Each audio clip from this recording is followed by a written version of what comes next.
Hey folks, welcome to the lore ship.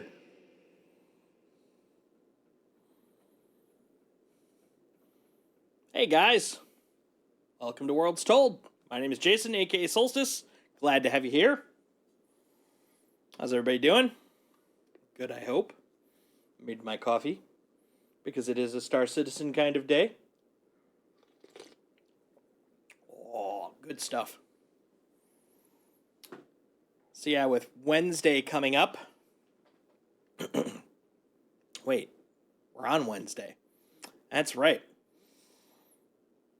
So Friday's coming up.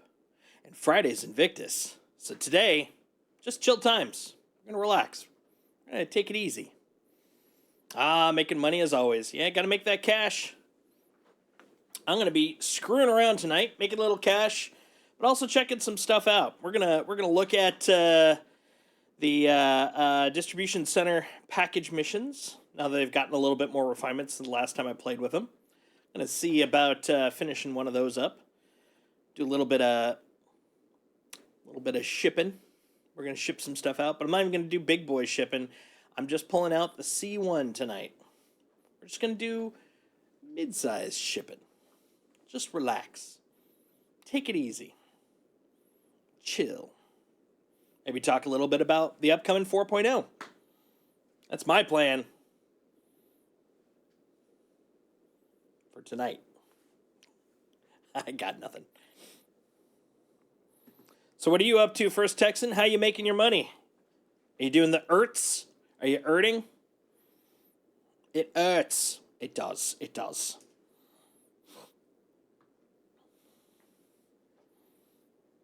Let's see. We're going into Persistent Universe.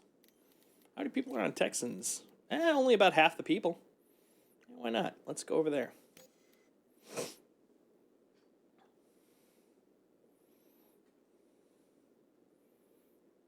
Relatively light load server. Better than server roulette. Helps if I pop the cap. Leroy Dragons! Hey, Mongoose, how you doing? How was your day going? Did some bunkers and some wildlife population control. Ones to go check them out. Nice. How much do the wildlife ones bring in? Are we talking in like the tens of Ks or the ones of Ks? 5K? Okay. It's not a huge amount. But still, that sounds kind of fun. Got to bring in those horns, man. Yeah, so far, decent day. Doing okay. Tonight's just some chill running and little bit of conversation. Oh, I missed it. I was gonna see what that one about the skilled technician is. I don't know if I've seen that one before. Let's take a lookie. Well, first off, of course, just in case, always gotta pop in the call to arms. Those arms need to be called, as opposed to a call to arms. Ha ha ha! Comedy gold. Maintenance. There we go. What's this guy? Skilled technician is repair ComArray ST459. Reconnected with the comm network. Once contracted, we'll transfer authorization to access the controls. Oh, okay. So it's just to get it back online. Okay, so it's not just doing a little work. It's do some murder, which is fine. But yeah, not the vibe I'm going for tonight. Tonight is pretty relaxed. What I am gonna do though is I definitely want to do a delivery one, but I found out they have these kind of inversed sometimes too. You can actually pick them all up in one spot and then drop them off at all the locations. That's the one I'm shooting for, because that was I started that one up and it was pretty fun. Yeah, let's start off with one of these lighter ones. How many is that? 1, 2, 3, 4, 5. Yeah, let's do this guy. We'll accept that one. Sig finally handed out the Novikov Ascension backpacks. Yeah, I heard that. That's very cool. About to go do some panel hunting, though, see if I have some luck. Panel hunting? That one I'm not familiar with. What's the panel hunting? What for is Hunt of the Panel? We're going to go pick up some packages. I kicked off one of these last time I was playing off stream, And unfortunately, one of the destination locations had a jank pressurization room, so I couldn't get into the room where I needed to deliver it. But it was kind of cool, though, because I found out that despite the fact you can't use your tractor at Armistice, you can use them at the delivery centers or distribution centers. So it's pretty easy to, pack my ship up. I also got a nice mysterious wing explosion when I landed. Had to have been like a desynced object or something. It was literally, my wing was off the side, there was nothing around it, and it just blew up when I landed. But fortunately, everything else was fine, just literally the wing. So, but it did mess up flight dynamics, let me tell you. I did it the other day in ERT. Ah, okay, gotcha. Hangar 4. Hangar Quattro. So yeah, once we start getting some runs going, I'm gonna do one distribution center, and then we'll probably do some actual shipping proper. Go pick up some stuff, and when that happens, then I'm thinking we can spend some quality time going over the roadmap roundup stuff, because that'll be pretty fun. I'm gonna go check out Yella first, then maybe Crew L1. Seems reasonable. Seems like a good plan.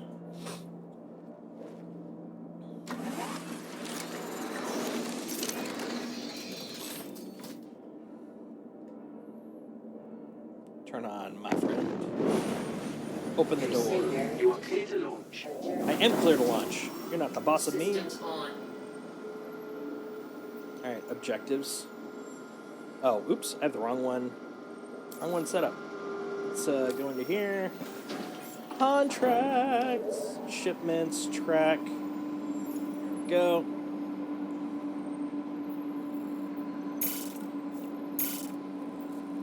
Nope, not me. Not Tressler. There's a lot of stuff out there. Who'da thunk? Not there. Where are you? Oh, there you are. Okay. In here. There we go. You. There we go. Okay. Now we're ready. Get the heck out of here. I got a dog patting my leg. It's as if I didn't give him anything upon starting my stream. It's a horrible monster. Alright, once we get quantuming. Thank you, and please visit again.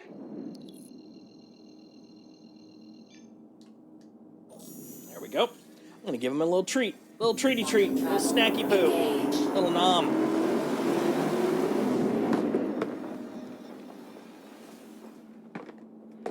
This is his little goodie box. Look at all the snacks. So many snacks. He's snack king. Not to be confused with snacking. Yeah, he's getting some quiet, high quality snacky snacks. Here you go, buddy. Gotta want it.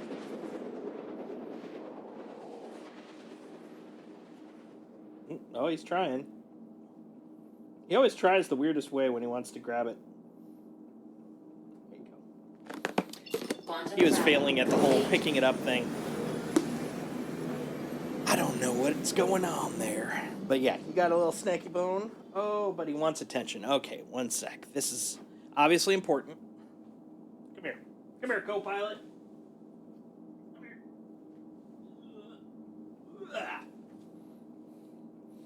There we go. Look at all the people. Look at them. Look at the internet. If you stare deep into the internet will stare back at you. That's a form of terror. Be careful, buddy. Be careful. You gotta be careful. Alright. Yeah? Does that feel better? Little belly rub? Can I fly in peace now? No? Yeah? Maybe? Alright. Down you go.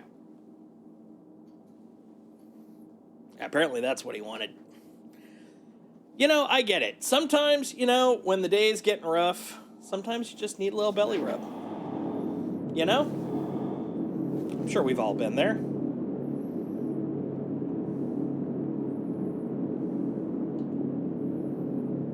So let's get some packages.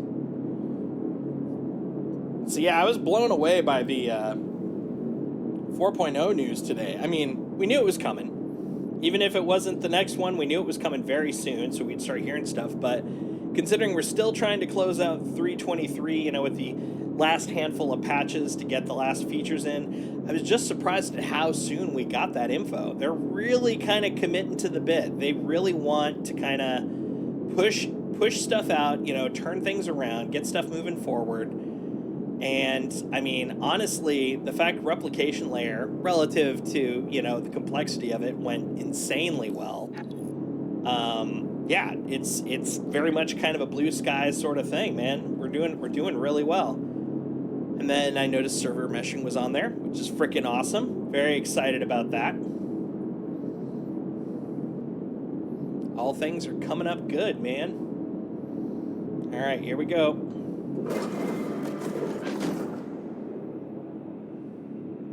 Coming in for a landing.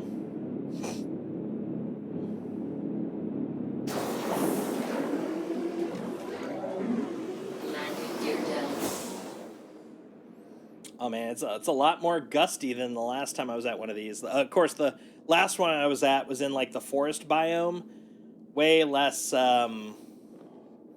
crazy pants, I'll put it that way.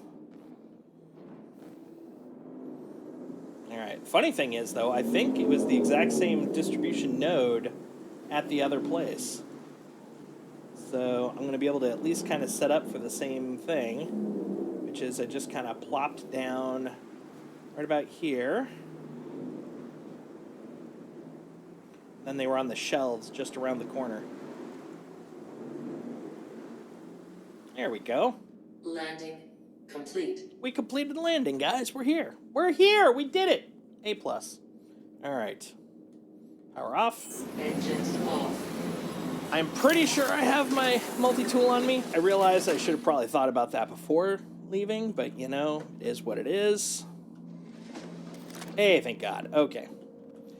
So one of the smaller things. I'm already jumping the gun. I said I would get to that when I get to the shipping stuff, but I mean, it's relevant and interesting. I mean, I love the fact that we're going to get the actual load and drain on multi-tools. I posted that, you silly goose. I did see that. I read the whole thing. We're going to be talking about it once I get drop this stuff off. We're going to go through the whole kit and caboodle. I'm very excited.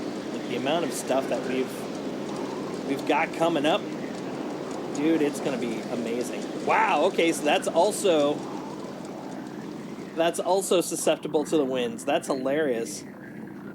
All right, we'll put that one down. There's one. It's gonna be awesome. Just wonder if we could put battery chargers in our ships. Yeah, well, I'm hoping so. I'm assuming kind of similar to tractors that they might have a battery component.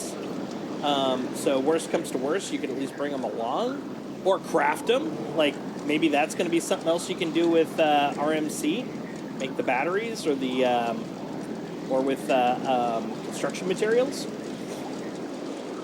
But yeah, there's got to be a way to refuel them along the way. Like what if you want to do like long-term non-station stuff? You need a way to access that, right? Yeah, you drop.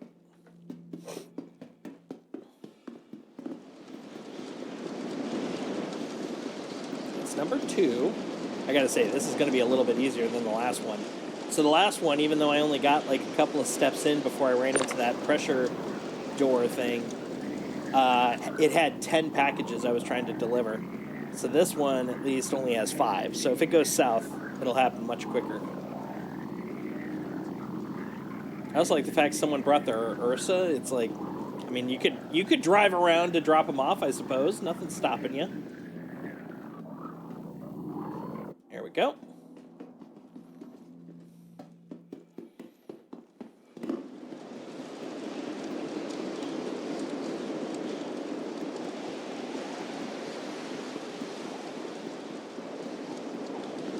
One thing that's kind of a bummer on my side is I have to fix my multi-screen OBS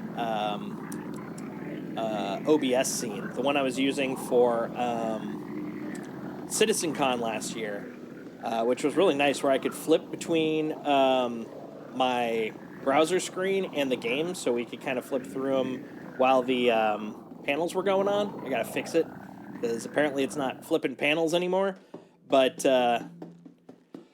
it would be so useful right now, because then I could be like, okay, while we're flying, we'll go over to this screen, but now I'm just gonna, flip them one by one. But oh man, the two window thing, oh, it was so handy, so handy. Let's go. Come on, buddy. Let's get out of here. At least it's not laid out. What's up, Mr. Dude?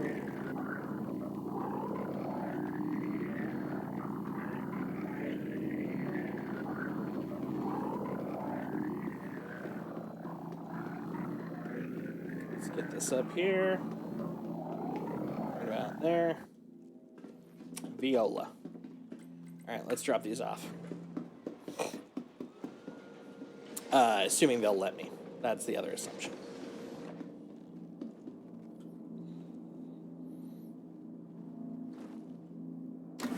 Yes, let's stare at the sky. Meow. Always cracks me up when it does that. All right. Where are we going? Okay, we got one there. Figuring we could do that one on the way home. So we'll start off with Calliope. Oh, right, but it won't let me route until I get to space. So annoying! Engines on. Alright, let's get out of here. Landing gear up.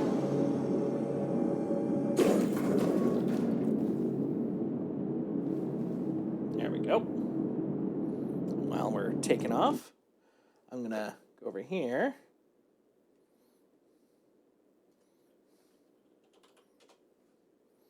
Bring up the roadmap for a little bit of discussion.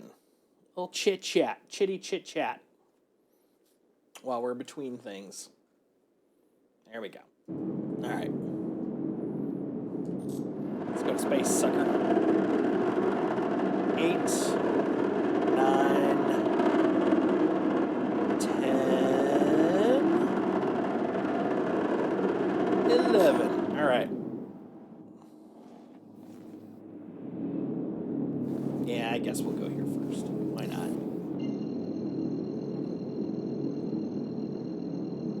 Frickin' dog hairs, man. They get everywhere. All right.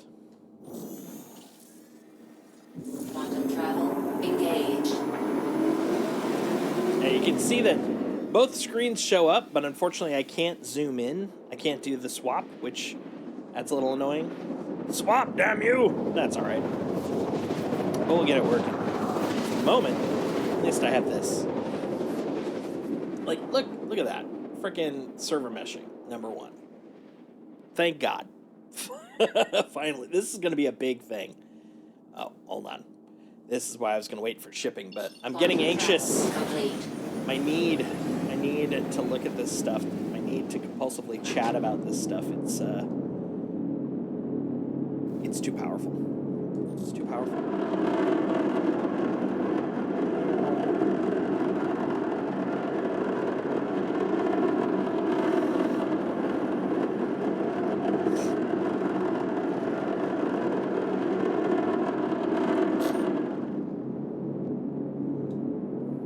One thing I am hoping before 4.0 is that they deal with the ballistics issue, because oh man, shooting with them is just not as satisfying now. I hope they fix the missing problem. Oh, that's good. I enjoy some coffee.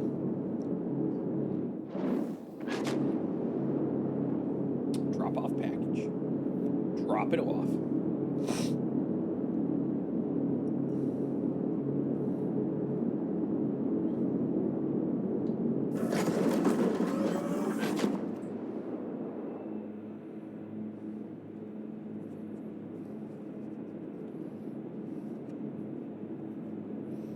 least it's sunset over here.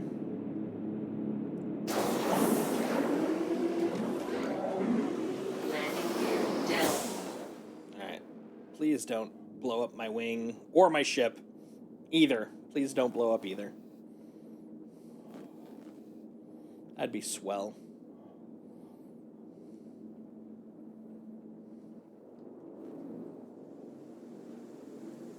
There we go. Looks like it's a little bright out there. Looks like there's a couple of ships. Oh no, there's just a couple of buildings. There's the ship. Okay. Let's go drop off our goodies first. Presuming it doesn't nuke my ship.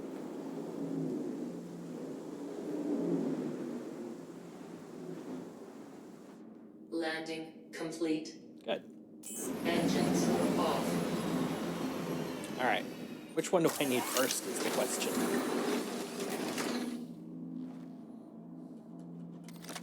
Alright, you. Oh god, I can't tell.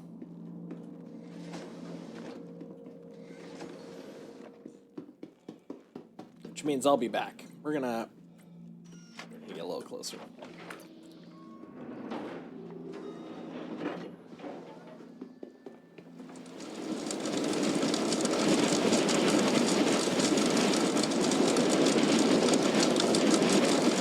Ooh, windy. It's a blustery day. It's a beautiful day in the neighborhood. Gonna get after the neighborhood. Would you be mine? Would you be mine? Oh man, look at that. Look at that kind of golden sky out there. Oh, that is so good.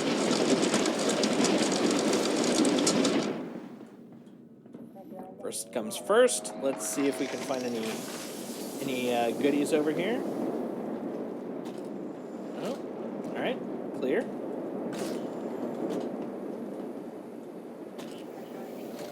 Full pressure housing.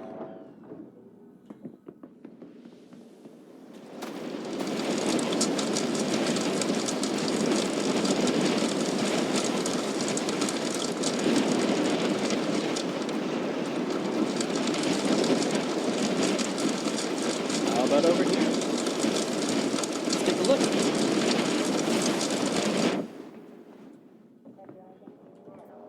Full pressure housing. All right, how about you? Oh, I finally got one! Oh, hold on. No, I thought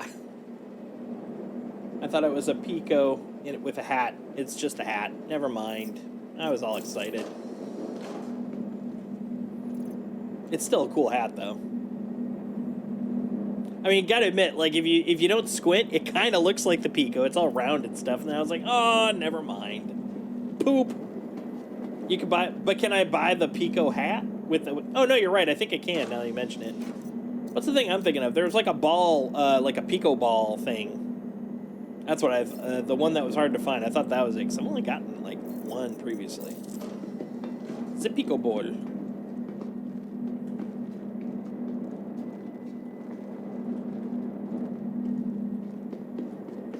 There, on there. All right, we got all we can. 2 mediocre Pico ball. That's the one. Yeah. Uh-oh. There we go. Ooh, I was getting a little worried. It's one thing if I can't get in. It's a whole other if I can't get out. All right. Next. You're the one with the locations.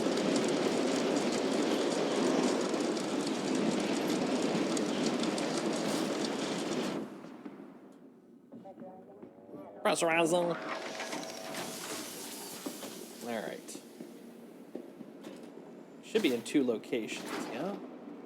No, they're not. Okay. I'm actually going to have to look them up. I was trying to do this a nice and lazy way, but they will just not allow me to do such things. All right. Oh, cool. At least they have the decency to give me a loot box. Gimme. Give me all your stuff. This is the loot box Popo. Actually, why don't I even have that out? Go away. There we go. That Pico's got some balls, that one. No. Ah! How dare you. Alright, where... Oh, wait. I think it might be... Yeah, it's one more building down. That's why. Okay. Alright. One more down. I can do that.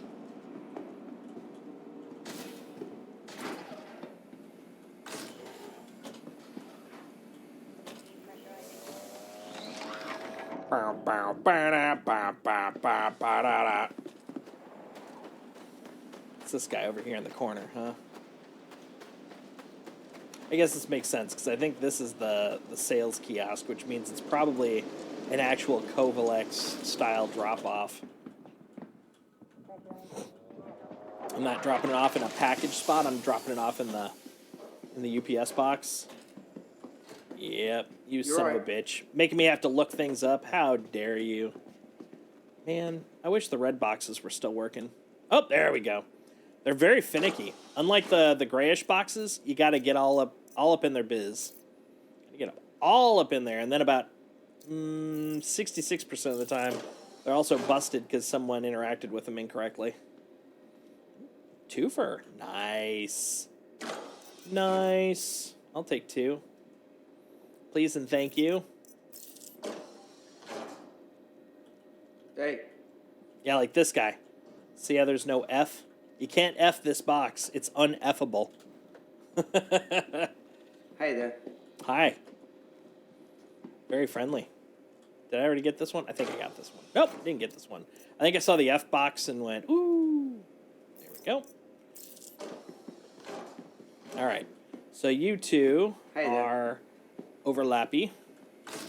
That's right. You try to F the box, but it Fs you instead. It's true. Live the life of the effing box.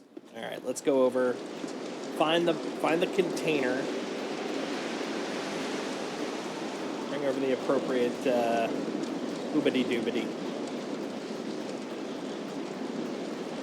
Which one am I at? That'll help. I am at SMO 13. All right. Well, as it so happens, look at the 2 I can see from here. So 585 and 960. All right.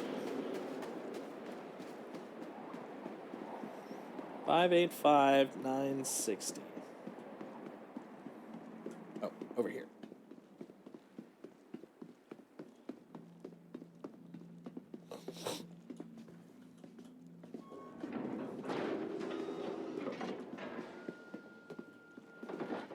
I love that super deluxe ramp where you can see where you got to go.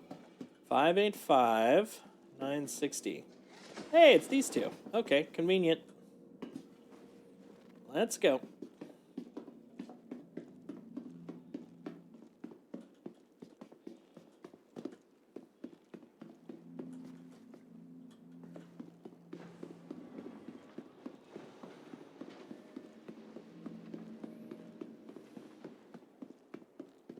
In hindsight, I probably should have parked on the other side, but well, is what it is, you know? Is what it is.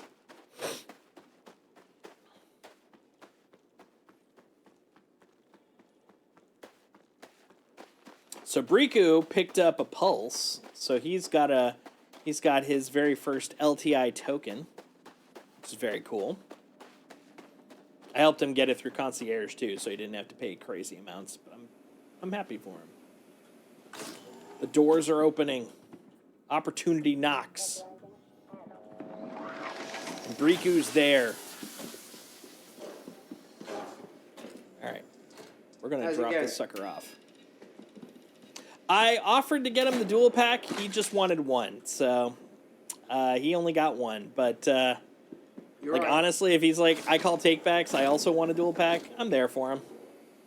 Depressurizing handle.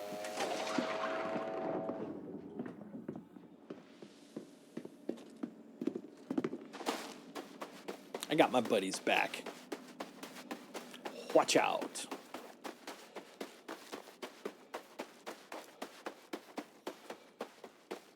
I was also like, do you want the LX or the regular? He's like, just the regular. I'm like, all right. He ended up with the regular, the non-racy one. Which, honestly, knowing him, he'll probably get more mileage out of anyways if he decides to actually functionally use it. So I'm like, all right, works. There we go. Yeah, it has that nice Gatling gun. It's a sexy gun. Yeah, so the strong rumor is that the patch is going to drop tomorrow. I mean, it's not like there's a lot of other windows otherwise. But if that's the case, I'm probably going to, well, depending, I think I've got movie night plans with a couple of friends, but if I don't, I'm probably going to off stream try the packing a pulse into my C8R and then try doing the bunker thing with it. So I'll just set that as my res spot and then ride in and try Gatlinging UGF. That should be pretty fun. Yeah, just like the, what's it called? The Dragonfly. I remember taking on some fighters with the Dragonfly when I was first starting to play. That was pretty fun and weird. Mostly fun.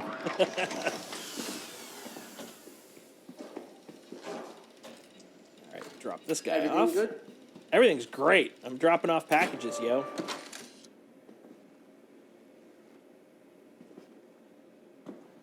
Yeah, I noticed that. It's a good one for like stealth stuff. It's very sneakies. There we go. 2 down. 3 to go. Depressurizing handle. Pressurizing your mom.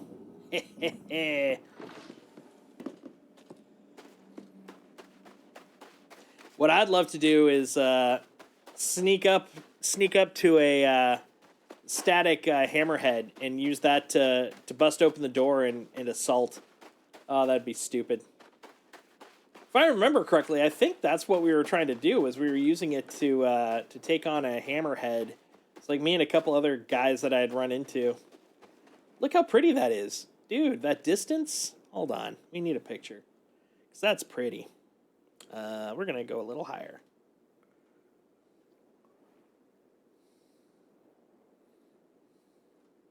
Get a little wider view. Nah, we lose a little detail there.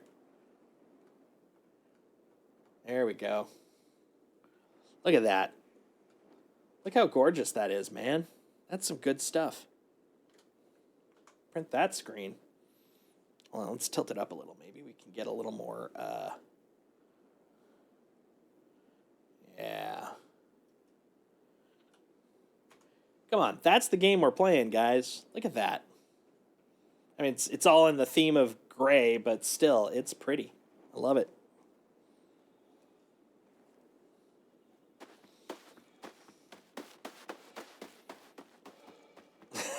Yeah, that would be pretty cool. I wouldn't be surprised if, you know, once we get to the point where we're adding the bounty pods, if they end up with like a bounty bike, like the Ranger, that Tumbril Ranger. Could you imagine that thing with like a big old pod on the side? I mean, it is called the Ranger.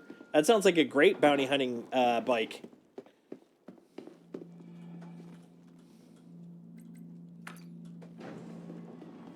All right, you three. We're going to go find you homes. Oh, but first, let's bring everything onto the ship. Move it all. There we go. Gotta have some crap to sell. I don't know if it'd work on the Pulse only because, not because I don't think it's a good idea. I think it's a brilliant idea. But specifically the concern I would have in that scenario is that thing is so small, I think the pods are bigger than the bike.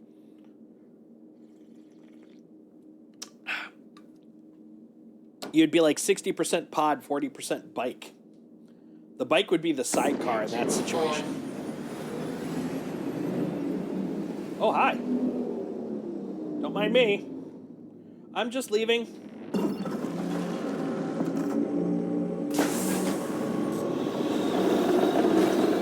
Landing gear Alpha. At the very least, I would love to see it in action.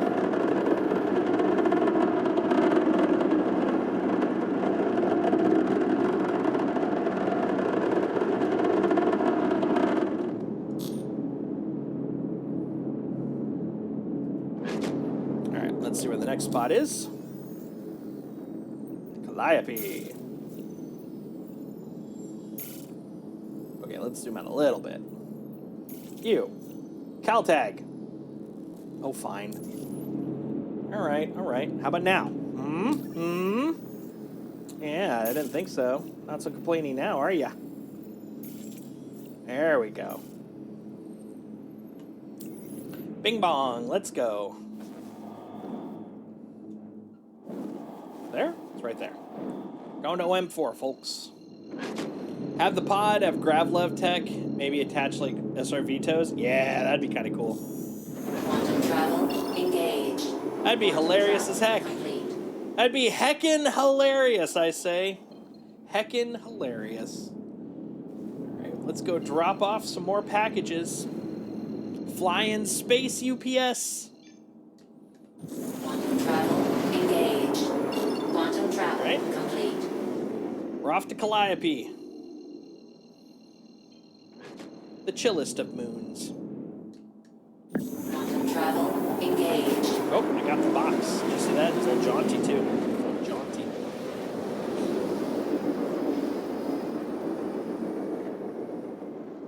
Quantum travel complete. Kaltag.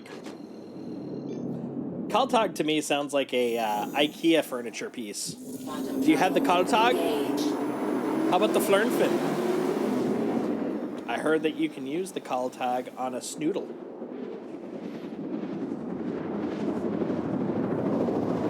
You can always tell the board gamers or the book nerds if they know the term calyx, and they can tell you exactly what it is. And in this case, I'm talking like pieces on a board gamer, not the not the Star Citizen streamer.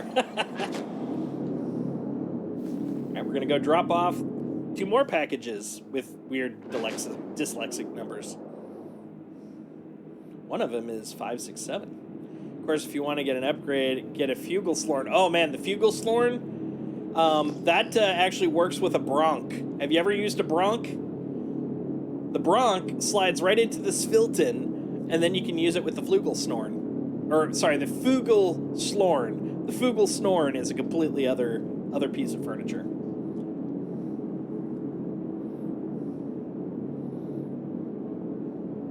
The Slurn is very multi-purpose. It's like an Allen wrench, only, I mean, who's heard of that? The Snurn is much more useful. Oh, hold on. Slow down. Oh, alert. Landing gear down. This is the danger of me coming in to land while having a conversation about silly things. I lose track of how far I am out, and then that's how you become a pancake on a landing pad.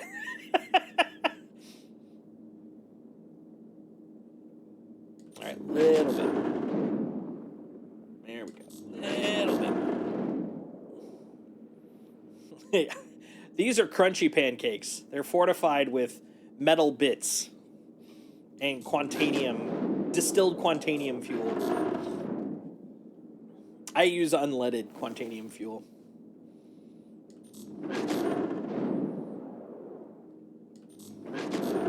There's a TikTok out there. It was like a meme about 2 to 3 weeks ago, and it was hilarious to me. It was basically some new age self-helpy person that's trying to sell their special mix that you add to water for better health, etc. And their claim, I loved this, was that water wasn't hydrogenated. And so they're trying to get you to buy this stuff because when you sprinkle it in, it hydrogenates your water. And it's like, dude, Landing by complete. definition, if it is water, you do understand it's got at least 2 molecules of hydrogen per oxygen. Man, that cracked me up. And they got ripped to pieces. It's one of those things where you can definitely tell either A, they're assuming the audience doesn't know, or B, they don't know. And honestly, when it comes to that kind of marketing, either one's just as legit to me. Wait a minute. What are you, triangle? This triangle scares me. This triangle implies I could die. because that is not my triangle. I think that triangle is owned by this landing pad of death. All right, so we gotta be nimble. We gotta be gentle and careful. We need to be deliberate. All right, we're off. I can't see. No, none of those. None of those. Leave me alone. Just trying to open a door here. There we go. Close the door. Boop. Let's go deliver this. Hello, UPS. Delivering a package. It's for Ichabod Cornelius Butts and IC Butts. Did an IC Butts get a delivery? Ah, son of... I think it was a crank call.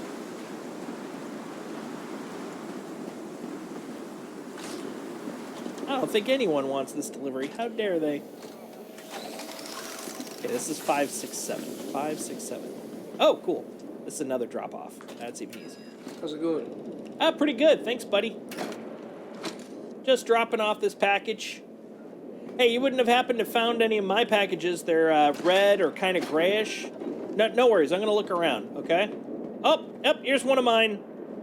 Someone else may have claimed it was theirs, but they're wrong. Oh, this one's broken. Okay, how about you? Oh, nice. Give me whatever's in here. Pants! Yep, these are my pants. I left them here. Thank you for watching over them. I appreciate it. Anything over here? All right, that's it. I'll be right back. I got another package to drop off, but you've been a champ. Everything good? Yeah, it's pretty awesome. Thanks, buddy. That guy's a real superhero. All right. So we got to figure out what the other package is. Let's check the list. Let's check the contracts. All right. That is not what I was looking at. This guy. Okay. We're on... Oh, all three are here. Well, that's even easier. That's so convenient. Okay, we just got to grab the other two. Whew, it is dusty. I'm glad I don't have to pay to clean off the dust from my ship. Although I guess, all this entering and exiting of atmospheres probably just burns it off. It's just space dust. All right, let's grab the next one.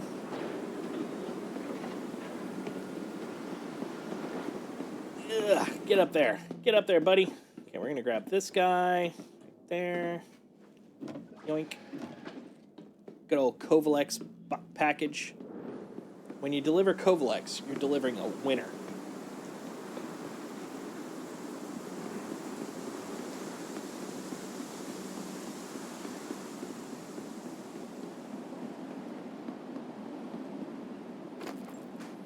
Hey, thanks We are for the all space dust. resubscribe to Briku. He's a super duper guy. You gonna come join me on the poo, on the PU, the stinky?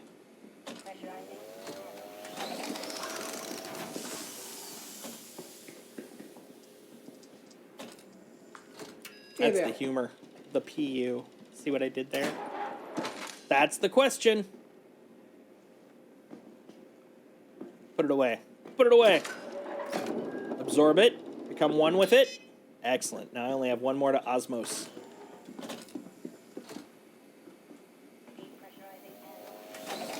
Oh, I'm live. Yeah, when you join in, you should see me on the menus, so you should be able to join my server. It was only half full when I hopped in about 50 minutes ago, so hopefully it's not full. Glorious boxes. Glorious boxes. Hey, baby Jesus.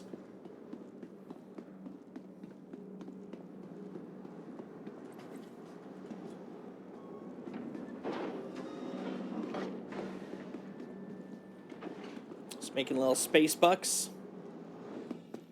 Space bucks. Space bucks. Yeah, this one's not as fiduciarily lucrative, but I wanted to try the what's it called? The oh, hey, look, there he is. Boop. There you go. I wanted to try the distribution center missions. Those are the science words, by the way. It's right up there with the IKEA Calyx and the what do we have? The Fugelslorn. That's right. Gotta watch out for the Fugelslorn. And the Schnurp. And the Glorpentorpen. And the Hoogle-Boogle. Alright, now we're gonna drop this guy off.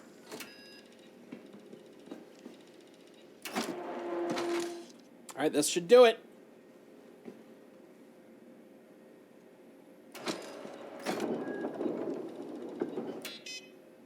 Woo! We did it! We shipped a whole thing.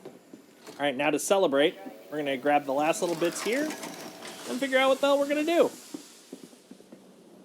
Alright, so I went to this building. We're gonna go across here. Yeah, over here. We're gonna see what's in here. Do you have cool-ass loot for me?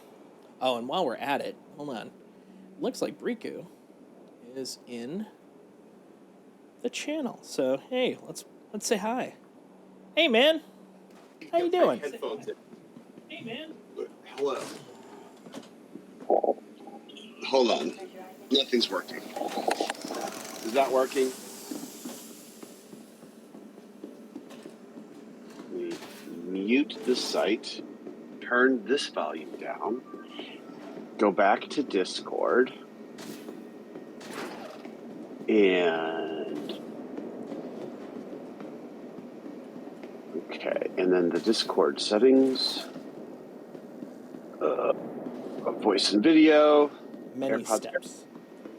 There we go. I can hear you now. Okay. Excellent. So how you doing? I'm okay. I realized, like, I need to clean out my mechanical keyboard. Something fierce. Like, I'm just looking at it, I'm like, oh, that's gross. Is it growing things?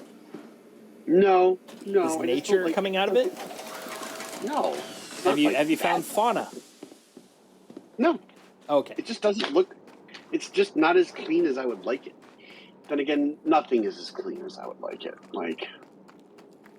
Has it applied to join the Federation? I think it has started. It's in a feudalist stage. Wow, that's So, impressive. I know. I think there's like little dust knights. Not dust mites, but dust knights. That's pretty cool. Yeah. I'm gonna kill them all, and then I will be their great Satan. Oh my god. And That's it'll genocide. Well, you know, then maybe single-celled organisms should learn to stay in their fucking lane. That's true. I mean, they are built to go, single file. Just like Bantha. Did you pick up your pulse?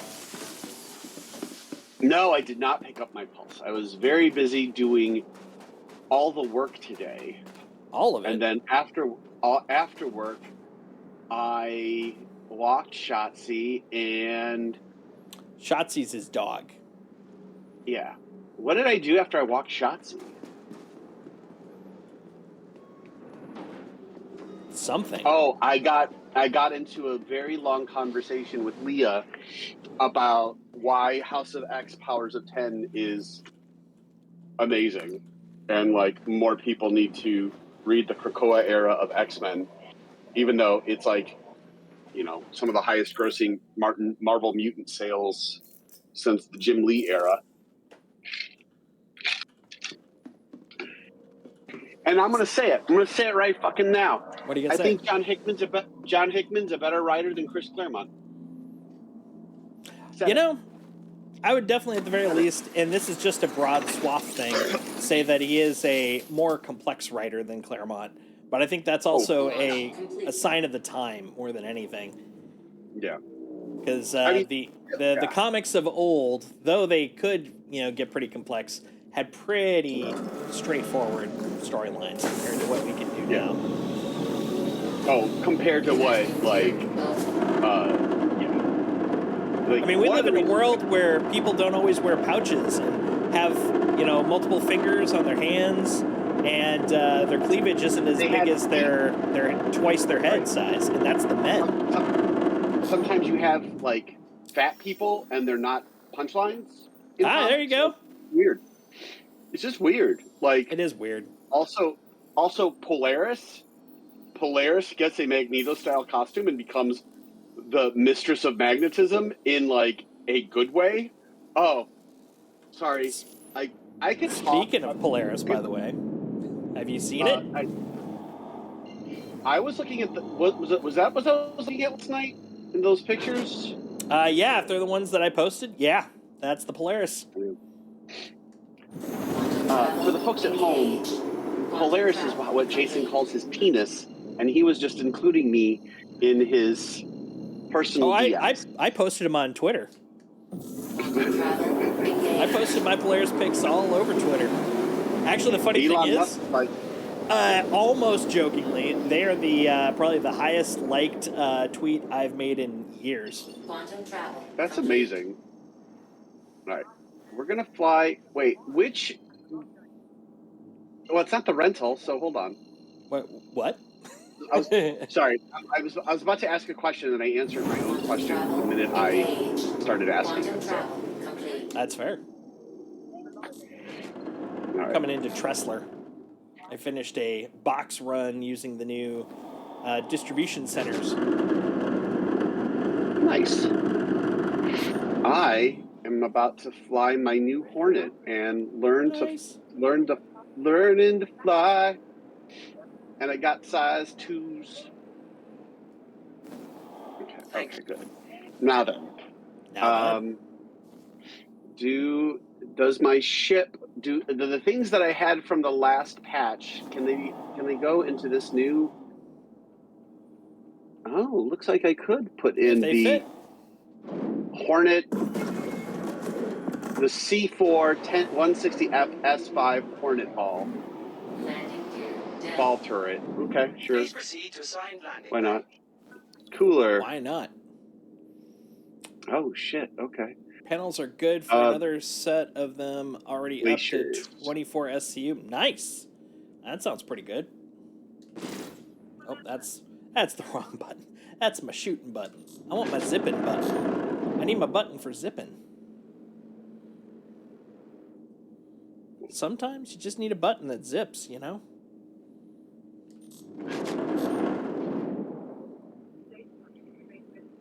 Oh, I don't remember what I'm supposed to. I'll put in the Atlas. Sure. These are Atlas is a good one. FR66. I'm supposed to put in. SR-71, like the Blackbird. No. Or Bulwarks?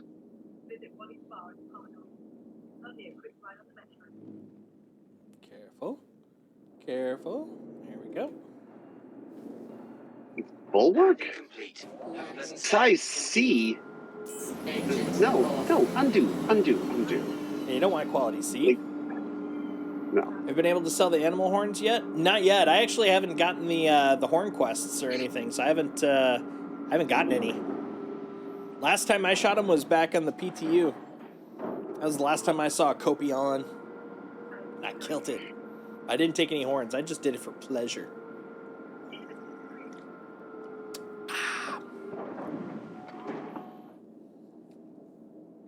All right. Let's do some transferring here. Yeah, I've heard the horns and the pearls have had some difficulties for selling and stuff. Yep, that's exactly why I got off of here. I'm like, I need to get some drinky poos. Oh, and I went the wrong direction. That goes over here. Oh yeah, I need to drink and I need to eat. Excuse me. This is why I can't have nice things. Make me move you one at a time? I'll do it. How about now? Nope. I gotta do it all one at a time. This is punishment for accidentally clicking move all the wrong direction.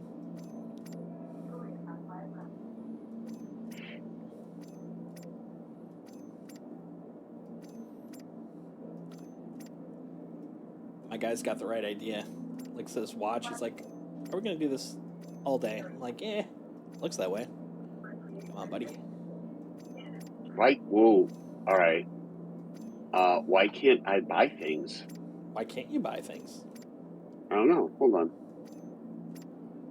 Quick buy F. Yeah, if you tap it, it There we should put go. it in your hand, and if you hold it, it'll buy it and put it in your inventory. Yeah. It just took a second. Time, man. Real nervous. Time. It's a thing. How about now? All of it? There we go. Okay. Now let's take a sippy. Let's see. We'll do a Cruise Lux. I'm a fancy guy. I drink fancy drinks. This sip is brought to you by Cruise Lux. Cruisy. Luxy. I'm gonna need to spend more time in the character creator because my character looks like he's high, and that's not necessarily what I authentic. want. I'm not high. Not now. I get it. Actually, not now. I also learned that we'll talk about that offline. Let's see. Do I have any Vestas? I do. Let's just have some pure H2O to quench. Honestly, right now my character for some reason looks like he's going through depressurization. His eyes are bulging. Yeah, I was playing too much with the hair. Yeah, I took about, what was it, like a quarter stream, a half stream to build out Jake Trundle. And we'll be back for another character soon. Jake's just been my go-to. Good old Jake. Jake knows what's going on.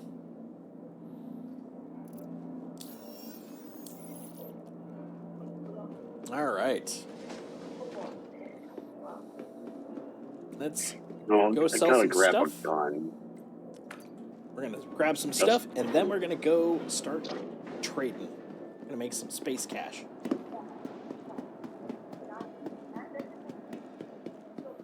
Because you know what's needed? Space cash. You know what else is needed? Space Johnny Cash.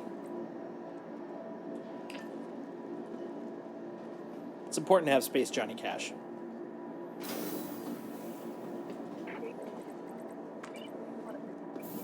So yes, PP jokes aside, what did you think of the Polaris?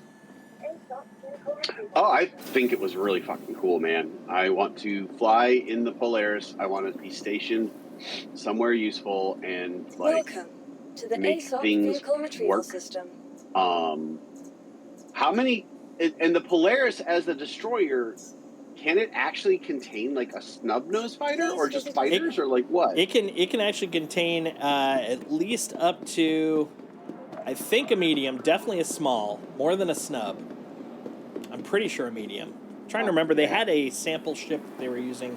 Was it the Gladius? Or was it a Raven? I think it was the Gladius. But yeah, lots of room. And the thing is, that's the, that in the same way that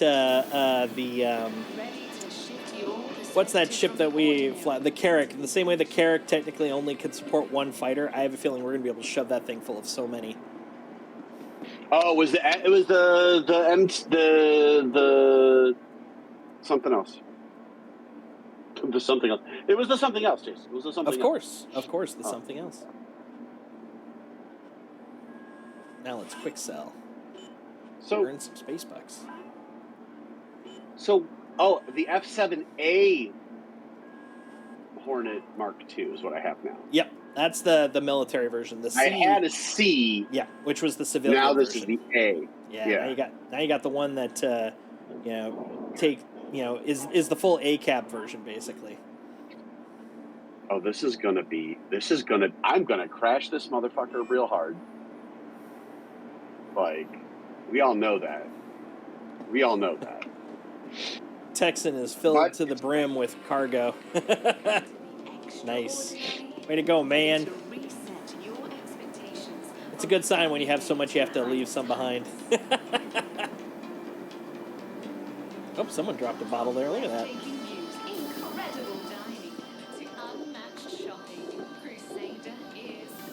All right, now is the time. Let's Figure out what the heck. Oh, hold on. I should probably get out of the elevator first. Now we'll figure out the route. What is the trade route du jour? There it is. Star Citizen. Trade tools. Oh, wait. Didn't I make that into a tool? I did, but on the other computer. Never mind. You know, a tool. Trade routes. All right, we're going to do the C1 today with 300K. And we're going to not care about where. Where's this going to put us?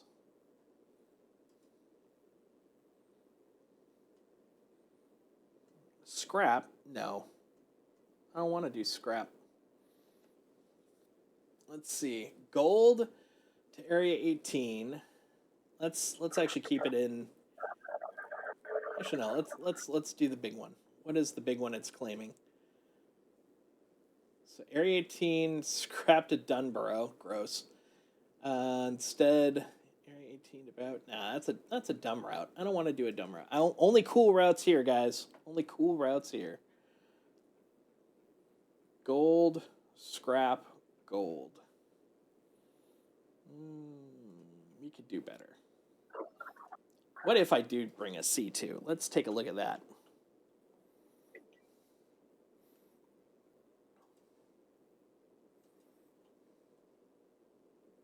Need more money. All right. Tram and Myers to Stanton. Tram and Myers to New Babbage. Shubin to Pyro. Pyro to Terra. Terra to Tram and Myers. Yeah, let's do that one. Okay, so we're going to bring out the C2 and we're going to go to Shubin Myers. Or Shubin Myers. Shubin Mining Facility. There we go. Words. Sometimes you can't get all the money.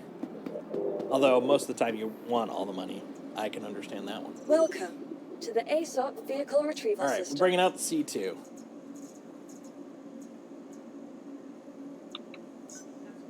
Your vehicle has been delivered. Please visit us again. Oh, where am I going? Going down to hangar 13. Lucky number 13. Well, if you want to wing with me, you're welcome to. Yeah. Grabbing the ship and heading out of Tressler. I see you. Intensive I'm care just unit. flying around trying to figure out how to do things because I don't know any. I literally know nothing about flying ships. Yeah, number one, what is ship? Number two, how to? Number three, fly? Number three, why is ship? Yeah, I'll do you one better. Why is ship?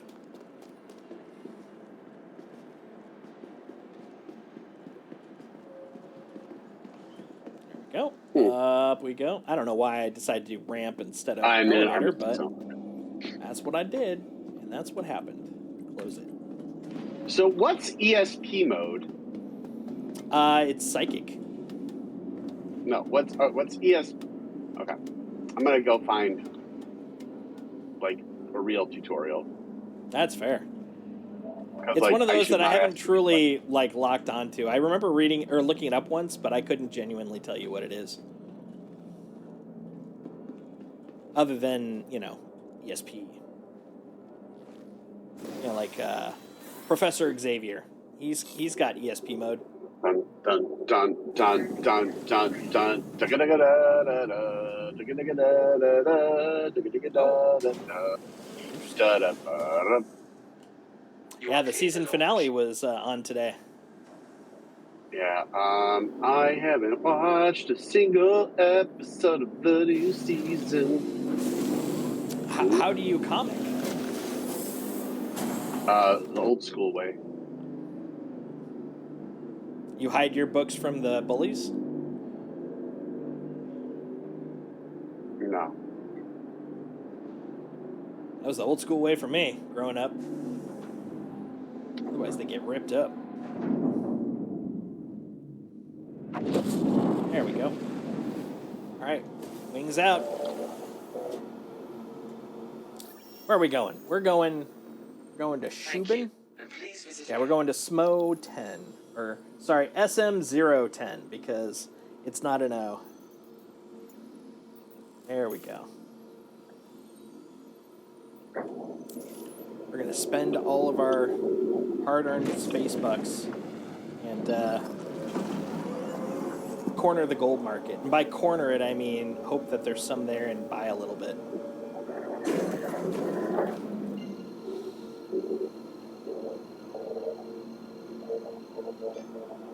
I'm spooled up.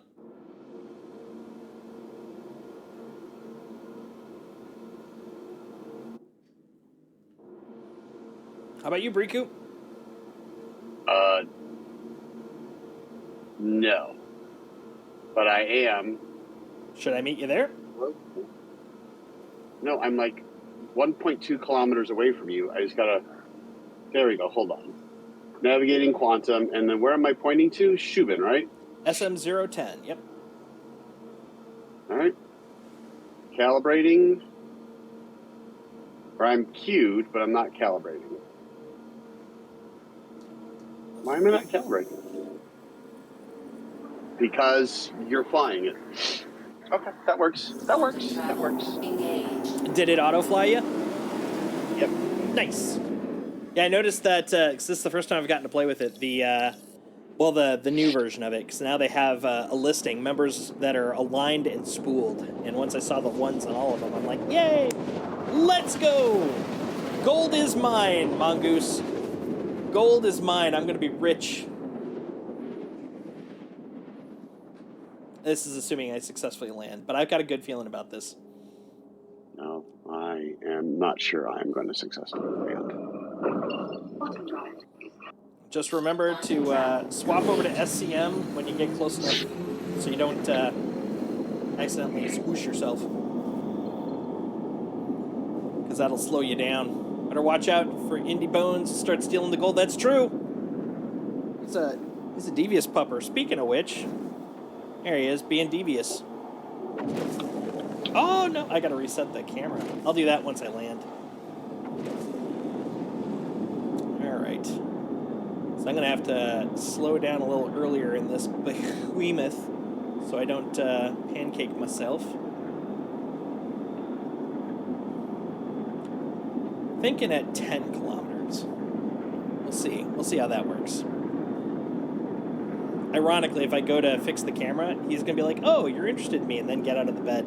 Which is a bummer, because that's the whole reason I have the camera there. 11 and 10. Okay. It's the momentum that I'm afeared of. I'm afeared of momentum, folks.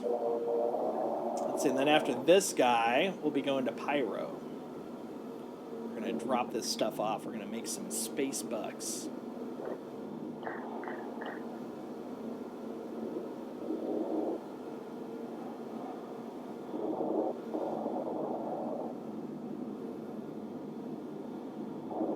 Alright, so I could have been a little bit closer. 10 seems to have...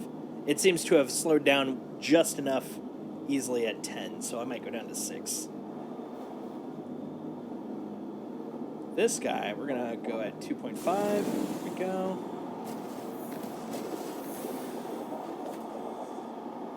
All right. Landing gear down. Damn straight, landing gear down.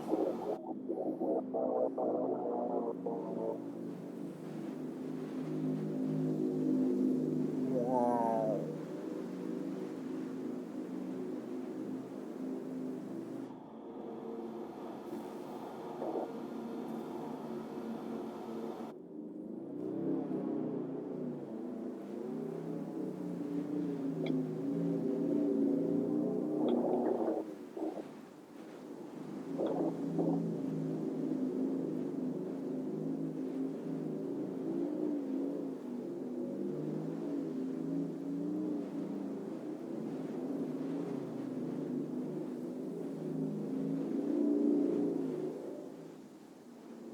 Ooh, actually, we'll get the bigger one. Oh, unless that's the dude? That's the dude. Okay, yeah, we'll get the... Ooh, or, hold on. We could share. I don't think I'm that big.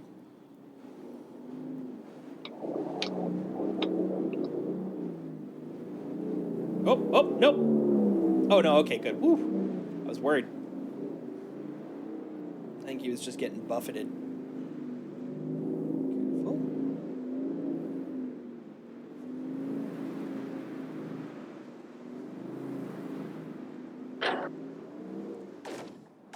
Perfect. All right. We did it, guys. Yay! Chipper hands. Okay, let me go fix the camera. Be right back.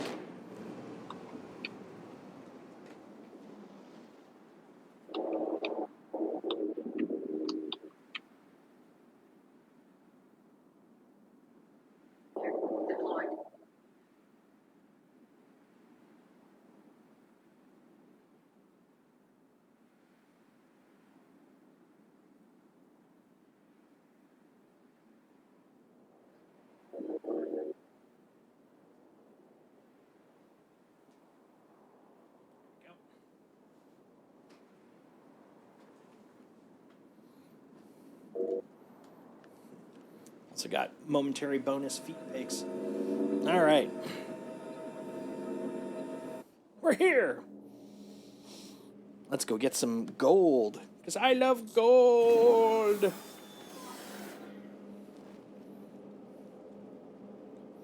All right. Let's see how much is even available. Someone else here, which means there could have been some gold sales already. Oh, this is an obstructed parking spot. You're I'm obstructed. parking in someone's official parking spot.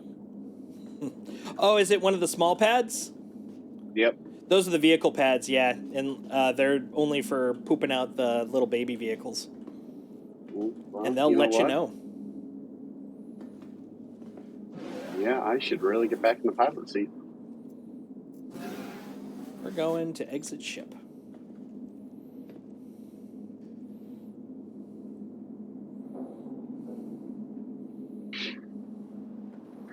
Bee-boo, bee-boo. All right, you. We're going to send you to the lower deck. I'm going to get off. Woo. Then we're going to go buy some stuff. Let's see how much gold I could shove in the gold hole.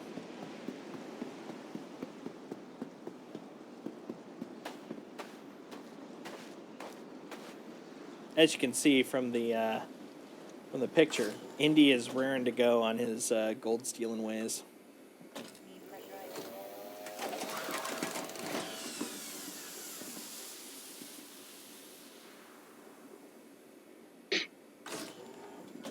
It's like, if you're gonna keep me in here, oh, someone already looted that. How about you? No one looted you. I will. Every little bit, man. It adds up. There we go. All right. Let's see how much I can buy. Where's the gold? Oh, wait. No, that's right. This is the gold part. This is the astatine part. I'm going to buy all the astatine I can. Oh, but I got to tell it where to put it. Shove it in my C2, good sir. All right. Pretty close to max. Buying 301,000 space bucks worth of astatine. Ooh.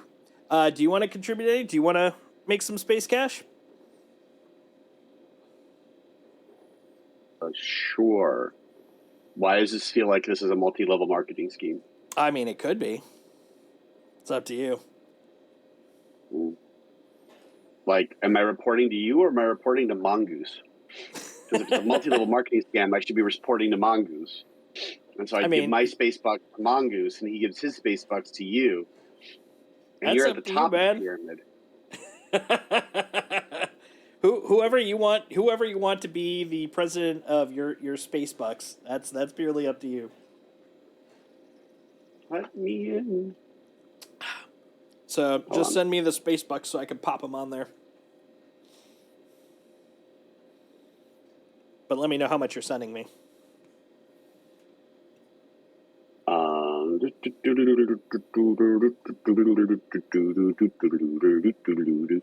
I'm sending you a 26K. 26. 1, 2, 3. All right. Sending to Solstice. Amount $26.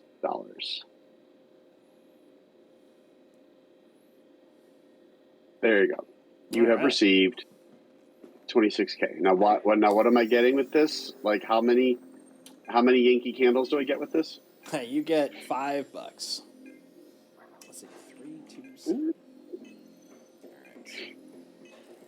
All right. Now let me go buy the remnants. How's it going? It's going pretty Don't good, talk to Space me. Bucks. Don't talk to him. I always talk to them. I've just gotten so used to them conversing with me. I'm like, we're doing good. Okay, 25.89. Now there's some fruit and a nutrient bar and a flare. Hi. Always do things with flair. Okay, 427.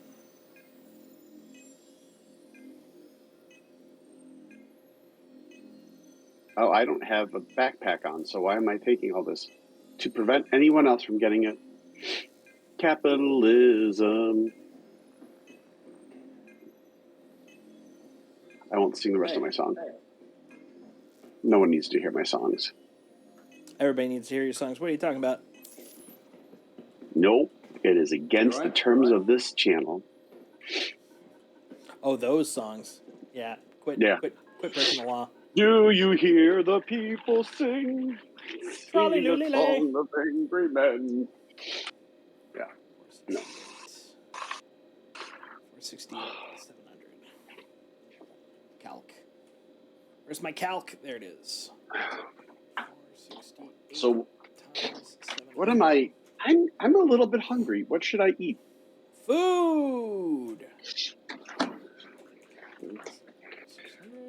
Tell me more of this food. It is for the mouth. Incorrect. What? It goes in the mouth.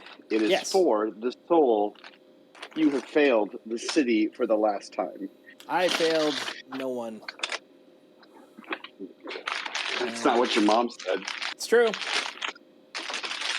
And then 26, 1, 2, 3, 700. All right, 37. So you are the proud owner of 37 units of astatine. Pizza. It's for the tongue. It makes it do a happy dance. I had pizza cups.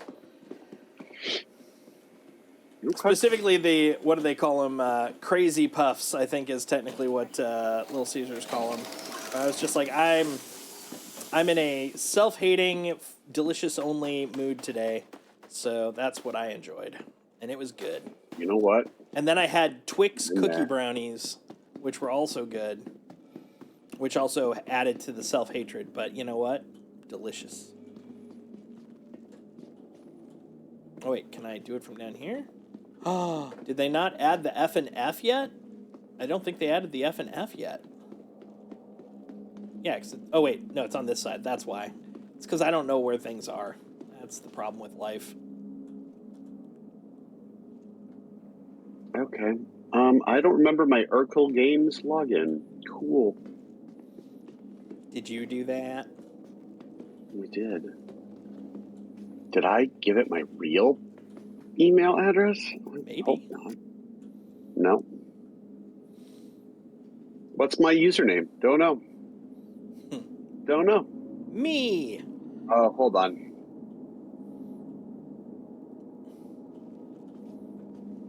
Like, why? Can we just use my email? Like, why? Maybe. Why it's gotta be so weird? All right. Let's get rolling. Okay. Okay. There we go. Goodbye. Oh, there is a recovery option, as mentioned by Mongoose. A recovery option? Yeah, to recover your account. Yeah, it's requiring me to go through find my right now. The step is give my username, which I don't remember.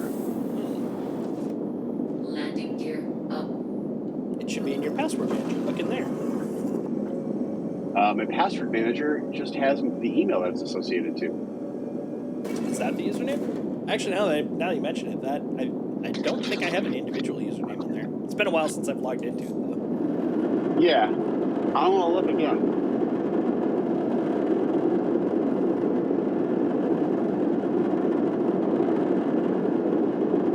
Almost to space. Not even close. You better hurry up, wingman.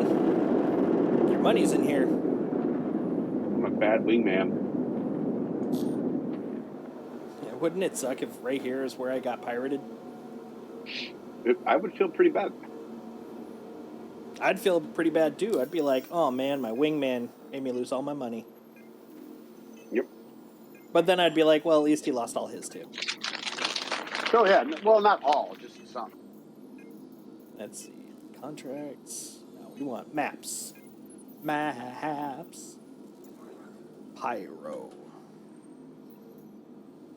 It's the Pyro jump point. We're going to the gateway.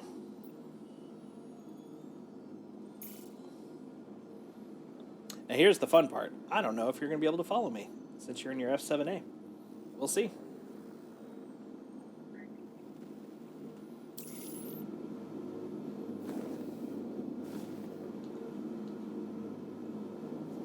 All right, aligning to OM4.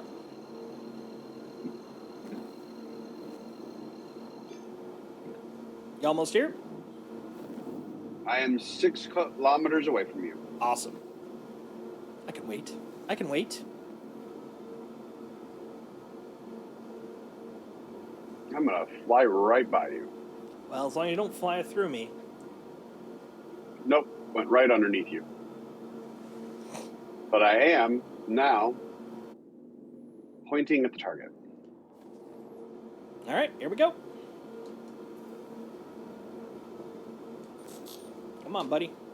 Quantum travel engaged. Quantum travel complete. All right, turning to face Pyro. Oh, Pyro. Oh, nope, OM6, then Pyro. Apparently we got to go all the way around the planet to get ready. Quantum travel engaged. Quantum travel complete. All right. All lined up. I'm right with you. And now, where am I pointing? Stanton Pyro jump point. Calibrating.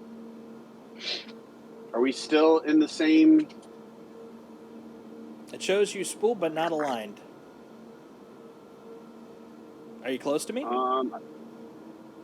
Where are you? Let's see. I am 470 meters away from you. That's probably too far.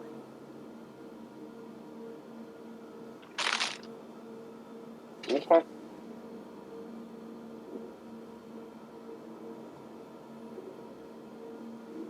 I'm watching the magic align number. Oh, excellent. That's cool, Mongoose. The cutting torch? Hell yeah. I mean, that's going to be the secret instead of having to shoot the doors open.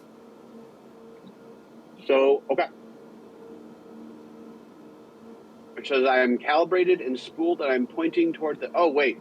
I'm pointing toward Terra, not towards... Yeah, you want the Stanton Pyro jump point.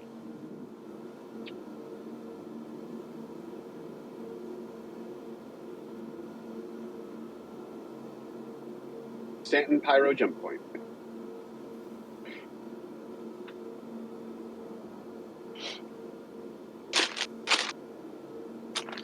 It says I am calibrated.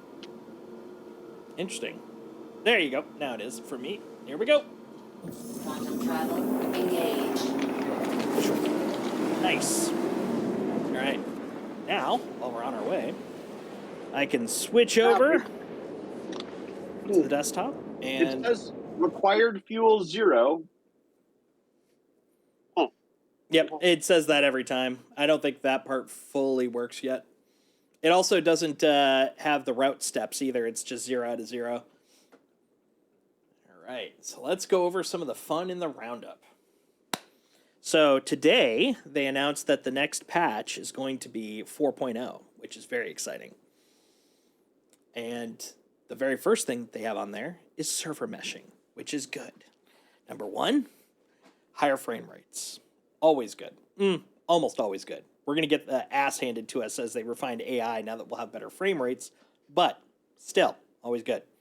Number 2, we're also going to have the ability to have a higher pop count. Also good. All around. Number 3, a server crash for restart won't be global. It'll be based on the static region until it becomes dynamic, because this is just V1. So it'll be static sharing on the first, on the V1 version. But even then, it's going to be a win, because let's say they decide to split it per system. If Pyro goes down and it has to restart, it doesn't take Stanton with it, and vice versa. And if they split it even further, all the better. So wins all around. Very excited about meshing. I mean, this thing has been talked about to death for the last year and a half. So there's not a lot to go over specifically there, but oh my God. Hell yeah. The second one, which I feel, at least in terms of it being in the 4.0 patch exactly, but not that it's going to happen because we've known about it for a little bit, is the mission system refactor. So they're going to basically rebuild the underlying mission architecture. Number 1, it has to be done because of server meshing, so that it can handle routing between servers, handing it off, all that kind of stuff. But also they're going to be able to use that opportunity to make it easier to create and maintain their mission content, which is good. Lessons learned over the last few years of missions. It's going to be a lot easier to handle all that stuff, which is good. The transit system refactor, primarily for the server meshing as well. But, you know, once again, lessons learned from the previous version will allow them to make a cleaner, better, more awesomer version. Hooray. And then all the fucking planets. Pyro 1, Pyro 2, Pyro 3, 4, 5, and 6. There are 6 new planets, a shite ton of new moons. Let's see, Pyro 1. Pyro 1's the first planet from the sun of the Pyro system. Its thick, high-pressure atmosphere hides a strange landscape beset by powerful winds and lightning strikes. Under the clouds, there is an ecosystem of plants and animals that endure its extremely high temperatures, even during powerful stellar flares.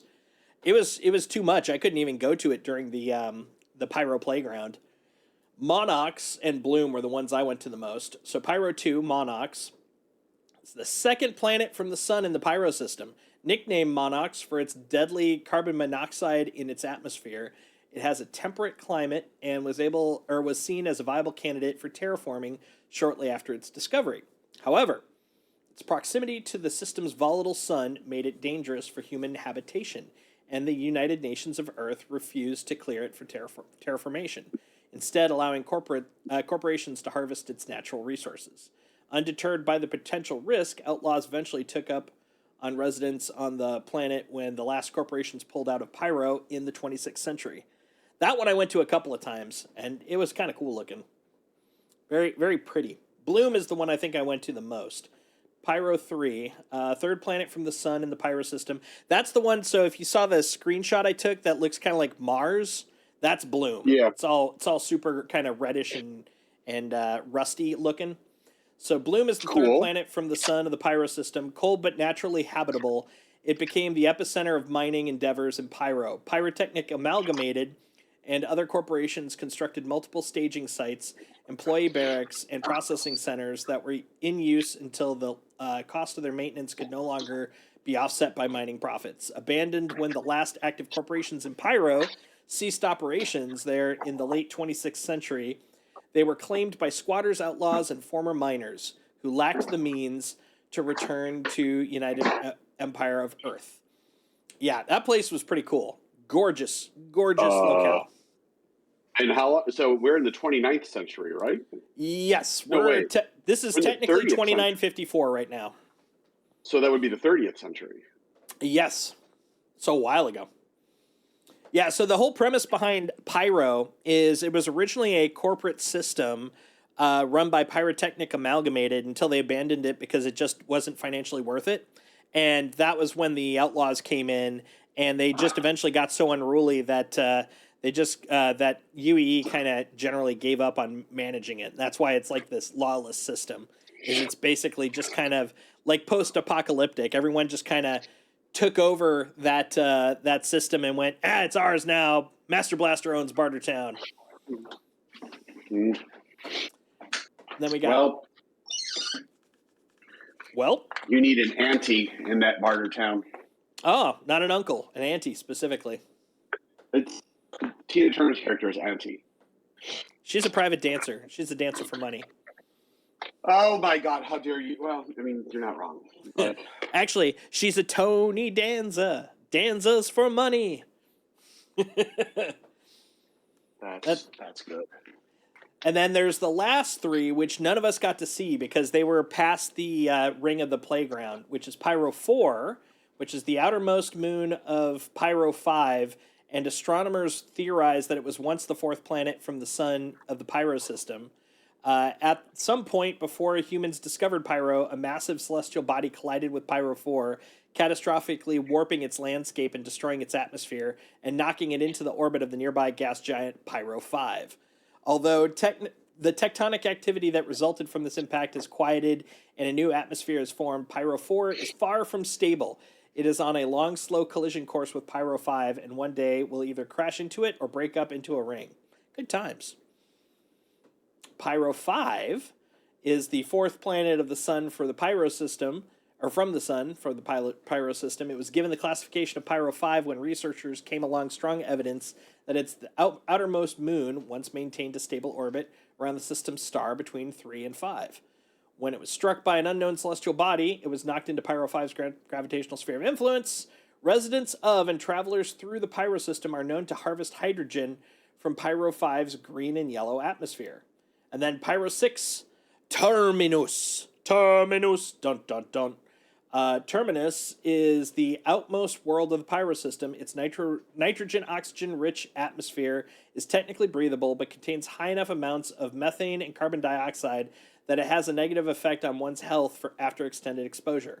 Pyrotechnic Amalgamated placed their main hub of operations in orbit around Terminus, later abandoning the station when they left the system. And then there are 6 moons. Ignis is the innermost moon of the gas giant Pyro 5 Pyro system. The multiple canyons and dry riverbeds on the surface suggest that liquid water once flowed there in the distant past. Its frigid average temperature and deadly atmosphere of sulfur dioxide create an unfriendly environment for those who lack proper protective equipment. Nonetheless, the moon sees visitors seeking to resupply their air reserves thanks to a small amount of oxygen in the atmosphere. Vatra, the second moon from Pyro 5, its thick, high-pressure atmosphere of nitrogen and methane supports an ecosystem of plants that subsist on hydrocarbons instead of carbon dioxide. Some water is present on Vatra in the form of ice, but it is too cold on the surface for it to exist in a liquid state. This kind of gives me Europa vibes. Then we've got Adir. Adir is the third moon from the gas giant Pyro 5 Pyro system. Jagged mountains and rocky hills dominate its crater-ridden landscape. Because it lacks a protective atmosphere that would otherwise break apart most approaching celestial objects, its surface sees frequent impacts. The air is permeated with fine particles of dust that are generated during these events. Classy. Got Phyro, the fourth moon from 5. There's a lot of them around 5, let me tell you. Hotbed of seismic activity. Phyro experiences frequent earthquakes that disturb its deep oceans of brackish water. That's a good word. The moon has an unusual ecosystem that thrives both on the surface and under the sea, supported by the carbon dioxide and nitrogen in Phyro's dense atmosphere. And then they got Fuego. I think we can guess what Fuego is. Let's see. Relatively temperate, but still cold. What? Oh, what? You can't call it fuego and have it still cold. Mostly carbon dioxide atmosphere with small percentages of nitrogen, sulfur dioxide, and oxygen. High amounts of iron sulfide in its soil give the surface a yellow and black appearance. Infamous smuggler group headhunters often utilized fuego as a stash point for goods during their nascent years in the early 2600s. Then Ver. Ver is the sixth moon from the gas giant Pyro 5. Pyro system, thanks to an increased greenhouse effect in its dense carbon dioxide atmosphere, it is unusually warm for a moon, so distant from the sun. Its carbon-rich supports forms of vegetation that utilize crystalline carbon in their base structures. Before the system was overtaken by outlaws in the early 27th century, these plants were a popular subject of research among botanists. That's pretty cool, man. I dig it. Dig the heck out of it. And then, on top of that, more space stations, but I mean, of course, adding rundown rest stops stations to the Pyro system, which provide basic services such as repair, sustenance, and commerce. Then colonialism. I love that. You're going to love that. There's a whole new feature called Outposts Colonialism. A small home for AI to live and shelter. They consist of a central hub and a few optional internal and external modules. They provide the central or basic necessities to support a small group of people for an indefinite amount of time. So I think this is basically, we're going to see like NPC, like space bases, basically, which I'm kind of cool with that. That sounds neat. Then, of course, how the hell do you get there? Jump points, implementing the first jump point in the persistent universe connecting Stanton to Pyro. Includes necessary vehicle items and functionality, the jump points themselves, and their inner tunnels. Yeah, I'm looking forward to that. That's going to be fun. This is the one that really got me when I got to play with the playground. Solar bursts. Solar bursts are dangerous natural disasters that occur regularly around older stars like Pyro. In these instances, the sun erupts with an high-energy particle wave generated from its surface, traveling at 15% the speed of light through an entire star system. This dangerous energy or high energy particle wave can be avoided by hiding behind other objects that are big enough. So I was actually flying around in one of the asteroid clusters in Pyro during the playground, and I actually was able to hide behind a couple of asteroids to keep myself safe. And there was one that I found that was big enough that I could land on. And so I got out of my ship just to test it out and actually stood out in the open when one of the bursts occurred. And yeah, it cooked me. It cooked me good. And then another time I actually stood out and just stood in the shadow and I was able to live. So yeah, it's literally just don't be out in the open when it comes by to cook you. Get behind the pillar. And the one I really liked is I got hit by a burst when I was on Bloom while I was flying around, and it EMP'd my ship, so I careened into the ground. I literally had no control over my ship, and I crashed. It was great. It was a really fun experience. I totally dug it. And then they're going to add engineering, which we can see now in the Arena Commander, which is pretty cool. So this will be the full base initial arena or engineering, which includes item degradation, malfunctions, power management. So this is where having the big ships now actually starts you really start wanting to have multi-crew instead of just one person on a giant ship. Also with that, I kind of skipped ahead because engineering sort of goes into it. Life support. First iteration of onboard life support ships and systems, which entails a ship component that generates breathable gas when turned on, and management of said support component within the vehicle loadout manager. So you actually have to maintain your life support systems, which is really freaking awesome. And, more to do. Let's see, we've got multi-tool update. We got the charge drain. So basically, you know how your multi-tool, you can use it to tractor Don't stuff take like away my infinitely. Yeah, don't take that away from me. You'll actually have to deal with the battery and stuff with it. You can also then overcharge objects and remove distortion damage, which is kind of cool. And speaking of tying it to it, the multi-tool updates. Raising the multi-tool up to the standard from Squadron 42, which has additional functionality like cutting. So you can use it for cutting through the doors for boarding ships, repair, updates like improved handling, integrated UI, and the use of batteries to operate it, which is going to be pretty bitchin'. And then fire! Fire! Yeah, you're going to actually have fire hazards. So, you get the wrong damage, ship gets hurt, fire is going to, happen on your ship, and you'll have fire extinguishers to extinguish said fires. So would recommend making sure those are, refit, which is pretty nice. Oh, now in big ships, you'll want to have a good engineer because you'll want some systems dead when you're just flying around. Yep. Yeah, especially if you get damaged, like if you have to limp home, it's going to be really handy to have someone be able to manage enough so you can kill things that aren't needed so you can limp your ass home on a, low power ship. It's going to be fun. Then MFD rework and new displays. So rebuilding the multi-function displays and building blocks, including new design, functionality, and customization options. This update also includes a select number of updated ship HUDs, giving greater visibility as well as manufacturer-based visual overhaul. So if you've seen any of the Squadron 42 trailers since or at CitizenCon or after, you'll see that the HUDs look a little bit different. That's kind of what they're heading towards, is like that look. And I feel it's a lot cleaner. I'm kind of looking forward to it. Let's see, what else we got? The Quasi Grazer, or Quasi, could be, or Quasi, because it's actually not the Quasi as in the word, it's the aliens. These large warm-blooded herd animals, that's right, space cows, were originally discovered on the vast plains of Quasi on Terra. Most notable for their unusual method of carrying their eggs on their underside, the Quasi Grazer has become one of the standard seed animals, and they can be commonly found on most terraformed planets in the UEE. So space cows, man. Space freaking cows. Let's see. Additional player customization.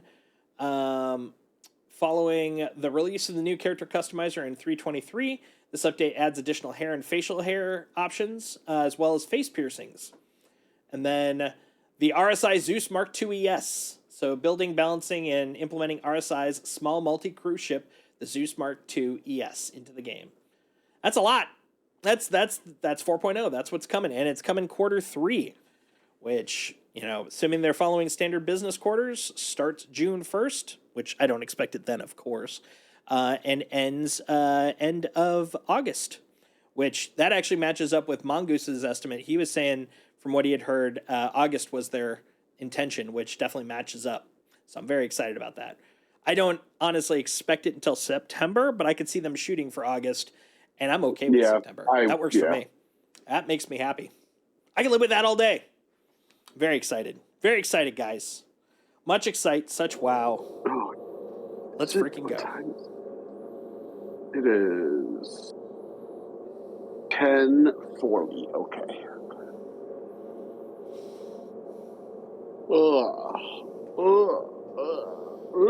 Brother. Is this our sound effect check? Yeah.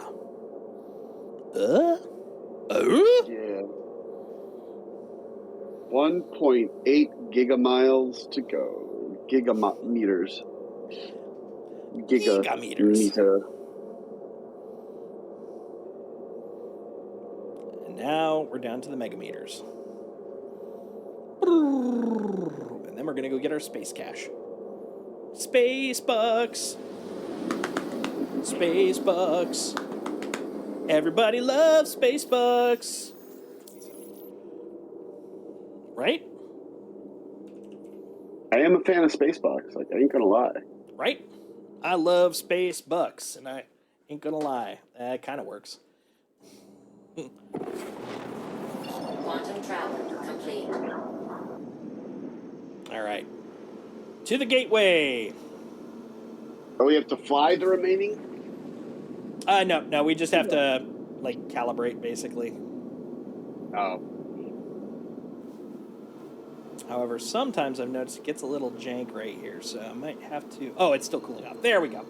I had to wait for the cool off to finish, because I'm a slow, big beast. All right, I am spooled and aligned. I am spooled. I think my quantum is still in cooldown. Then you're not spooled. How can you spool if you were not? Oh, no, you can be spooled. Never mind. Yeah, you're just not calibrated. That makes sense. Pyro you'll see- Gateway is what I should calibrate to. Okay. There you go. You ready to go? Yep, ready to go. Quantum Whee! travel engaged. Whee! Quantum travel complete. All right. I'm going to go find a place to sit and then get us some space cash.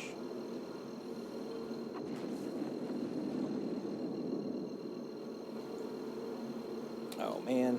Okay. There you go. You calm down.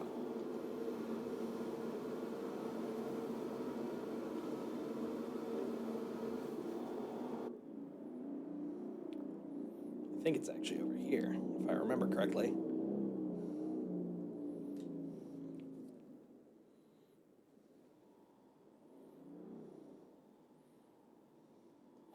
Actually, why not just... I'll just go to a public, or a private one. A usual one. Whatever you want to call it. I'll go to a hangar. Landing complete. Look over there. Pretty soon, few more months, we're gonna be able to take a ride right there. Catch a ride.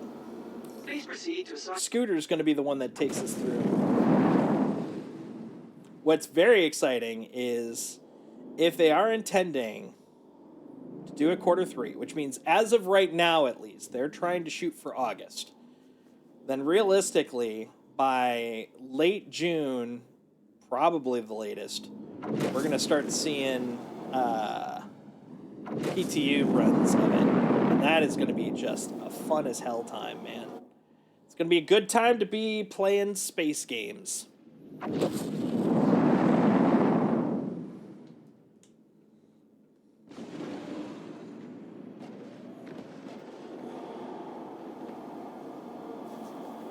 Landing gear down. Landing gear is down. Alright, we're coming in. We're coming in, folks. We're landing this giant beastie boy.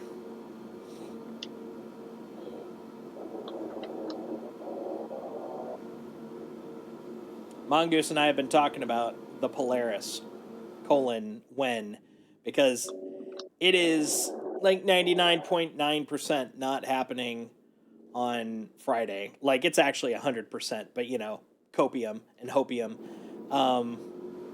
The likelihood is probably IAE, but it would be super cool if they were somehow able to ninja swipe it into... there you are. Okay. Ninja swipe it into 4.0. That would be the best. It's not required, but, you know, I want it. Is it a good idea? Maybe not, but, you know, I want it. Gently. That's why I always bring up my VTOLs, just because it's like that little bit of wing. A little less wing to worry about. Okay, and down. There we go. Now I'm looking for a private pad Hi, Sharoos. or a public pad. She is not giant. She is on top of medium. I'm missing the context there. Sure as heck wouldn't upset us none right now. Yeah, totally. Only if they will only ninja it in 4.0 before IE. If they have the next RSI ship ready to go by IE. Well, they definitely got a few other ones prepped to go. But yeah, I'm with you. I'm 100% with you on that. There we go. Yeah, a little bit further. Just a little bit. Right about there. Beautiful. Beaut. It's a right beaut right there. Always looks like the C2, any of the X2 series just always look like they're just relaxing the moment you turn off the engines. So they're always kind of tensely pushed downward because of the engines, and then once you turn them off, they're like, they just kind of relax into place.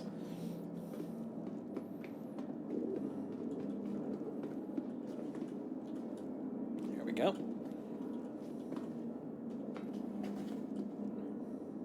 To your right. Crusader Herc series is not giant. She's on the top of the medium. Oh, okay. Oh, yeah. No, she's not big. Like, seriously, my Polaris is gonna make this thing look like a baby. But she is giant. She's big. She's just not as big as other ships. What you're talking is relativism. Let's see. We're gonna put that up to lower deck. There we go. Right, there's no. I have to manually fill up. See, now Copium says that once the Polaris drops, the others will be very quickly because they're trying to build them in a way that can reuse assets. Oh yeah, you're talking about the RSI family? Yeah. Well, I mean, that's the reason why you've got the Zeus and the Polaris so tightly coupled. You've got the Galaxy almost out the door. You also notice very coincidentally that modularity just got brought in with 323. It's as if the Galaxy is almost ready to go out and they need modularity ready or something. Yeah, no, RSI is going to have a lot coming out over the next 6 months. 100%. Which is good. Welcome Getting all that off to the the backlog ASOS means they're that much vehicle closer to retrieval finally putting some extra effort into the BMM, which definitely needs some love. Oh, can I not? There we go. Stored. Please visit us. Wish they would stop nerf paddling my Ion. Yeah, that thing keeps going back and forth, man. Honestly, right now, I'd just love them to get ballistics back up again.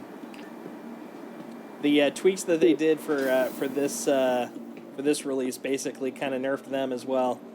But I'll live with them for now. For now. They've got a limited time to try my patience. All right, let's go over here. Hi, admin. How you doing? All right, so you are the proud owner of 37 of these units.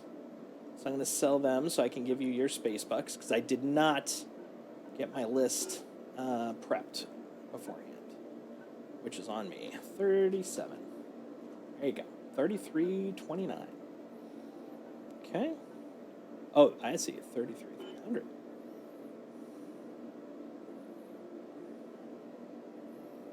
Go. Step away, and we'll do a little bit of space math. Uh-oh. No service. What am I doing wrong? Haunting. Why? I'm temporarily frozen. Hey, Isaac! Space sheets!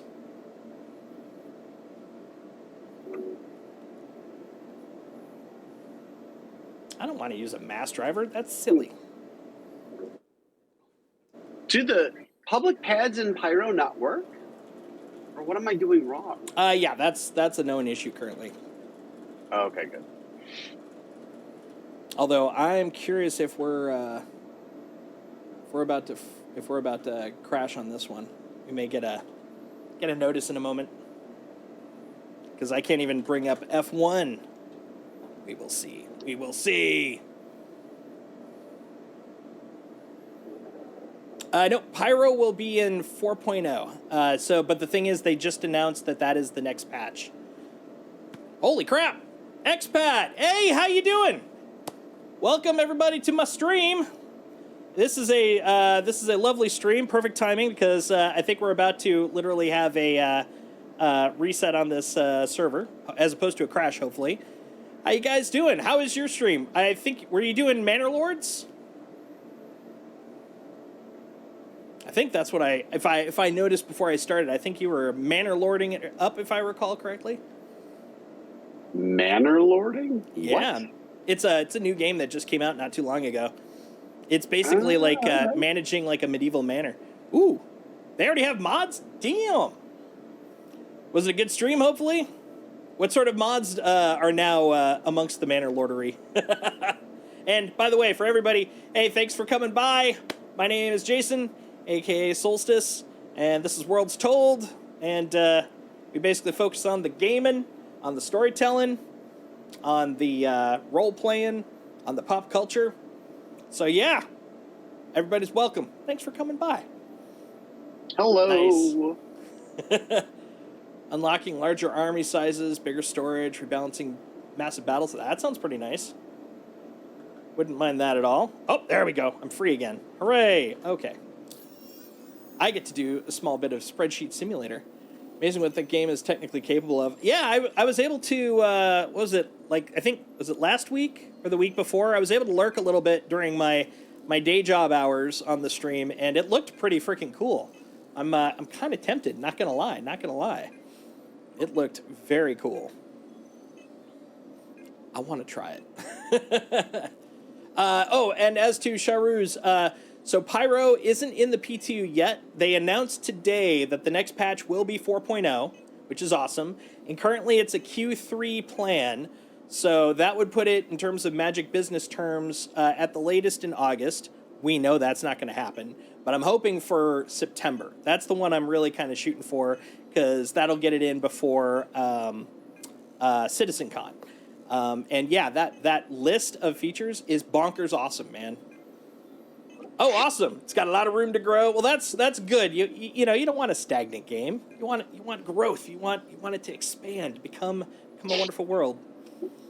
That's true. I don't think it's not that it'll happen. It's just that historically, it doesn't look like it will happen. But like, it's in the range of possibility. They've been pushing crazy hard over the last, I'd say in the last 9 months, I've seen some really good effort for them to try to match their dates.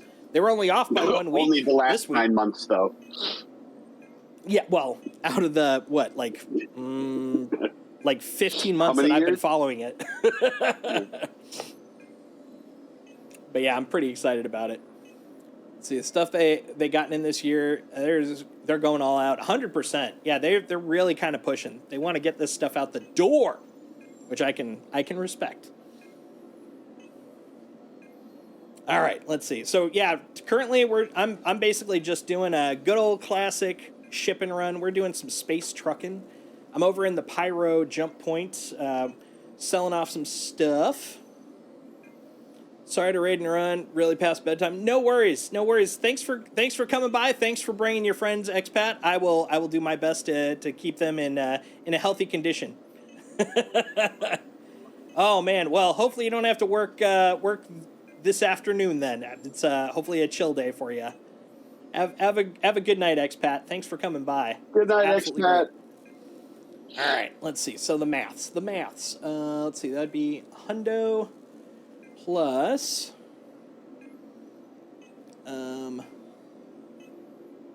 crap. I lost my number. What was my number? Oh yeah, there we go. That 420.69. Let's see. Well, I could give you 420. You definitely want more than that, but I mean, I could give you 420 if that's all you want. It's all anybody ever wants. It's I true. once was visiting a kid in a drug treatment facility, and I was like, God, what time? I was like, what time is it? And the kid, who's another kid there for, drug treatment, Right. was like, 420. I'm like, do you think you're funny? He's like, yeah, it's 420. I'm like, hey, dude, don't do that. Just don't. Be that guy. It's not Be that funny. guy. There you go. You got some It space was bucks. so Mike. expected. Thank you. Ooh, okay, all right. That is a 7,000 increase. Yeah, right? All right. That's not a bad return on the investment. Right? Yeah, I got about 60K off that one. That's right, because business is booming. All right, so now it's Degnus Root time. Do you wanna invest in Degnus Root? I do, but I also have to go to bed. Ah, all right. Because Because it's all me. I have to work. I'm the Degnus Root guy. Oh. Yeah. I'll still give you money though to invest for me though. How's that? I guess. All right, give me some space bucks. Gimme wallet. The trade you trust. Yeah, Here's my trust me friend. with your bucks. Trust me with your space bucks. It's gonna be great. I could use all your space bucks. It's gonna be great. Oh, look at that. Notifications. It actually shows me now. Nice and convenient. I used to have to kind of do the crazy math on it. Oh, so nice. Big fan of the space bucks announcements. All right, so 44060. Yeah. Oh, 60. God damn it. The extra O is killing me. 52000. All right. So you're dropping in 8.46. That's not right. Maths. Who needs it? There we go. Yeah, you're getting... I'll give you 12%, because I'm a fancy boy. And I'll send it to you once I'm done with this Degnus run. We're getting some Degnus root, folks. We're getting some space roots. And we're shoving them in the space hole. You may think, ew, gross. And you know what? Correct answer. Well, you know this channel. Everything goes in the space hole. That's right. That's how you know it's done correctly. Shove it in the space hole. I think you're going to be happy with that. I am going to be happy with my Degnus root. Who the hell said that? Was it you? Is the lady in here? Nope, you're a dude. Who said that? It wasn't you. Hey, Vin Diesel, did you say it? No? Where did that voice come from? I think I'm going crazy. I bet it was Indy. Little sleepy boy.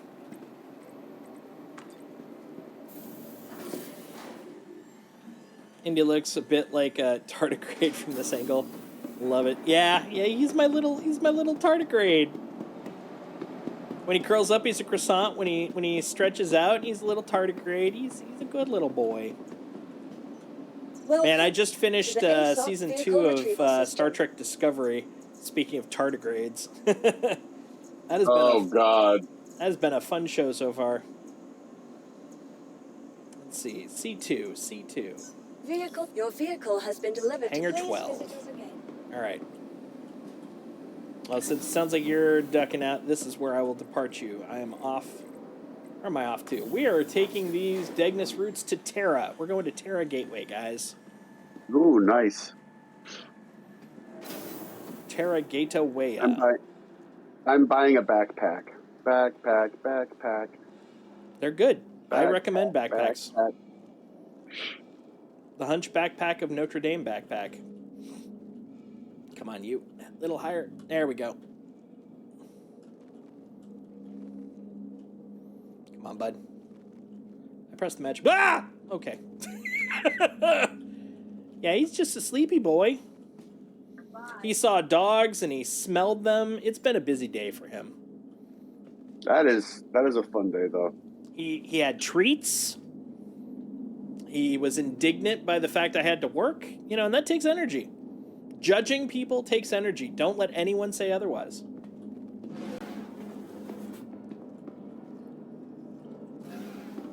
Oh, that's good. That's some good coffee. He's my little space tardigrade with fur and a belly. You're drinking belly for coffee? pet. How yeah. late are you expecting to stay up? Probably about 3 more hours. Crusader Man, Data launch. taking system. I thought I had a problem. That's a lot of coffee. I respect the shit out of that. It's 1 cup. That's not a lot of coffee. Yeah, who needs sleep? That's a good point. Your body tells you when you're tired. That's when you pass out. That's nature's way of saying now you should sleep.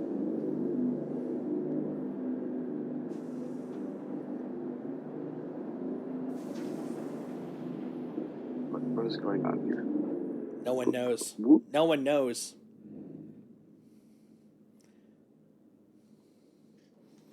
I would paraphrase that. Sleep is for the sleepy.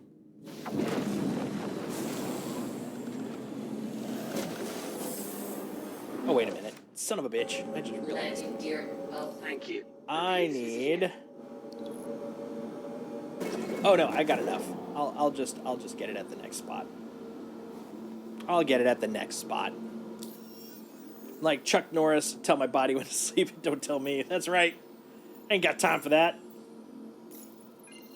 Man, I would go over and go look at the jump gate again, but I mean I'm literally carrying all of my space bucks since it's early days of this patch. What the hell was I going to do? I was going to go to Terra. Terra. Oh, wait. I'm not even on the right map. I'm literally typing Terra into nothing. There we go. Wait a minute. Wait, what happened to my fucking home? Okay, that's suspicious. Don't be suspicious. Don't be suspicious.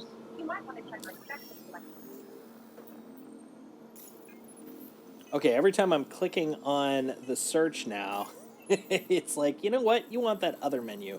I'm like, I disagree. With respect, I disagree. There we go. That's where we're going. Okay, guys.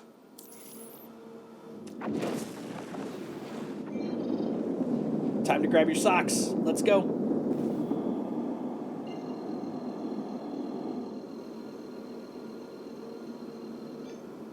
$52.9 gigabillions. Engage. Woo!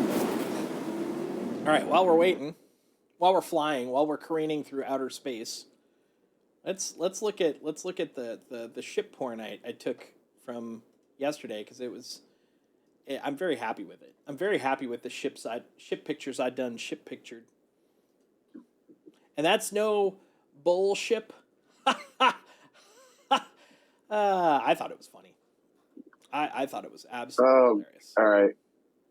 I'm going to see if I can fill up my ship, put some gas in the tank, because I can't handle another ton. Always get gas in your tank, yo. Well, see, I'm assuming sloth means absolutely hilarious. And you're right. You're right. Look at these. Look at this. Look at this beast. This is my baby. Look at the tiny people. Look at these tiny little people here. They're so small in comparison. See that dot? That's not a dot. That's a person, because the ship's butt is so big. Yeah, that little dude. That's a person. That's a person. That's a person. That's a person. That's a person. Like all those little people. Look how big this butt is. It's got a booty, and I love it. And look at its nose. Look at all those people down there judging it.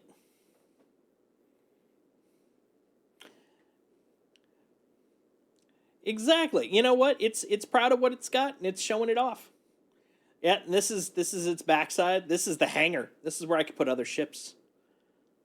That's right. Oh, you heard it correctly. You heard it correctly. Look at this ship. Look how pretty it is.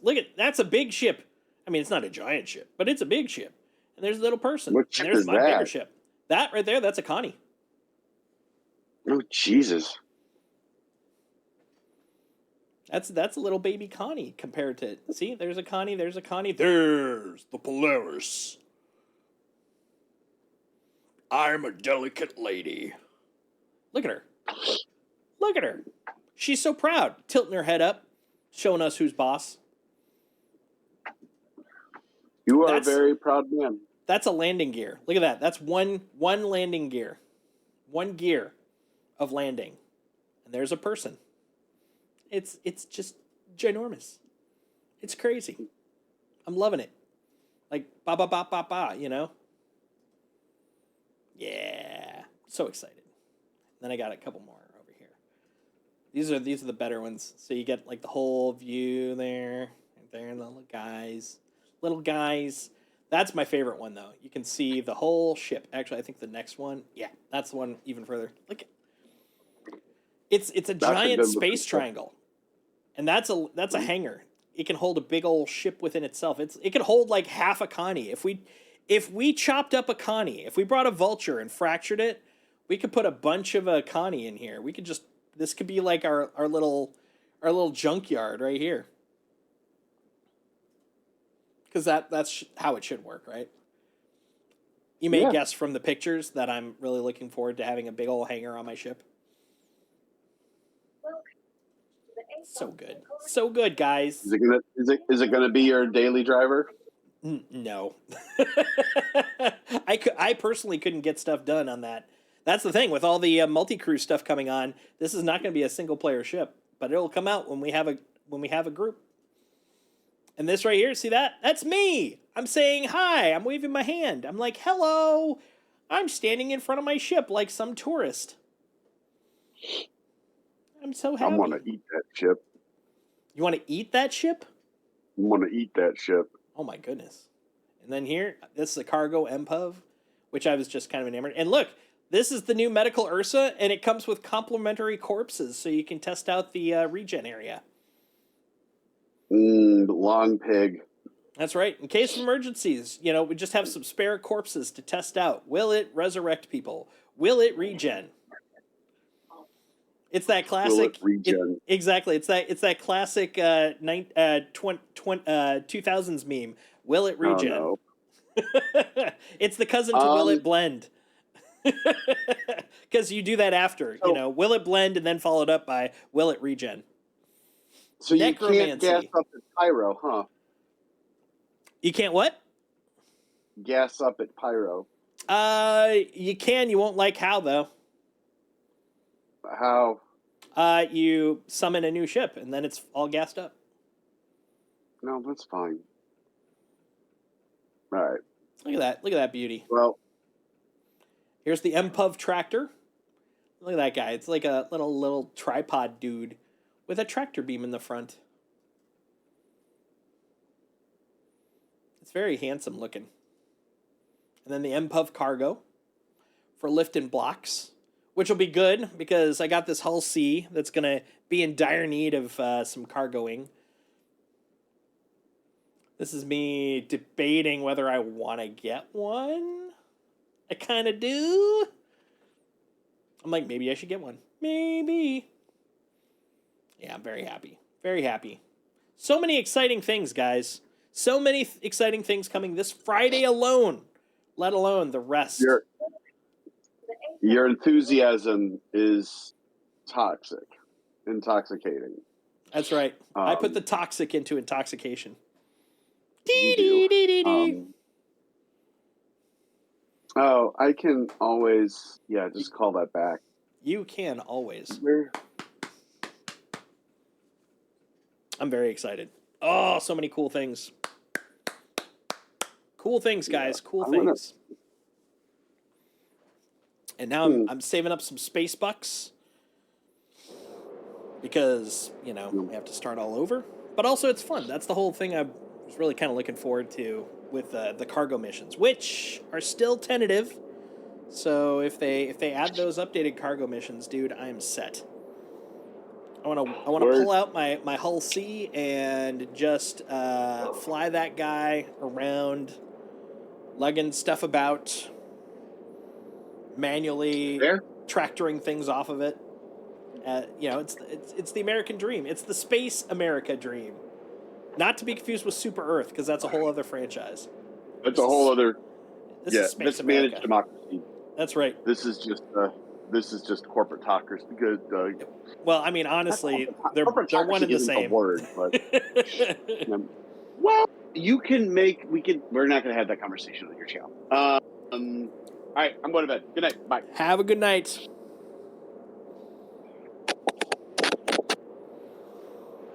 Oh, Briku. He is a hoot. He's a hoot and a half, guys. Hoot and 9 quarters. A hoot and 3/10. Yeah, my whole goal is to, you know, with the patch. So the 3.23.1 patch most likely is going to be dropping tomorrow in prep for Invictus. But that's also going to have the medbed changes, which I'm very excited about. Now I've got my C8R. So I'm going to shove a pulse in my C8R. I'm going to take it over to do a UGF. I'm going to take my little pulse and its little pew-pew Gatling gun. It's basically like I'm going to ride a motorcycle with my gun into the UGF, and if they kill me, it's like, no worries. I'm just going to pop up at the C8R, and then I'm going to get up. I'm going to go back in. It's going to be the best time, guys. I'm very excited. So many fun things are literally in our fingertips. Our fingery tips. Wow.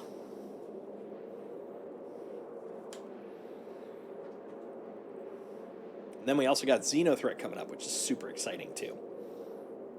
Finally, maybe get to use my hammerhead to some avail. Oh, very exciting.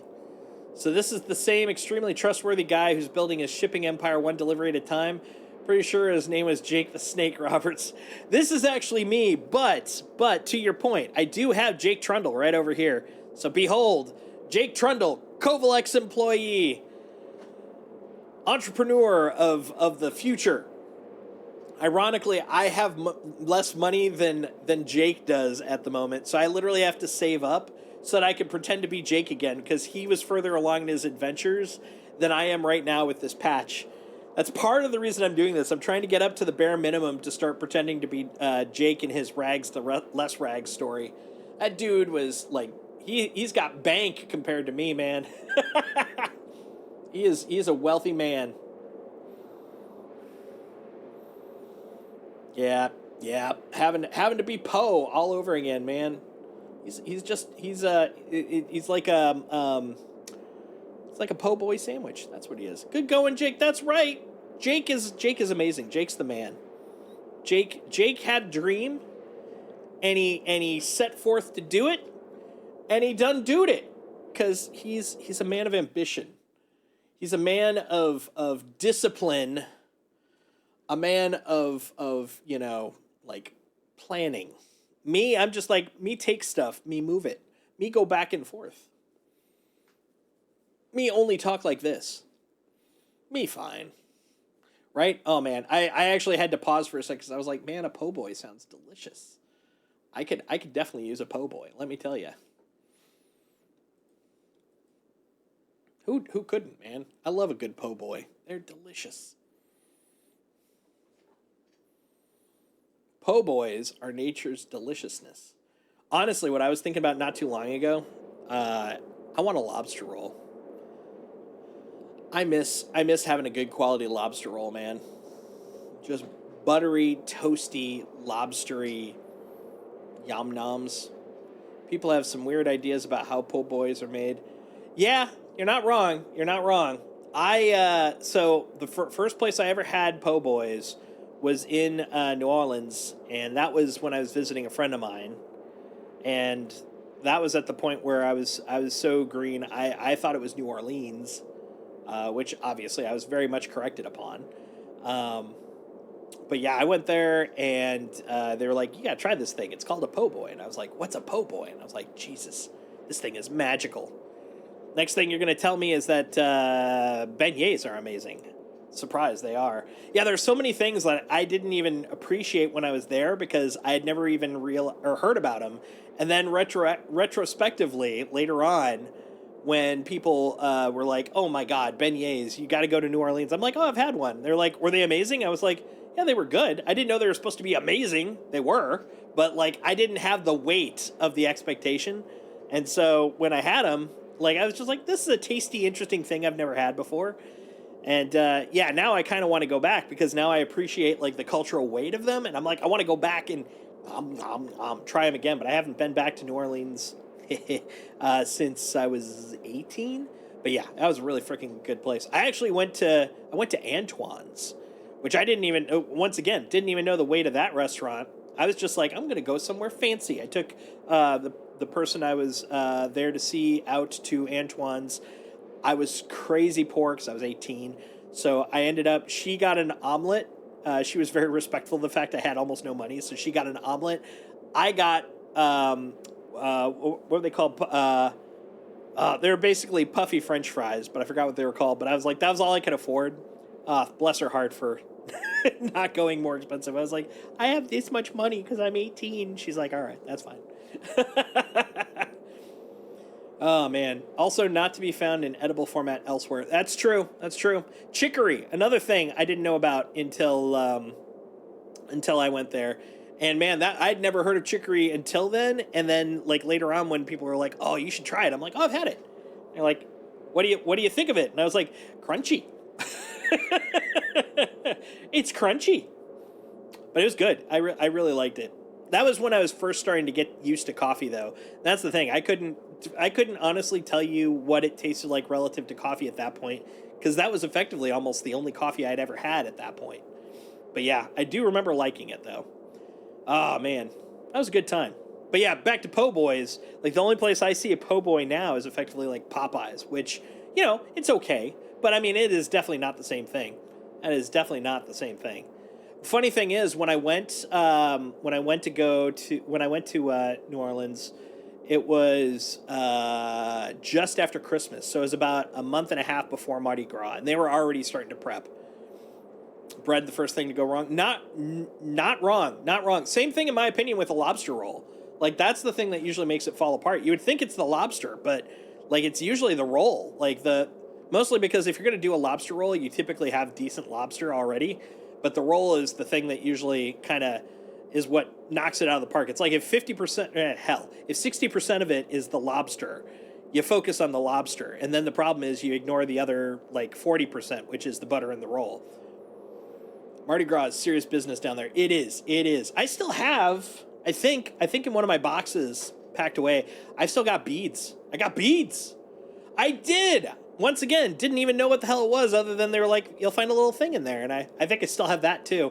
I kept a lot of mementos from when I was there. Funny thing is, so this was 95 to 96. It was over that New Year's that I went. And this was basically in the era where everybody was all about Anne Rice. If you're into role playing, this is when Vampire the Masquerade really started taking off. And so we did like a lot of like the graveyard tours and watched all the vampy movies, Interview with the Vampire, all that kind of stuff. Oh man, it was a good time. It was a good time. I really want to go back there. I haven't been there since Katrina too, so I know it's got to look drastically different. Mom used to make the most awful noises if she cut into the cake and hit the plastic baby. You should put the, when you make the cake and you put the baby in, you should also just cover it in just a little bit of red food coloring, and then so that way when you cut in and you see it, it's like you could tell where the baby was. I think that would have been great.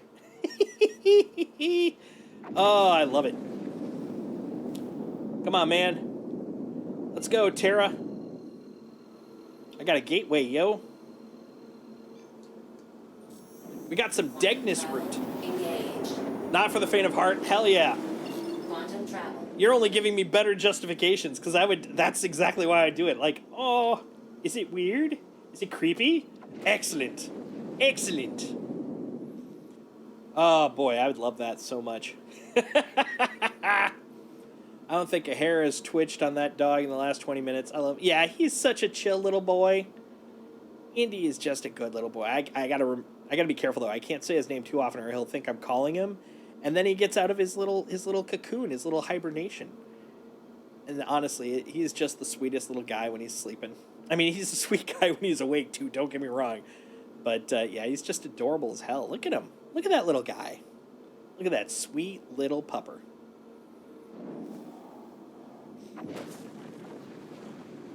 Honestly, what I want to do, I found a company that makes these chairs for, and I am definitely this dog parent.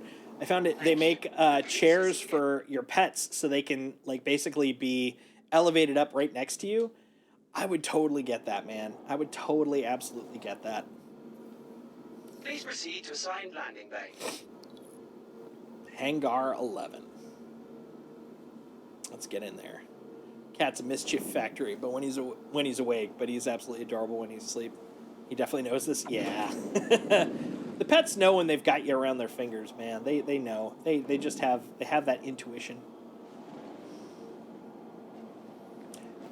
So I keep forgetting how much freaking fuel this giant behemoth C2 has, because I have done 2 cross-system jumps to 2 of the major jump gates, and my quantum has barely flickered. Look at that thing.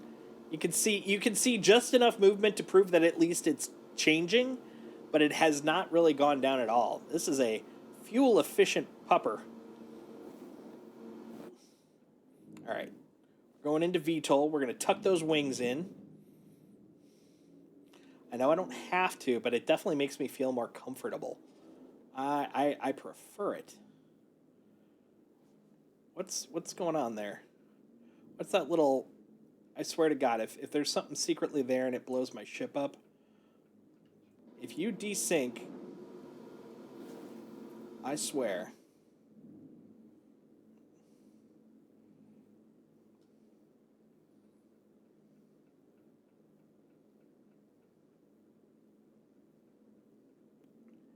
Sorry, a moment of concentration. Just in case. Ooh. This is the one thing about early days and regaining your financial freedom in this game is that you're basically all in on most of your major purchases. And so the question then comes down to, will I have any money at the end of this? Not even will I recoup the cost, but just will I be poor? So it always makes me nervous. All right, let's go sell. We got some stuff to sell, folks. Whee! We'll call up the space elevator.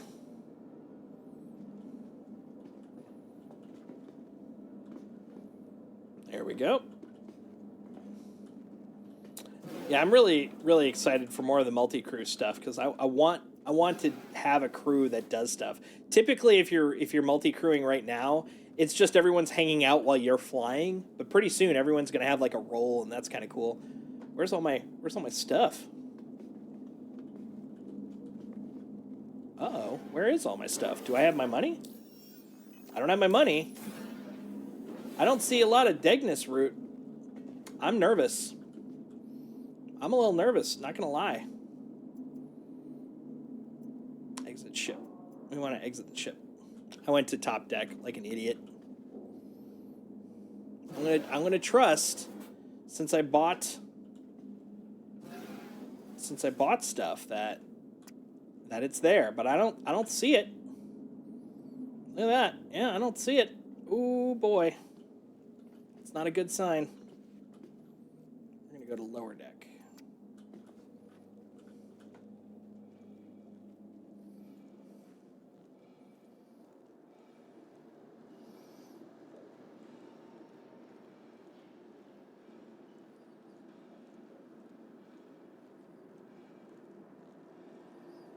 Fingers crossed.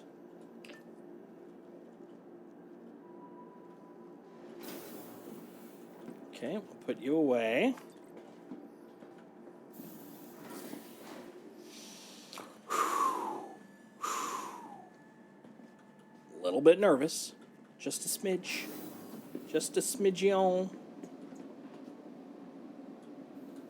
Welcome to the ASOP Vehicle Retrieval System. Put away the C2.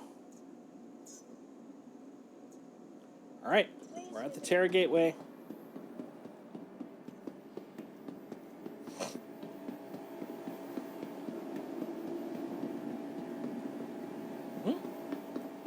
Now the question is, where's the elevators? I think it's around this corner. Every single station has to be its own special butterfly, right? Damn it. It was around the other corner. It was around a corner. Ah, of course. The old double round. There it is. I found it. Okay, fingers crossed. Minor stress. It's like I said, this is the phase where it's all of the money. All of the money. Not some of the money. All of the money. Galleria. Woo! Thanks for the sub, Isaac. Much appreciated. You made my day. Please, please, please, please, please, please, please, please, please, please, please. Hell yeah. Hell yeah. Woo! We had it. I don't know why it wasn't showing up, but you know what? I don't care as long as I had it to sell. All right. Woo! Okay. So now we're gonna math what I can give Briku, because Briku got some cash money owed to him now. He gets 11.8% of the end result. 498,658 divided or times 0.118. I'll teach you to show me ADS when I'm trying to talk about sandwiches. Oh, ads. I'm thinking in this game, aim down sight. Right? Let's talk sandwiches. This is important. This is business. This is sandwich business. Gotta talk about sandwiches, guys. So one of the streams I want to do, it's going to be a weekend stream, but I think I might do it after all the crazy content crap that's coming up over the next month. I want to do a afternoon stream based in spirit on Star Citizen. I'm going to get all the ingredients to make the sandwiches that you can find in the sandwich shops in Star Citizen. So we'll make a katsu sando. We're going to make maybe we'll make a couple of the burritos from the crazy weird burrito store. You know, all the fun stuff. All the fun stuff. We're going to go to the wallet. We're going to give Briku some space bucks. Briku gets 58. God damn it. I can't do numbers, guys. It's all going south. 58. Wait a minute. 5. Okay, something weird's going on. Like I'm now looking. I'm pressing 5. That doesn't look like a 5. Look at down there. It's a 6. Oh, because of the service fee. That's why. Okay, I gotta ignore the total cost. Look at the bottom. 58,842. 58842, which is going to cost me 59. Okay. Oof, that was very confusing to me. We're going to make some Bizarro burritos. They got like a Galbi burrito. They've got Moussaka burrito. They used to have a ham and eggs burrito, but I haven't found a place that has them after the patch. I think they may have finally realized how weird that one is. Like, don't get me wrong. I think, or not a ham and eggs. It was a ham and eggs would be delicious. It was a ham and cheese burrito. Like, that was the only description. It wasn't even like, you know, like jamon with like some sort of like Oaxaca or anything. It was just ham and cheese burrito. And you know that your brain instantly goes to like a ham and cheese sandwich, but with a tortilla. You know that for a fact. That is exactly what happens in your brain. Anybody that says otherwise is a liar. A liar! Yeah, ham and cheese quesadilla totally makes more sense. In my opinion, at least. All right. Now what are we going to sell? Or what are we going to buy? So supposedly, Tram and Myers on Crusader will pick up... They'll pick up... Actually, hold on. Let's see. Let's take a look. 439, huh?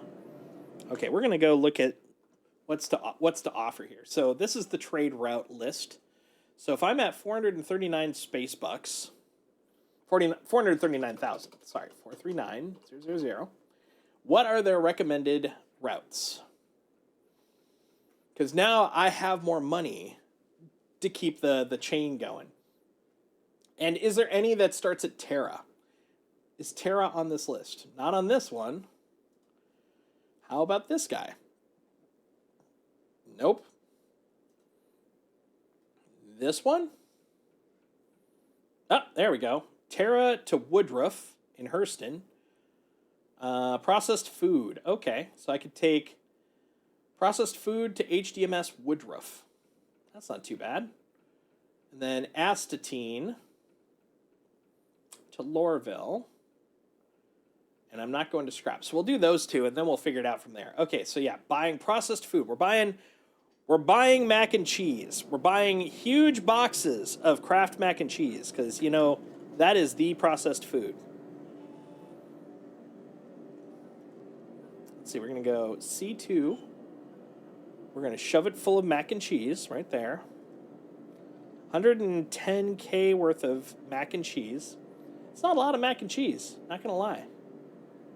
That's a very cheap amount of mac and cheese. But at least I'm full of mac and cheese, and that's the important thing. Apparently you can buy pre-made mac and cheese by the bucket. I'll scoff, but I'm lazy, and I do like mac and cheese. You know, you're not wrong. My favorite foods are the decadent carbs inside of carbs foods. So, like, have you ever had, like a mac and cheese sandwich? Or have you made a spaghetti sandwich? Like, they're good. They're good. They have no reason to exist, but they're really good. Especially if it's like a butter toasted sandwich. Oh my god. There's a reason I'm fat. Ugh. But they're so good. Wada Pav. I don't know that one. I know Chat. We have a lot of Indian people in my area because we're all tech nerdy here, and there are a crazy amount of Indian restaurants. And so I've been introduced to chaat, which is freaking awesome. It's like take Indian food and then turn it into junk food, and I'm here for that. Welcome to the ASOP Vehicle Retrieval System. C2. Your vehicle has Where are we been going delivered again? to the following C2 location. to, or not C2. C2 isn't a location. Don't be ridiculous. We're going. Oh, crap. I closed it like an idiot. Was it this one? I think it was this one. Yeah. Okay. Woodruff. We're going to Woodruff. Please visit us again. Fried mashed potato patties. I'm on board. Slider buns. On board. That have been grilled with a little ghee. Oh my God. Very much on board. Slathered with a sweet chili sauce. Yep. Yep. You're speaking my language. That sounds delicious. You're not helping my cause, but you know what? I'm okay with that. Yeah, I've been pretty good lately, but today specifically, I just I was like, I'm done. It's been a day, and unfortunately, I still use food occasionally as emotional support, and so I ordered the Crazy Puffs from Little Caesars, which have no reason to be as good as they are. They're just ridiculous. They're basically like if you took a tart and replaced it with pizza, and it works so well, man. It's just a magical food source. It's true. It's true. And you know what? I used to, when I was younger, I used to feel guilty about it because it was like, oh God, I'm setting myself way back. But it's like, no, you just gotta, accept it occasionally and then just move forward. And so I'm okay with it. But, there's still part of me that's like, damn it. But I'm like, meh. Tomorrow will be good. We'll go on our walk. We'll eat better food. But today was just a pizza puffs and Twix cookie brownie kind of day. And my God, they hit the spot. They hit the frickin' spot. And the Twix cookie brownies were as good as you expected, which is good because typically when you hear that kind of a sentence, when you hear the concept of a Twix cookie brownie, you know it's going to disappoint you compared to what your brain is expecting. This matched what I was expecting it to taste like, which made it amazing. I think I just ate all the bags of snacks for my various flights for lunch today. Oh, was today a flying day? Plus a cheese stick because protein? There you go. Valid point. See, when I don't have enough food, I just make it up with coffee. Coffee. Yesterday was the flight home. Ah, gotcha. Well, welcome home.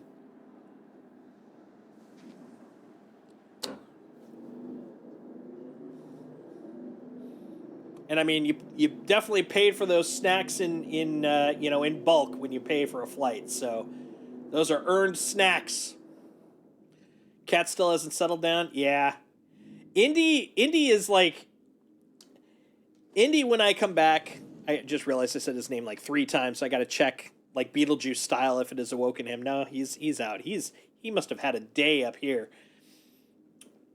But yeah, when I come back, my dog, which is how I will say it, he just starts getting really like nice and cuddly, which I feel like, I mean, honestly, I know pretty much that he's like, hey, you're back. I want to be around you. But like in my head, I feel like he's like, yeah, see what you're missing? You don't want to go now, do you? You want to stick around. You want to hang out, right? A revenge pooper. Oh man, yeah, that sounds rough. I wouldn't want a revenge pooper. Woodruff. We're going to Woodruff. God, I love this map. Okay, anybody has any questions? Here's the answer. I love this map. Hold on. There. That map, that is 323 right there. Like everything else was an excuse to finally get this in. Like distribution centers, just so we can have the map. What else? FPS upgrades, all for the map. This is the reason that 323 exists. Everything else was just an excuse to finally get this out the door.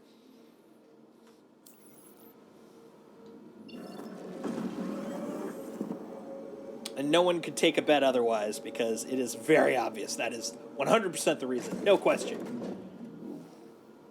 We're heading to the sun, guys. We're heading to the sun. Whee! Ladies and gentlemen, space. Look at it careening through space like some sort of space careening beast.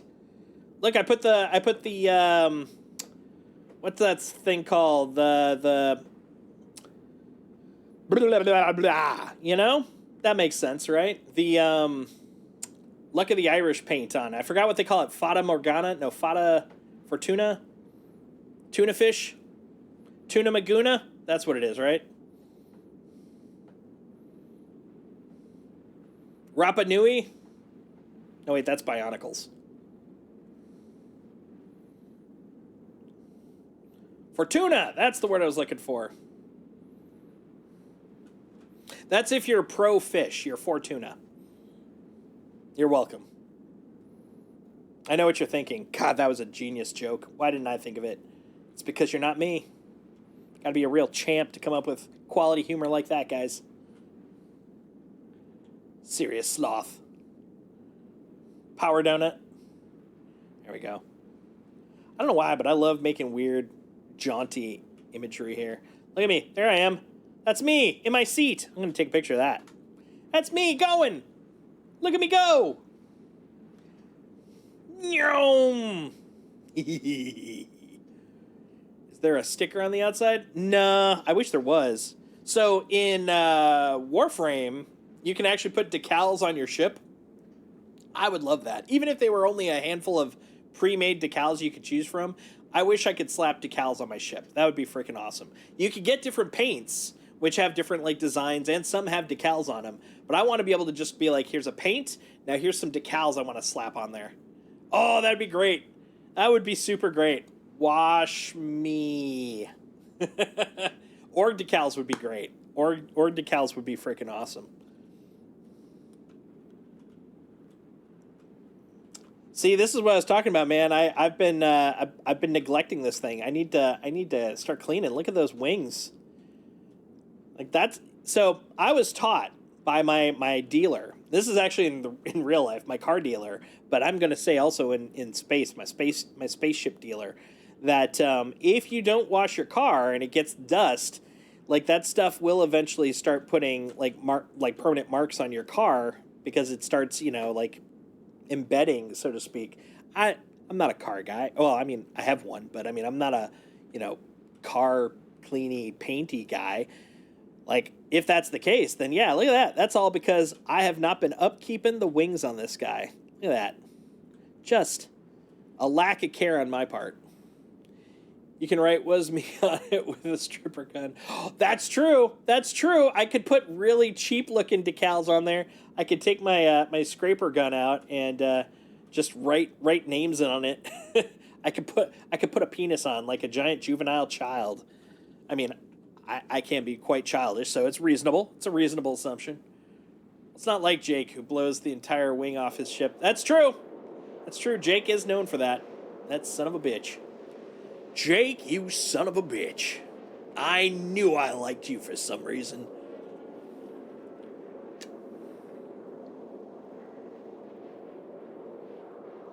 Ah! I now have coffee hand. Coffee hand isn't great.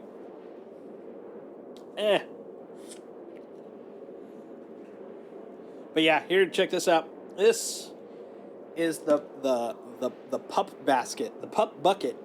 Look at all those treats.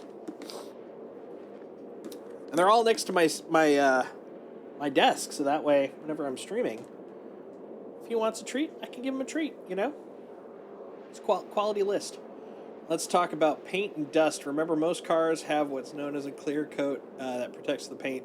That's true. And don't forget to get that super important undercoat. It's made some good inroads into that bucket. Yeah, slowly. Oh, no! You son of a bitch. I love you, but you son of a bitch. He got out of his bed. How dare he? Hold on. Let's pick him up. Come here, buddy.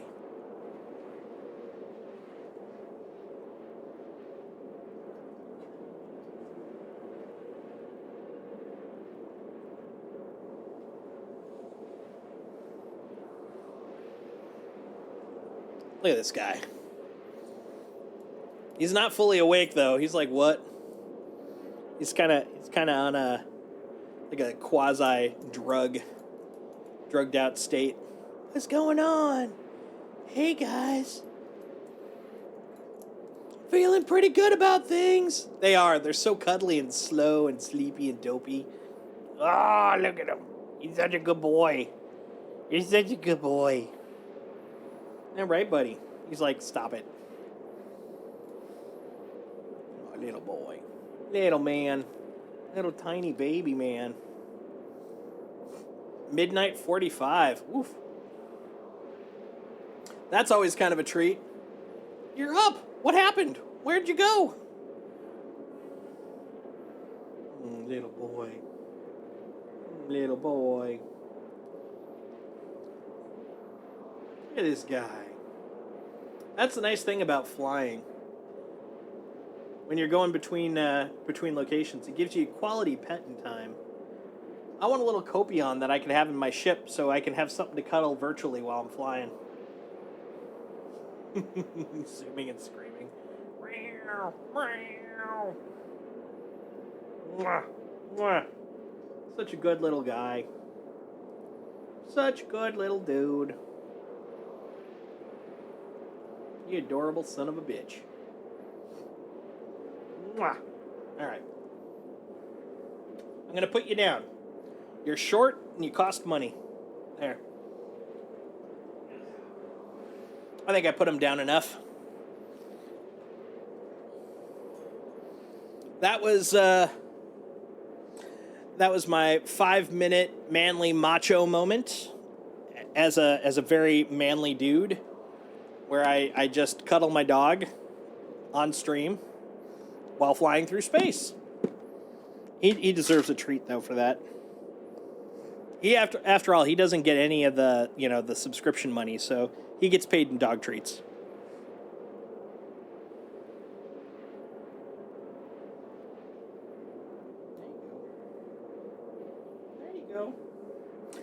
When he's dopey, I swear he treats the dog treats like they're some sort of alien artifact. Like he'll stare at it for a while, and then he'll lick it, and then stare at it some more, and then very cautiously open up his mouth just enough for you to place that like the edge of it into his mouth.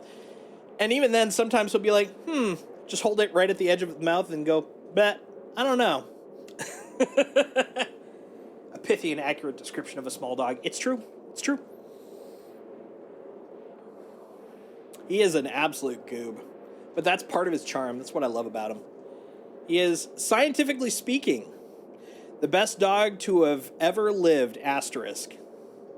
And the asterisk is up to you guys because there's no asterisk in my world. But yeah, he's such a sweet little guy.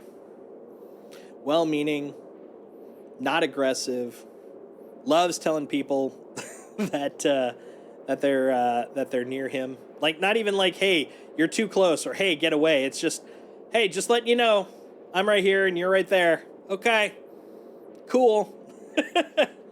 So you can put on cruise control for quantuming? Yep. So basically, like, if you want to parallel it to like Star Trek or Star Wars, like, it's like going into warp or going into hyperspace. So once you do that, it's like an autopilot, and it's just going to go to your destination, unless you get like interdicted, and then you're like pulled out, and you're like, oh shit, I got to do something. Someone's going to kill me. And then you got to, like run to your station. But yeah, in theory, minus bugs, because anybody that's played Star Citizen long enough knows the danger of, like, say, taking a ladder or an elevator while quantuming. But broadly speaking, yeah, you can just go hang out in your ship, go do whatever while you're quantuming through space. And pretty soon, this is kind of part of why it's very exciting that Pyro's coming up, since we're going to have multiple systems. Once we get to the point where we have a decent amount of systems, like they're shooting for about 100, like you'll basically be able to like quantum from, one jump point to another jump point. That could be like a while, and then literally take a jump to another system, then quantum from there to the next jump point. So like the only time you're having to like kind of hop back in is to like control going to the next location. And you can do that for like these big like shipping runs. Like, imagine what I'm doing here, only it's across multiple systems. So I could, like, hang out with friends and chit-chat or whatever, and just be zooming around making space bucks. Something I haven't seen happen yet, they had at one point in time, you had to keep a hold of the sticks for a while quantuming. You don't. I wonder if that all changed. Well, they're planning to bring that in at the very least to get into quantum once they get the dynamic quantum stuff set up. I think that'll be part of jump points as well, where you basically have to kind of maintain it until it gets a stable bubble, and then you'll be able to let go. But I don't, as far as I've seen, I don't think I've seen anything where you have to actually maintain your hand on the stick for all of quantum, which is good because imagine doing that for 40 minutes where it's like, yeah, sorry, I can't pee. I've got to put my hand on the stick so I don't fall out of quantum. That'd be crazy. That'd be crazy. Especially for those long quantums. Like, this is a relatively, yeah, exactly. Like, some of them, depending on how big how big the system is and how slow your ship is. Like, I've had ones that could take like 20 minutes. And this is like a mid-sized system based off of the sizes that they've been showing. So you could definitely, like, if you wanted to go from far one side to far another, I could see on a slow ship it taking a long-ass time. Quantum travel. There's a planet in front of me! Who put this planet there? The other thing is, like, on the other side, if you're like, I want to do, like, a lot of stuff right now, you could just hang out in a single planet system, like a handful of moons and a planet. Just go hopping from place to place to shoot. Like, that's the thing. It's like, it's an MMO of, like, galactic proportions. So it's like, if you have, like, 20 minutes and you're like, I just want to do a couple of things, hang out in the system you're at, go do some trading or blow stuff up. Or if you're looking to do some, you know, big epic stuff, you know, just plan out a route, spend an afternoon just big chilling. One thing I've been doing I kind of enjoy is I'll do scraping and then, like, be watching, like, YouTube videos or a show. It's like my hobby. It's a little relaxing hobby. Quantum travel. Very relaxing. There's Woodruff. Exactly. That honestly is why it appeals to me, because there's points where I want to do big, epic things. You know, it's like, I want to spend an afternoon and feel like I'm doing something, like, grand in scale. And then there's times where I'm just like, you know, I want to hop on for 30 minutes and just do something. Like, go blow someone up with guns, blow someone up with a ship, or maybe even just, like, you know, like I'm doing now, just transport goods. Like, that's all I'm doing right now. It's not even combat-y stuff. I'm just buying and selling. I'm a trader. I'm a merchant. I'm Jake Trundle. Entrepreneur. Moneymaker. I almost have enough I can actually start playing Jake Trundle. But I need some backup money in case there's bugs. I call it the trust fund. It's backup insurance in case bugs basically make me lose money, and then I'll just pull money out of the trust fund so that the bugs are offset. I also like the fact that this game you can have a range of, like, things to do in terms of, like, scope of people. Like, I'm doing this by myself, but I could also do, like, big multi-person missions. Like, that's why I'm really excited about when the Polaris comes out, because we can start doing these, I mean, honestly, we could start doing stuff now, but the fact it can act as a home base, we can start doing these, like, bigger, like, wandering missions, wandering combat missions, where it's like, we take the frickin' flagship out, and we have a handful of small fighters, and when we get there, we just scramble them, blow up stuff, hop back in, off we go. You know, all the fun things, all the good stuff. Thanks for the follow, Excel Spreadsheets. That's a great name, by the way.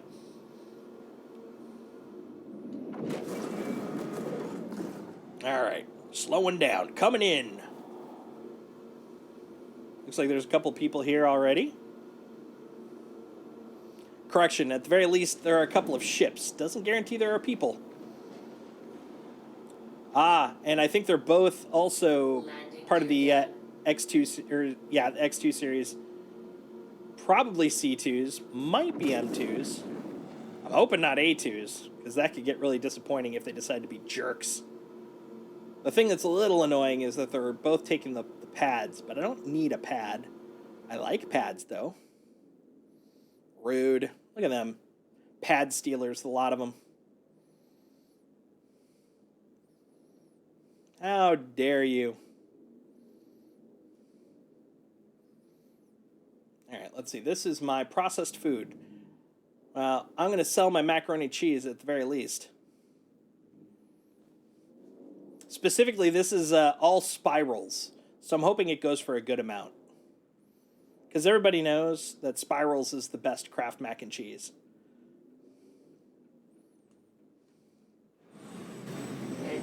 When I save up enough, I could start selling some Annies.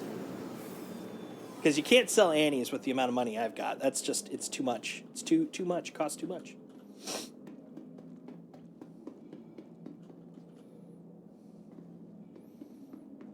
All right. One to beam aboard, Spock. Come on, Ella later. Let's go.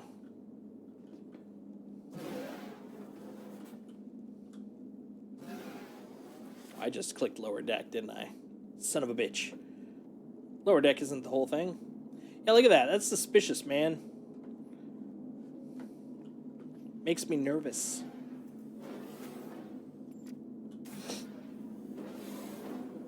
All right, down we go.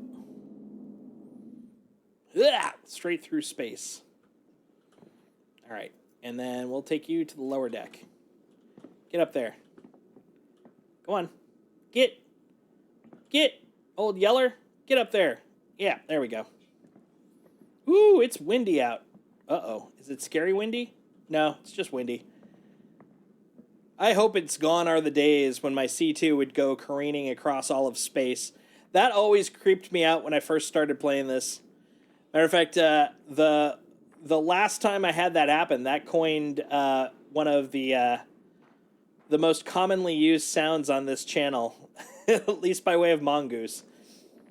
Because I had it flying away as I took my... I had an Ursa on it. I rolled the Ursa off.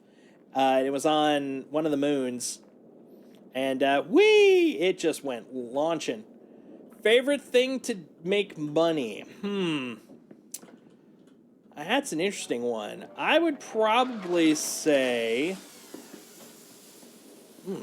Actually, I have to think about that for a second. Depending on my mood, if I'm in a group, probably doing like HRTs, ERTs, and then looting afterwards. Second would probably be what I'm doing now, like speculative trading. I do kind of enjoy it. It's a very chill way to kind of hang out. But my favorite one is probably salvage. Even though they've definitely neutered the profit from it, I just find it very fun and relaxing. It's kind of like Power Wash Simulator, but I get profit for it in this game.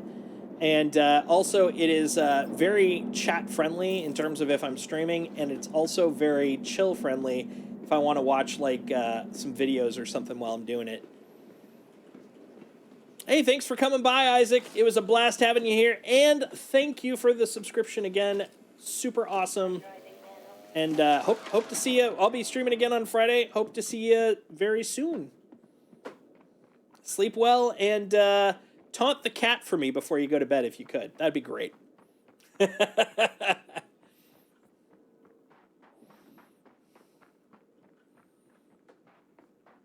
Also, welcome to the chat, Aunt Zilla. Much appreciated. Cat's got to get tormented. What can I say? Sometimes it just needs to happen.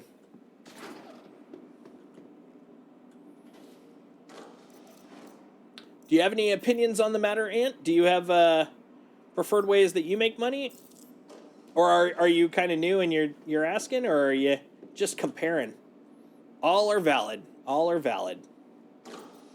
Give me some pants. I'm here to buy some pants.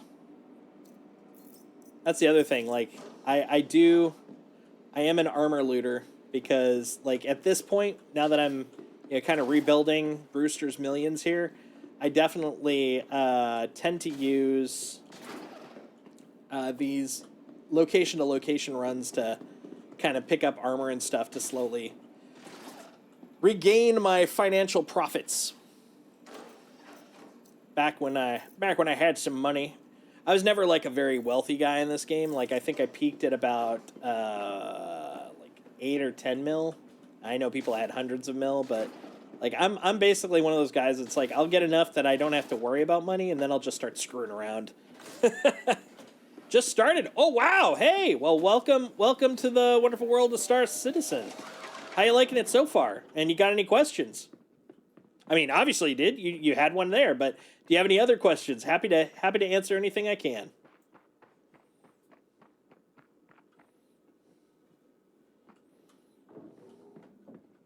You picked a good time to hop in. Invictus starts on Friday, and during Invictus, you'll basically be able to rent almost every ship that's available in the game, and it's a good way to kind of test things out. See how they feel, if you like them or not.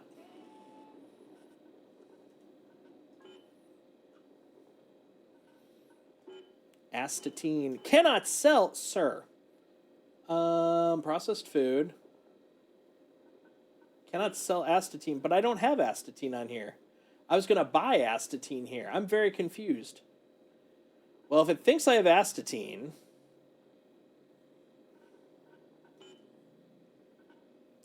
then we can take that to Lorville, which is, I think, what we'll do. How's it going? That's really weird, though, because the other place didn't have astatine. I specifically bought macaroni and cheese. I bought processed food. Shenanigans. Now, I remember running into this bug, I think, during this patch, so this could actually be leftover content, or not content, leftover, what do you want to call it? Stuff that was in my C2 that from my previous run. We'll see, though. We'll see. Ugh. I love jumping. Space jumps!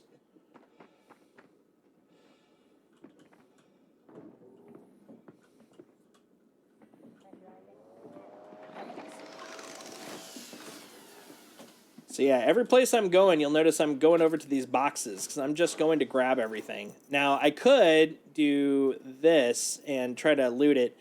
Right now, we're in an interesting transitional spot where we're going from a, what do you want to call it, like a virtual inventory at every location, which in this case would be these locals, to completely physicalized, which means that you won't be able to take stuff unless you have stuff. But right now, you'll see I have no backpack because I'm being very lazy and kind of exploiting the current situation. Because otherwise, this is what I would see, and I'm like, I want to take it, but I can't because I don't have a backpack to put it in. So I'm switching to the old inventory system and going, you know what? I'm just going to put it all local. So now it's on the local area. It's kind of like a bank of stuff that's only at this specific location. And then when I get on my ship, I'm going to move all that stuff from the local inventory to the ship inventory. But pretty soon, I'm going to have something with me to put this stuff in, or I won't be able to take it with me. That's most likely going to be coming in a dot release patch for 3.23. Like, it's still tentative, so they could take it out and push it to a later patch, but they're probably going to put it in this patch. And then that's the way it's going to be, in theory, from here on out. I say in theory because stuff can always change, but like that's the current master plan. The master plan. All right, let's get on this ship. The ship of disappointments. We're going to Lorville, guys. We're gonna see what comes out of this ship. Am I gonna get macaroni? Am I gonna get astatine? We won't know until I get there. How about cargo running? I love it. That's actually what I'm doing right now. If it wasn't for the fact that it's being a little janky right now, but overall, I really enjoy it. It's a super chill way to kind of spend some time, and it is only dependent on the money that you've got, which is kind of nice. The problem though is if you do one bad move and you've spent all your money on the cargo, it's all gone. Like for example, if this bug ends up being a big problem, I will have spent all my space bucks. I will only have. Oh, wait a minute. Oh, this is a lot like the last bug. Well, we'll see what happens. Oh, no, hold on. No, that's right. That's right because the fact it says 329 and not 400 something like it did previously. So I might be out space bucks. We'll see. But yeah, like basically if you get interdicted and someone blows up your ship or steals your stuff, you're out that money. If you crash your ship, you're out that money. If you, run into a bug, you'll lose your money. So there's lots of ways you can lose it, but the risk to reward, it's pretty nice. And once you get to a certain threshold, like when you get up to the 1 mil or so, like the amount you'll lose if you bug is inconvenient, but right now it's like potentially the end of the world. I'll have to start all over if I muck up stuff right now. Exactly what Mongoose is saying. Like if I was being prudent, which I don't want anyone to think I ever am, I would be only spending about half my money. So that way I have some to back up. Like that's what a good, financial person would do. Uh-oh, hold on. I might be about to have problems. Not there. Nope. Okay. So what we're going to do is we're going to GTFO just in case horrible things are about to happen. 1 second. I'm going to get Lorville all planned.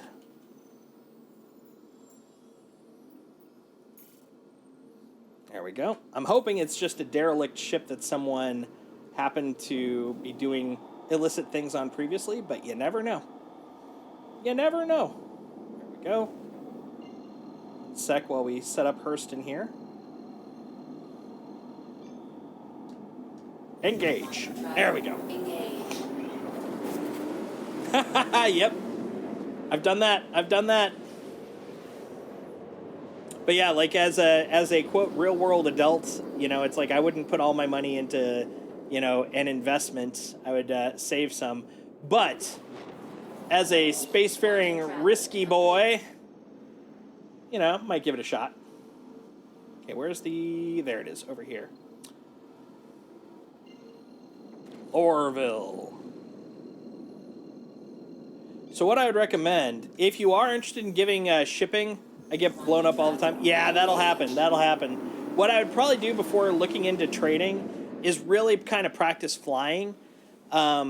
Because everyone I know, myself included, everybody I know when they first start playing, you're going to blow up almost every single time you try to land. You're going to blow up almost every single time you're trying to get around something. And every time you do that, you're going to be losing money if you try doing like actual trade. What I would recommend to start with until you feel confident is box missions are a good starting point. What are they called? The research missions are a good starting point. The bounty hunting missions are a good starting point so you can kind of get used to the combat system. They aren't necessarily going to be your big money makers. Bounty hunting eventually will, but initially bounty hunting won't get you a lot of money. But all of those will kind of get you used to piloting. And once you feel confident, like let's say like for a whole 2 hour, 3 hour session of you playing, you don't crash your ship once, you might want to start considering doing trade. Because each time you crash your ship, if you're trading, you lose all that money. It goes boom, like right out the window. And that'll get you frustrated pretty quickly. Because if your whole goal is to make money and you're just finding yourself continuously making less, like you actually have less than what you started, it makes you feel a little bummed. So I'd recommend kind of warming up on how to fly before getting into trade. But trade is a pretty good way to do it. What's your ship? What ship did you start with, by the way? Because that can also make a difference.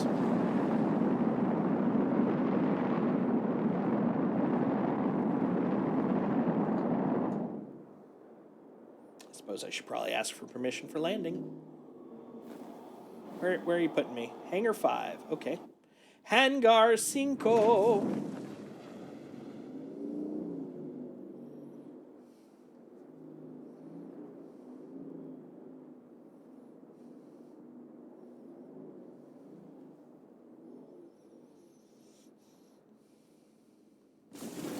Oh, there it is. I think it's that beastie right there, isn't it? Oh, nope, it's not that one. Where is it? Oh, it's over here. It's to the left. Oh, there it is. I wonder if some big boy's coming in to land. That looks... Oh, someone left. Maybe a reclaimer? What do you guys think? That looks like reclaimer sized. Or maybe a land yacht. It could have been an 890 space yacht. A spyacht.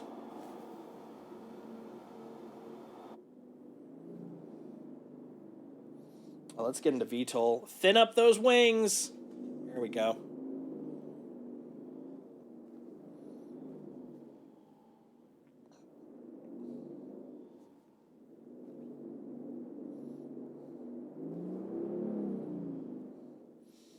Beep, beep, beep, beep. Yeah, it never gets annoying, does it, guys? All right.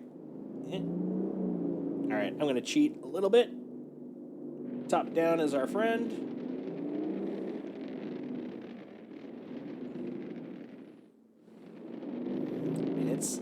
I only feel like it's legit. It's not like I'm hacking it to do this, but I only feel like it's a cheat because of the fact that, like, who's getting this camera angle? I don't have like a little drone out there, you know, keeping an eye on things. But I think it offsets the fact that they haven't added or re-added in some ways their landing camera yet. So, you know what? I feel like evens out in the wash, you know?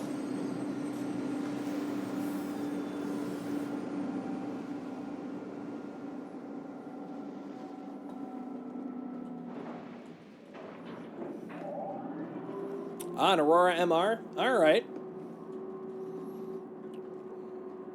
What I might recommend then is, because the Aurora doesn't have a lot of room for, by the way, as a note, the Aurora MR was my first ship too, actually.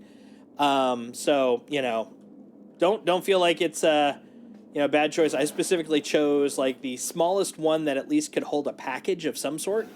That was literally my criteria, and I liked my Aurora. I had it for a long time. I did eventually upgrade it to a Titan Avenger, or an Avenger Titan, and I feel like it was a good choice. I've really liked it since then. But I started with an Aurora. I kept it for, like, I think the first 3 months. So definitely good choice, good choice. But my recommendation for you would probably be, at this point, the Aurora can't really hold a lot of cargo. I think it's 2 SCU. I was actually just looking at it like yesterday. Matter of fact, I'll be able to double check it when I get in here because I've got one as a loaner ship. That is not a lot to really do cargo. You're just not going to make enough off of it. So what I'd probably recommend is definitely doing other missions like box missions, delivery missions, research, combat missions, and keep saving up.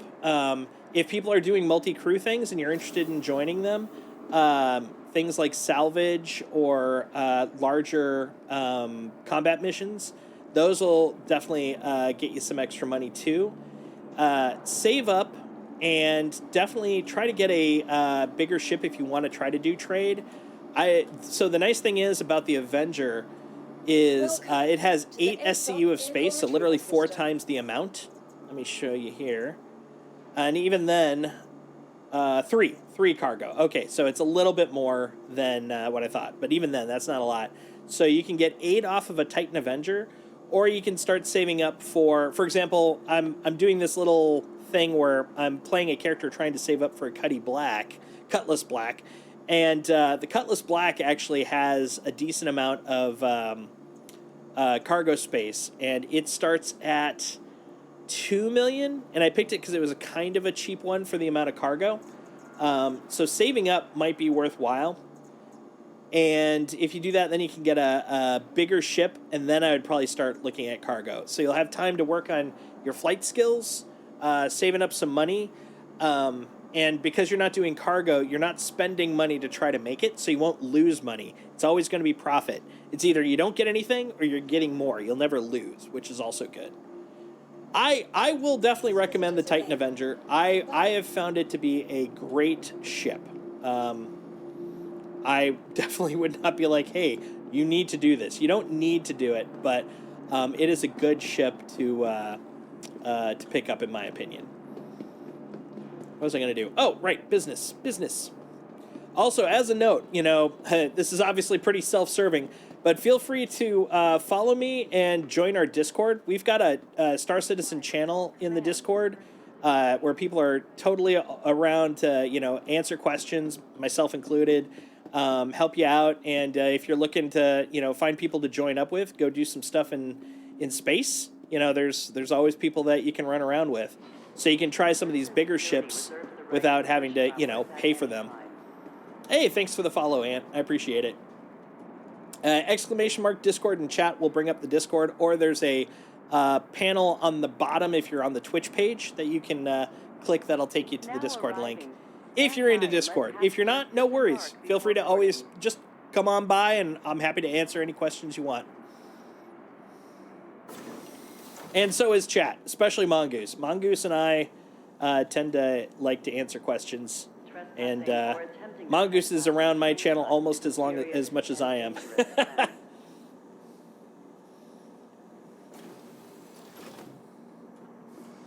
Obviously, I have a slight edge for the fact that, I'm on the screen. That's about it. Whee! Zoom. As a matter of fact, if there's any point that that you're wanting to try something out. Now, like I said, Invictus is going to be starting on Friday, and it's going to be on for the next, I think it's 12 days. I think it's till the 28th. 10 days, I think that is.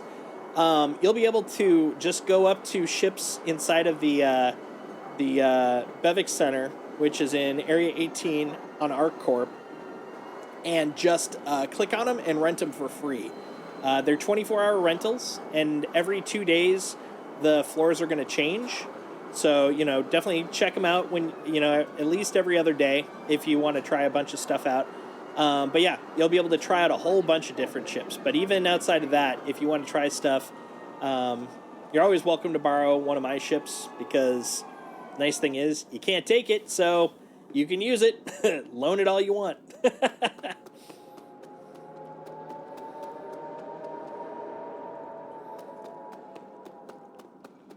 Whee! This is actually, funny thing is, I'm going to call it a bug. Last time I did that, I actually had a crash to desktop. Now, it wasn't because of the fact I tried jumping over the what do you want to call it, bench. But it is funny that happened. So now I'm like, that's a bug right there. Jumping over there. There we go. Up and around. Let's see if we can sell something here. How do you feel about buying a ship with real money? Oh God, I am the worst person to ask. I'm okay with it. I've bought a lot of ships with real money. The nice thing is you don't need to. Everything is basically everything will eventually be available to purchase with in-game money. So there's no real need, capital N need, to purchase stuff with real money.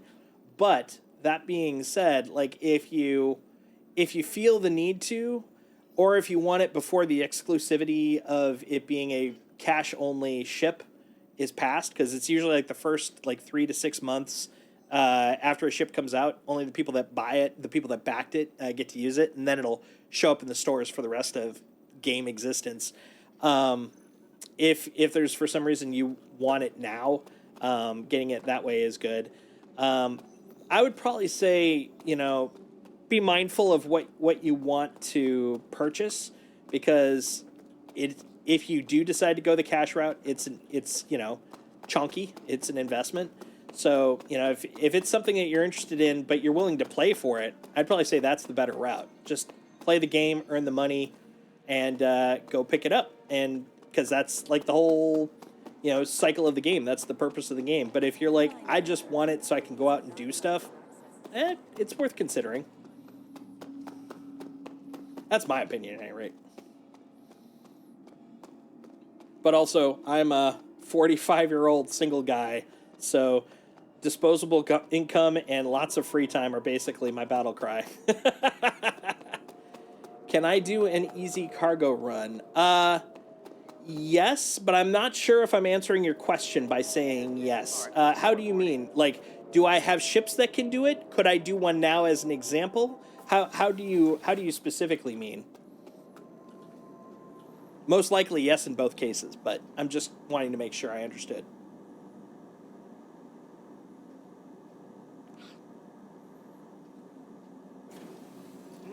My eye, my nose, so much itchiness.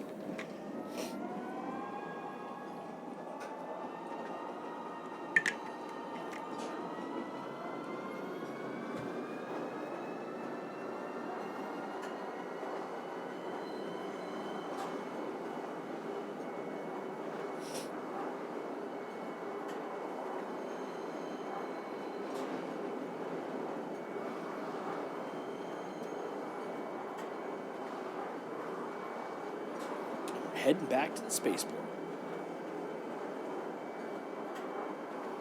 I think I'm going to take the C2 back to Microtech. Yes, in both cases. Yeah, absolutely. So here's what I'll do. I am going to... I'm getting back to the spaceport right now. Please watch your step when disembarking the train. C2 is really good. The one negative I personally have with it is very bulky. So unless you're going to a place that you know has a pretty clear place to land, it can be a little janky because there's locations that don't really have firm landing pads and they're like on mountain edges or mountain ledges and such. Those, it's a pain to land at. But if you're talking like major commerce stuff, most places that you would go to buy in bulk are going to have nice landing pads, so it's great for that. The Hull C, in theory, if they can get the docking and the trade stuff all working consistently, is probably the one I'm going to prefer over that. But that takes a little bit of work. But that's actually something we know is supposed to be coming in a future dot release patch for 3.23. Welcome to the ASOS. So here's what I'm vehicle planning to retrieval do. We're going to take the C2, and I'm going to take it back to Port Tressler, because that is kind of my home base. When we get there... Oh, yeah, where am I actually at? Hangar 5. When I get back there, I'm going to switch over to the Titan Avenger, or Avenger Titan. I keep doing that. And we'll do a very basic cargo run, so you can kind of see it in action. Hangar 5. And while we're flying there, I'm going to introduce you to SC Trade Tools, because I think that's going to help you a bit too.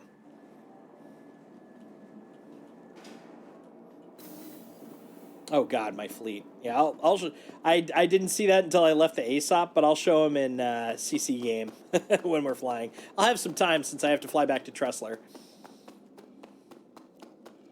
Let's get in the ship. So yeah, one thing that is kind of nice, they aren't required, but there are some really handy tools that are available to you on the interwebs for planning out your fleet, for planning out your trade runs, all sorts of things of that nature. And so getting to know those will be very useful. They're also linked on my my Discord, which once again, self-promotion. Join the Discord. Lots of cool stuff. And you know I mean it when I have finger guns. It is, I will say, I don't feel like it's the hardest game, and that isn't to disagree with you. By all means, I could see why it could be like the dang hardest game, but it is a very involved game. It is probably the most involved game that I've played, and I kind of like it for that reason. I like the fact that I feel so invested in what I'm doing. It's one of my favorite aspects of this game, but because of that, almost nothing is quick. Nothing is easy. You have to kind of learn how to do it so that you can do it appropriately, do it correctly, do it efficiently. But that's part of the investment that I really like about this game. Arise. Arise!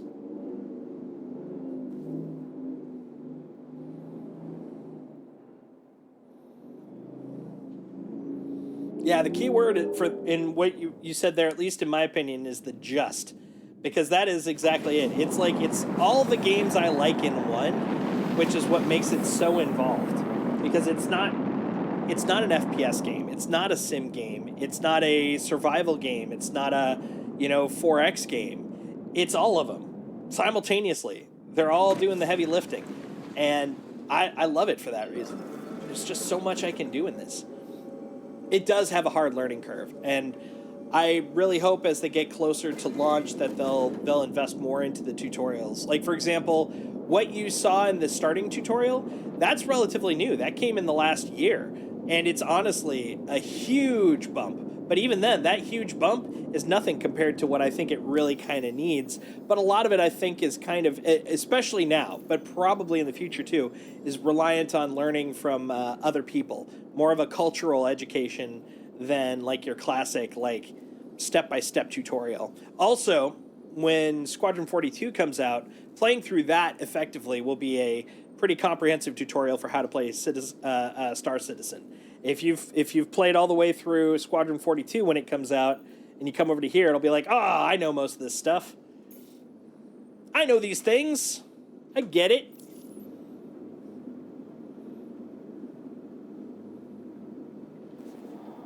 There we go. We're off to Microtech.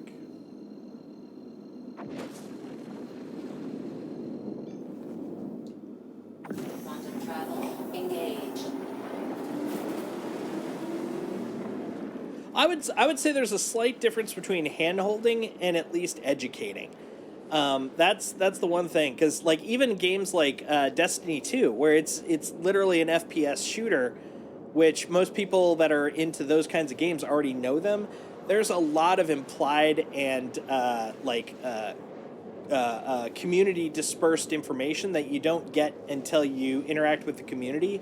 And that has actually been a big turnoff for a lot of my friends in terms of playing it, because they're like, I have to literally go digging just to find out how to do these basic things. And that frustrates them. Like if they only have like a half hour to play and they spend half an hour having to look stuff up just to start playing, it's a negative for them. And I can understand that. Now I'm willing to put the time in because I've got the time. But for those that don't, it can be a detractor. And I can get that. Like if they have the resources available, I think it will improve it, but it doesn't mean that they have to literally like force you through a walkthrough of all the resources. They just need to be in there, which it sounds like via the Galactopedia that they're going to be integrating, a lot of that may have a way to integrate, but right now it's not there. And that's fine because it's in development. It doesn't need to be there yet, but it sounds like they have a plan for it, which I think will help with a lot of those types of people in the future.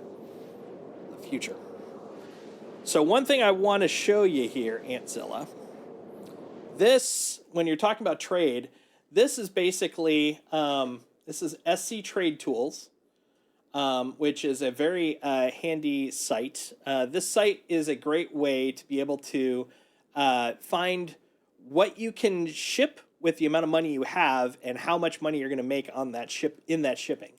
And the way you find it, like if you come, this is what the site looks like. You go to trading, then trade routes, because you're going to build up your own little trade route. Then you're going to pick your ship. So in this case, we're going to go with the Avenger, because that's what I'm going to be using as the example. And let's say you want to put like 15,000 AUEC into the thing. So what we're going to do is we're just going to go for pure profit. So this is stuff that we know we're going to be able to make. We're going to go down to commodities and make sure we're not choosing Vice. We're not going to be shipping drugs, at least initially. And in locations, we're going to want to pick the general area that we're going to be in, because with that amount of money, we don't want huge distances. You're not going to make enough money to make it worthwhile at that point. So since I'm going to be in Microtech, I'm going to pick Microtech right there. And then I scroll up to the top and click Submit. And this is going to give me recommended places I can trade. Like I can go to SM013 and buy gold. I can get 2 SCU of gold and take that over to New Babbage and sell it. And so it shows how much I'm going to make. And when you turn that into like the amount of time it takes to get there, how much I'm making per minute on that flight, which is really handy. Hey, thanks for the follow, Circuit Overload. I appreciate that. Thank you. And so basically, you can then look at this to find like optimal trade routes. And this one, you can see they order it by the most UEC per minute, which this one is the best one. This one is second best. But honestly, you'll see that they're pretty close to the same. Matter of fact, what's interesting is this one's, 13 to 18. That's why. Okay. But the other thing is right here, best circular route. So this is going to take the money you have and allow you to build a full trade route. So what this is going to say is We go to SMO 13. We then take gold and we take it to New Babbage. From New Babbage, we're going to take some scrap and go to Dunborough. And by the way, Dunborough, just to warn you, is a little lawless, so you might run into PvPers. So I might recommend ignoring that one. This is part of why I want you to save up a little money before you start doing this, because there's points on this that may be a little bit more dangerous. Then from Dunborough, you're going to fly to SMO 10. From SMO 10, you can then buy Astatine to take to Anvik. And from Anvik, you can take medical supplies to 13. And then you start the loop over again. So you can do this loop and just keep making money. What I'd probably recommend it, for example, in this one, is take the Dunborough out and then just go SMO 13 to New Babbage, and then go to SMO 10 and get Astatine and just do the loop that way. But this is basically how you can do the cycle. Does the game have a dynamic trading system? Like, do prices increase? They will. They don't currently. Right now, they just started integrating the basics of the economy system. So right now, a lot of this stuff is fixed. It does have a supply system in that if you buy stuff from it, you are depleting its stock, and over a certain amount of time, it will slowly increase its stock again. So it is dynamic in the fact that you can't just buy infinite amounts.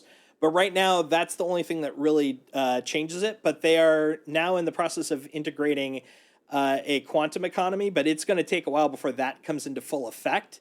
Right now, the only thing that they've really done is a economy balance. But pretty soon, my guess, which is not official, my guess is probably within the next year and a half, we're going to start seeing the first bits of the quantum economy coming in. So basically right now, as long as there's supply there, the amount will be fixed, which is kind of nice because then you can, follow the same route. But once we get to the point where the quantum economy is occurring, you're actually going to be able to start really making influence across multiple systems in terms of like trying to corner the markets and stuff like that, and affecting trade routes and yada, yada, yada, all that magic. But that's beyond my meager brain. But yeah, this is a good way to basically kind of build out your basic trade routes. And then also to SE Trade Tools, learn so much. Yeah, dude, SE Trade Tools is great, especially since you can pick the ship type you have and how much you want to put in. And then every so often when you make more money, just update your investment. Like let's say you end up at 30K, then you can put that in, and then it's going to readjust the suggestions for what you can do. Now, since I'm only in one area, microtech, it's not going to affect it too much because there's only a finite amount of things. But once I feel like I've got enough, like I would probably recommend, this is personally, people may disagree with me, but my personal recommendation is once you get to a feeling like you could put in about 100K into investing, then you might want to start looking more abroad, like actually across all of the systems. So you may unselect Stanton and then do a submit, at which point you're going to get some wider numbers. Like, so for example, best circular route here, Dunborough to New Babbage to Maker's Point, which is over in Hurston, and then from Maker's Point over to Area 18 and ArcCorp over to Microtech, and so you're doing bigger routes, but you'll notice you're starting to make more money. You're making bigger moves. Yeah, 8K, yeah. Oh, happy to help. So let's pretend like you're starting at 4K. Let's not spend all your money. We'll just start with 4K. Let's see what's available in where are you currently? Where's your headquarters at? Where's your starting point? Are you in Area 18, Orison, New Babbage, or Lorville? Like which one is your starting point right now?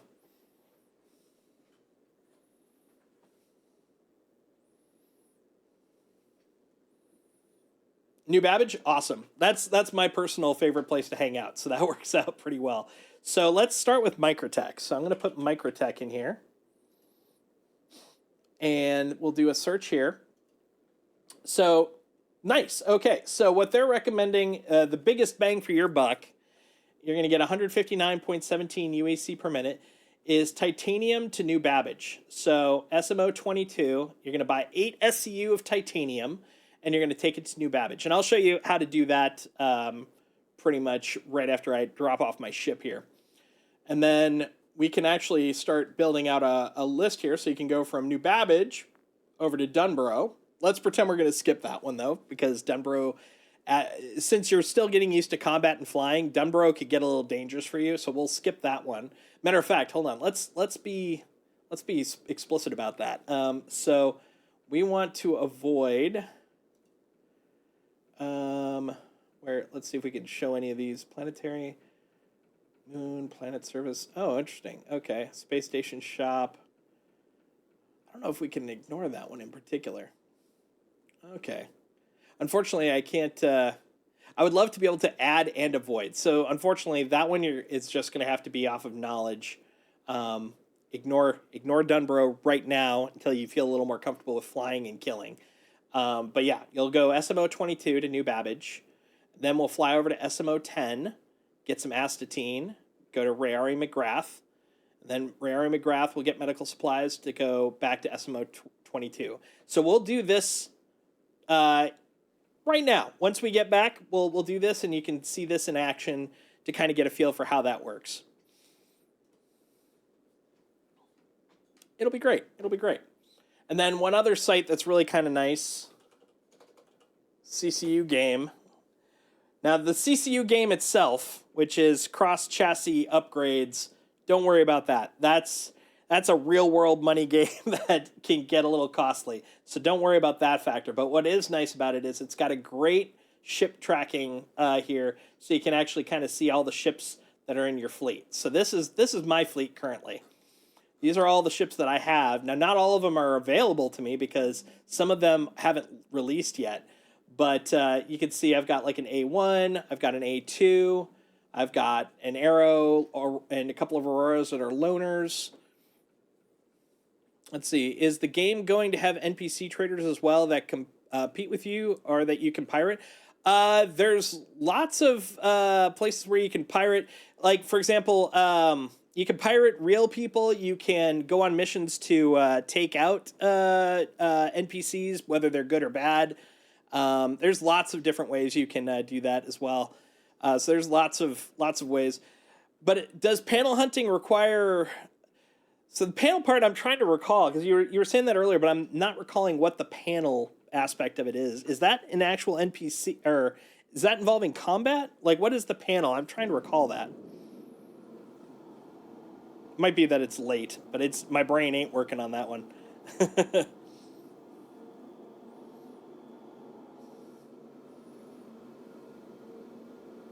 Come on, buddy. What do you mean obstructed? Oh, damn you.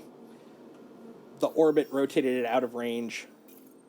No, just ship balance. Oh, scraping. Yeah, sorry. Yeah. So scraping is going to be great, but the thing is, since he's only at 8K and doesn't have a scraper, like that's kind of a next step one. But I 100% agree with you. Yes, panel scraping is super handy. So salvage is basically what we're talking about if you were to look it up. But yeah, it is a great way to do it. That's actually what like I said, that's my second favorite thing to do. Like, shipping is my number one. Salvage is my number two. Salvage makes more money than shipping, but I just really enjoy shipping. And then, there's lots of other routes, which I'd probably put in my three, like combat, etc. But yeah, salvage is freaking great.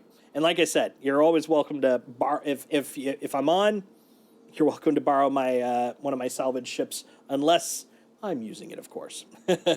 Don't tell me you don't like bounty hunting. Oh, I like bounty hunting. It's just that would probably be my number 3 out of the list. Where was it going? Tressler. Oh, dang it. It's bugged. Poop. Okay, we'll just have to do it the old-fashioned way. We'll have to earn it. Boop. Can an Avenger do salvage? No, unfortunately. There's only 2 ships currently that can do salvage. I mean, technically, a person can do salvage, but you're not going to make enough money, and you'll get really bored with it quick. But the 2 that you're looking at are the Vulture and the Reclaimer. And the Reclaimer is a pretty hefty in-game investment, or out-of-game, but we're just going to keep it in-game. The Vulture is probably the first one you're going to be in range to be able to purchase.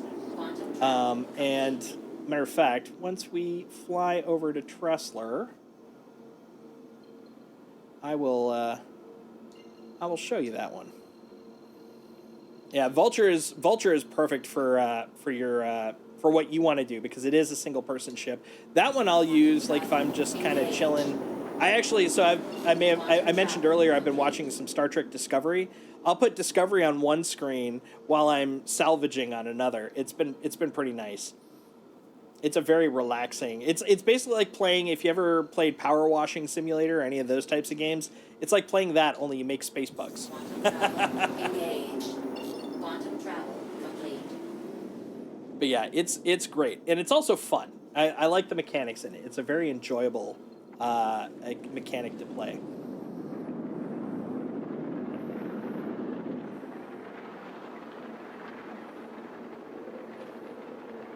Yeah, you can do a salvage op doing what you're doing with 2 vultures and a cargo ship. 100%. Yeah, the bigger the group, the more you can salvage. And that's honestly, I feel where a lot of the game kind of really takes off is when you start finding groups of people to play with.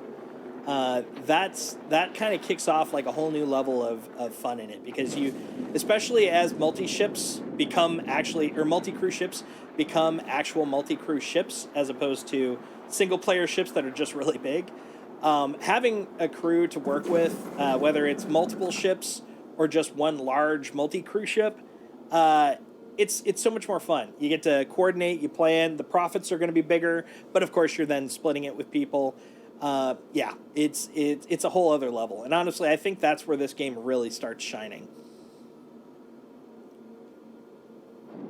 There we go. Come on over.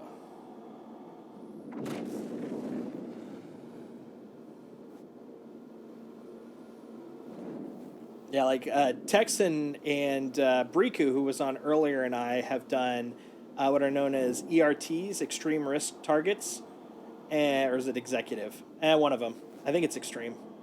I always mucked that one up, so I couldn't tell you.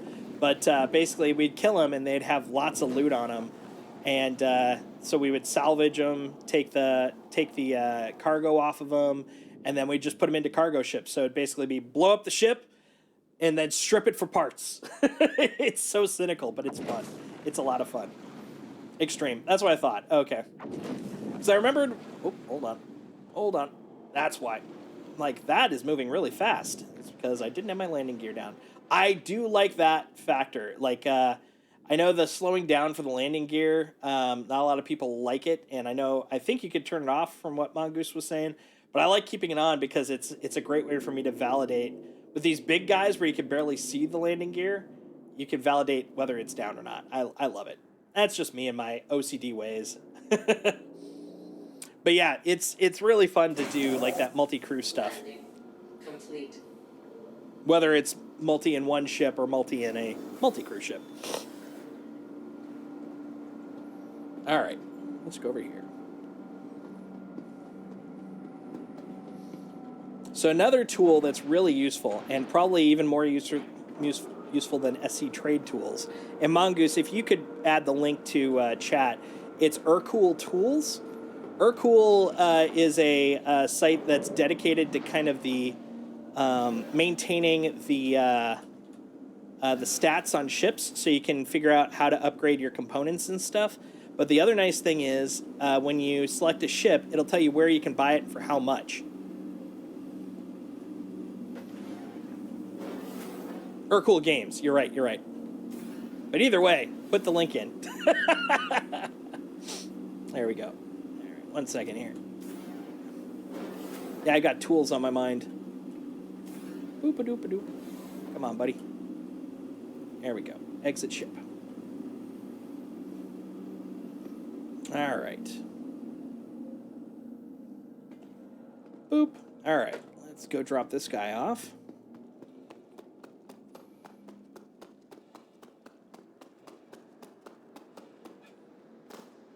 And get some water.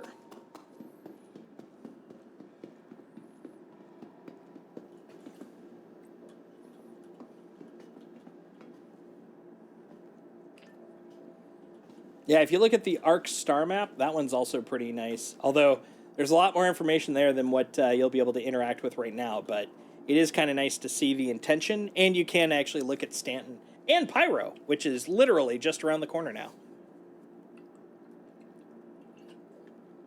Oh, hydration, such a good thing. Would recommend A+.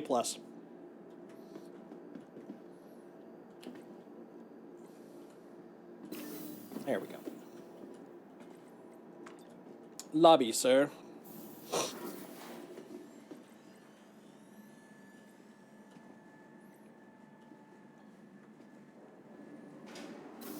we go. Over here. Welcome to the ASOP Vehicle Retrieval System. Ooh, I'm getting a little thirsty here.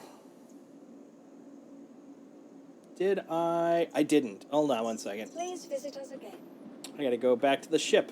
So I realized, I think I got stuff here I can unload here on Tressler. Where are you? There you are. Oh, dang you. Who knows which one? I think it was 9.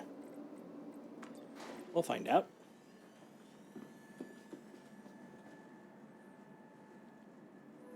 Oh, that one's interesting. I didn't know about that one. Handy.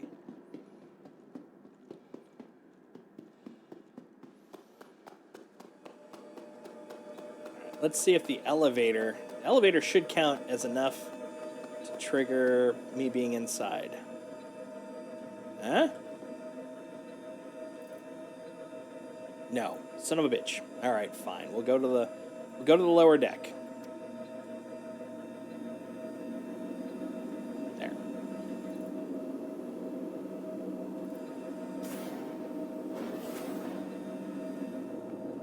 All right, I'm inside. You happy? Yes, I am. All right, move all. Here we go. Where did the other stuff go? I think I transferred it somewhere else. I'll have to look that up later. But that's neither here nor there. We're gonna get lazy. Let's get off this one.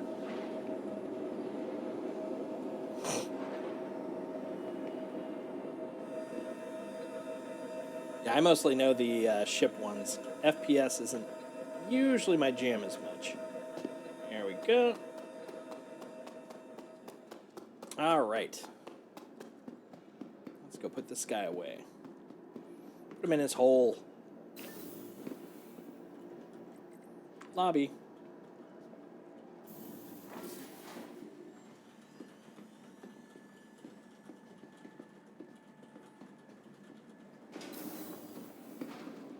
There we go. Now I can put it away. Welcome to the ASOP Vehicle Retrieval And then take System. a Lux. Because my guy is thirsty and hungry. Please visit us again. All right. Cruise flow will work. Sure. I'm a thirsty boy. Drink up.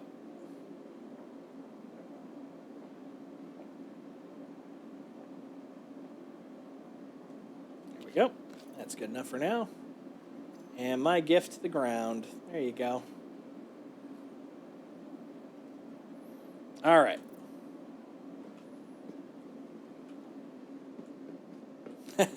Yep. Ironically, I bet the V1s on them behind the scenes were Welcome powered by said to the Excel ASOP Vehicle Retrieval spreadsheets. System. All right. So now we're going to take out my favorite little starter boy, the Aegis Your Avenger vehicle has Titan, been delivered to the Please Visit Us Hangar Again. 4. So we're gonna do a little pretend trade here.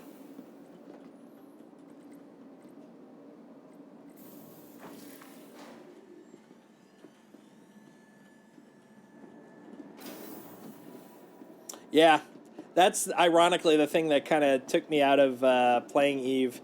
I played it for about 2 weeks because I was really excited about a space, like a spaceship MMO. And then I found out, number one, it's not so much simmy like this. And then number two, that it's mostly about financial conquest. And I'm like, I'm not playing Spreadsheet Simulator, dang it. But it is a gorgeous game. Oh my God, it's so gorgeous. Actually, those two were nails. The thing that finally did it for me was the fact that leveling up had to do with just arbitrary time wait instead of like actually playing the game. And I was like, God dang it. That's the thing that killed me. My friend, though. Another developer friend of mine, was addicted to it, though. It took him like 3 years to kind of break it. And he was like head of like some major corp and stuff like that. Yeah. He loved it. He was all about it. All right. So here we are in the ship. We're going to do our little run. All right. So we're out. Here's what we're going to do. Hopping back over to here.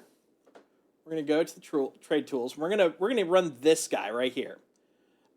We are going to start at New Babbage, and we're going to end at New Babbage because we're really close to it.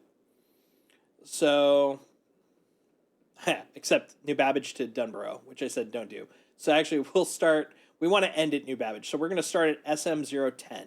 So SM010 is our starting point. Let's go back to the game.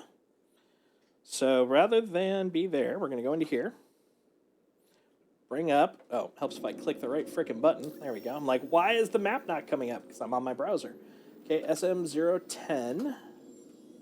There we go. Click that. We're going to select the route. So we're going from Tressler to 10. Going to Quantum. We're going to go around the planet, or as I like to say, through the planet.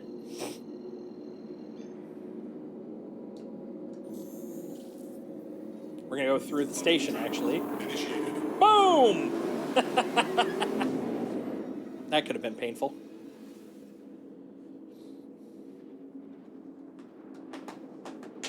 So we're going to stick with the amount of money that you originally had. So we're gonna kind of pretend, Ant, that we're starting with the money that you were starting with. You had 8K, you said. So we're going to be ambitious, and we're going to just stick with the 8K you have to start with.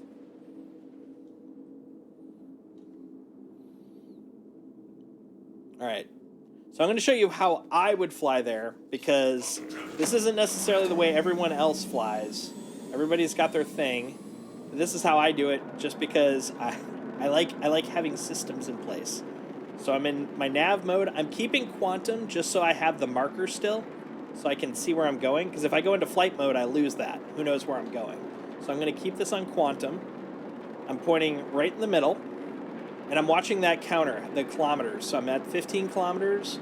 When I get down to, I'm going to say, to give you a little extra buffer, we're going to say 6. When I get down to 6 kilometers, I'm going to switch over to SCM, the combat mode, because that slows me down.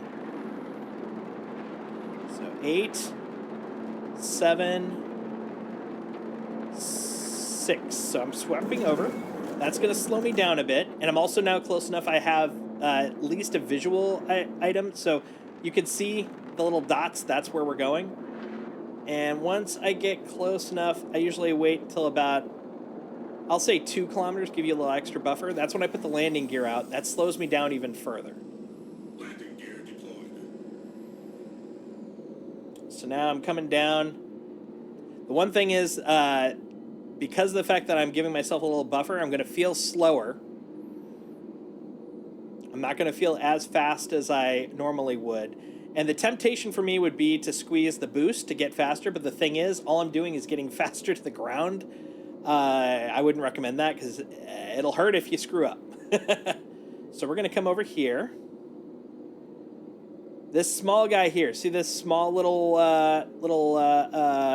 module that I'm targeting right now, that I'm pointing at? That's where we want to go to buy stuff. So we're going to come down here. Okay, now I'm above it, so I'm just going to go straight down. Nice and even landing. Landing complete. There you go. Now, the thing I'm going to do when I get off the ship is I'm going to turn off only my drives. Engines offline. I want to keep my shields on, because otherwise errant salvagers can come by and scrape my armor. Now, the thing is, since I'm in a armistice zone, I don't think they can, but it's a good habit to get into, so I'm just going to do that. So now I'm going to get off the ship. There we go. Open door. And you'll want to close your door when you leave, because if you leave it open, other people can take your ship for a ride. Who doesn't like free ships? Now we're going to go into here. You'll notice right below the word Rayari, it'll say storage. Now watch, I'm going to mix these up. I swear this is the right one, but I'm going to probably get my buildings mixed up. Oh, I didn't. Awesome. Okay. This is the big guy. This is what you want. This is where you're going to buy your commodities. Hey there. So I'm going to choose the commodity shop. Hey, cool. Welcome to the Discord, man. Hold on. You get a wave. Howdy. Howdy, Ant. There you go. Thanks for joining the Discord, man. All right, so over here under Select Location, I'm going to click this drop down and pick my ship, Aegis Avenger Titan. So now what I'm going to buy goes right into there. And according to, let's go back to the page. According to this, I'm at SM010. I'm going to be buying astatine. So I'm going to buy up to 8K worth of astatine. So here's astatine. We're going to buy as much as we can with the amount I've got. Come on, you. Don't be that way. I'm just going to type it. All right, let's see how much that is for 30K. Or 8K, sorry, 8K. 8. All right, I think 8's going to be the peak. That's peak astatine right there. I think that's as much as I'm going to be able to buy anyway, so there you go. 5.97K, so that's less than 8. We're good. Going to buy that. It's $749 a unit, so 5,988 space bucks. All right, so now you'll notice that on my Avenger Titan, I've got 8 out of 8 SCU on my ship all filled up, and there's the astatine, so we're good to go.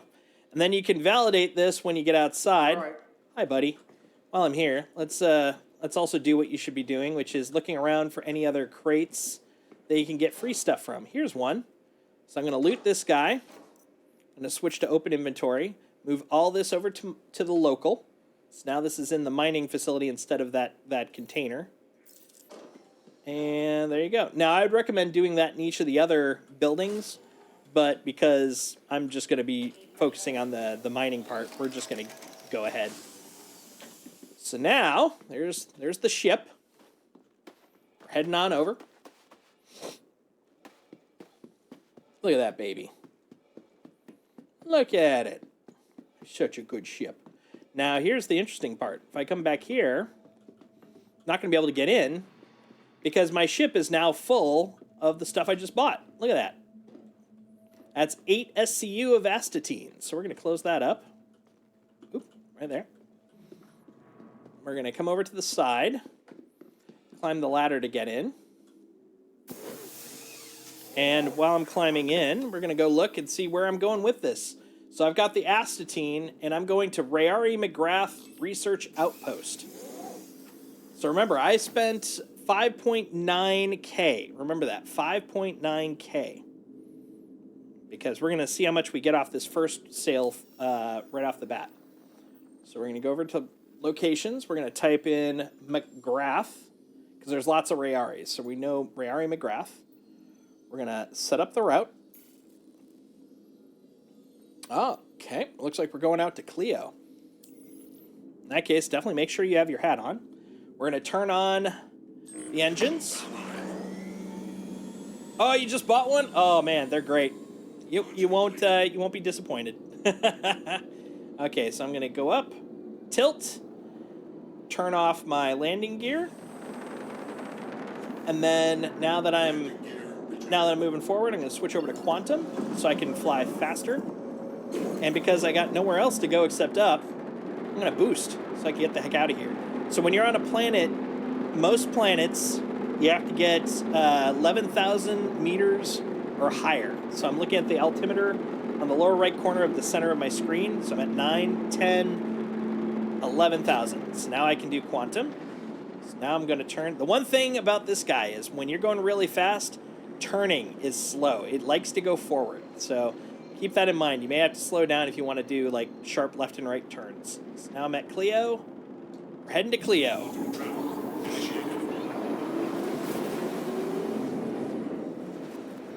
Did you upgrade your ship or did you buy a brand new Avenger Titan?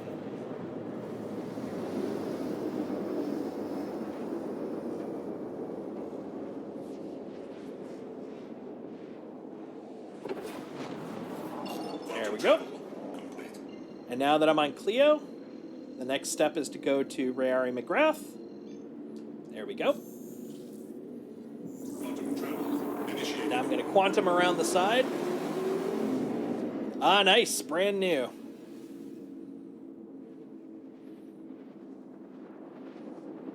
So one thing you can do if you have ships that you aren't as big a fan of is you can actually upgrade them. So you can change them to other ships. So if there's a ship you like and you want to upgrade to that, you can do that.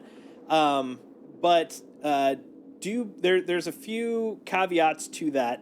One is there are things known as LTI tokens, which down the road when we get insurance, you'll be able to keep your ship forever once the game goes live. It's lifetime insurance. Most games or most ships have between 3 months and all the way up to 10 years of insurance. So it's not as big a deal right now, especially for smaller ships. But there's a whole thing about that when you get later on. Don't worry about it too much right now, though. But just a heads up that there's complexities in terms of buying ships. So once again, as I'm getting closer, I'm at 7 kilometers, 6. I'm going to go down to 5 this time. 5. Okay, now we're switching over to SCM. And I can see that there's a ship already over there, so I'm going to use that as my counter. Always try to keep your target above where you're going. That way you may overshoot it as opposed to ram it. And I'm going to go down to 1.5 kilometers. There we go. We're slowing down. Landing gear deployed. Now we want to find that small ship. There's real money in this economy, right? What is real money, honestly? So now we want to find that small building. Let's see if we can find that guy.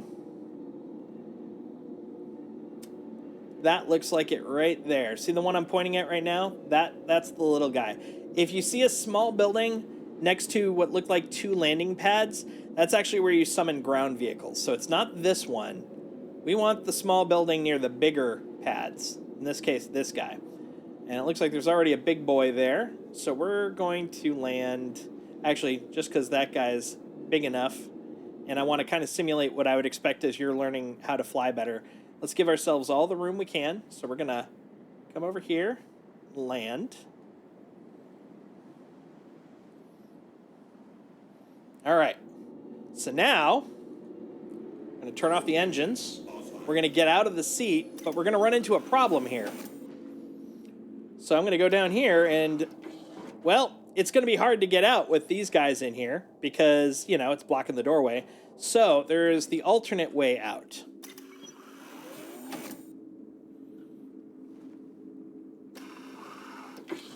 Go. So if you hold down F, it's going to give you the ability to free look around. If you look over to the left on the ship, there's an exit ship button. This is how you get off the ladder to the side of the ship, specifically on the Titan or the Avenger. So keep that in mind when your ship is full of cargo. You're going to go off the side. So now I'm off the side. We're going to go to the ship or to that other building, the small building. So we're going to go over here. Yeah, not all ships have 2 ways out. 100% true. The Titan is just very, or the Aegis, damn it, the Avenger, there we go, is just very nice that way. All right, so we're going to go over here.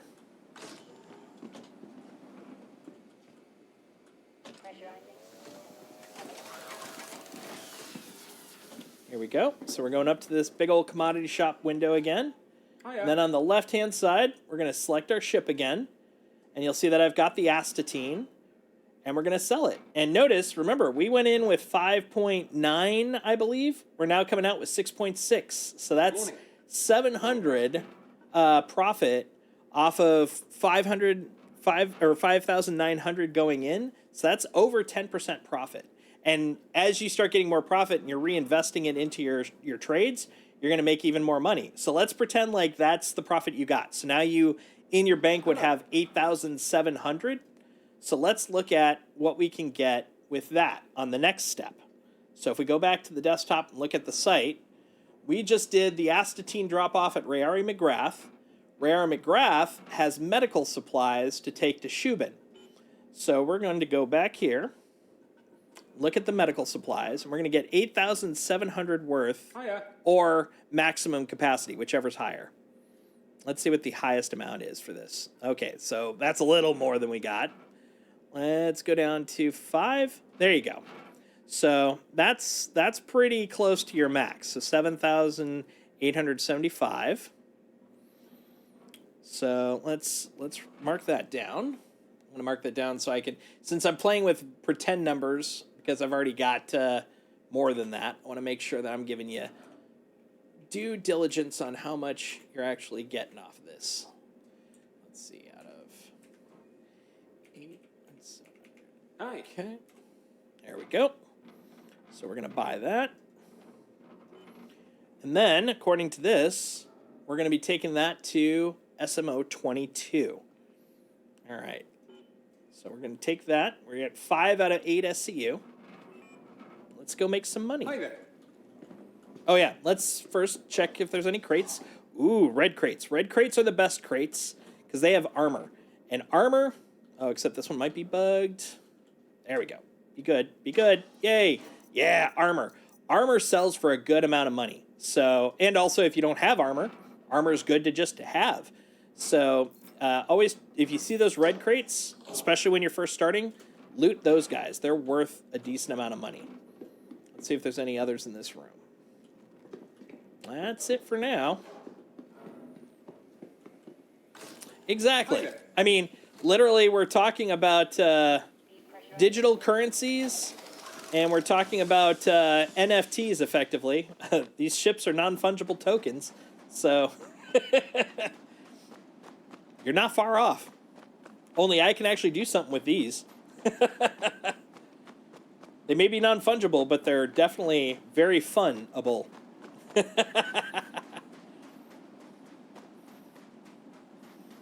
Let's see. I catch up a little bit on this. Who has real money in this economy? Good choice, Jason. You should have him join you when you do the free fly thing. Yeah, absolutely. So before the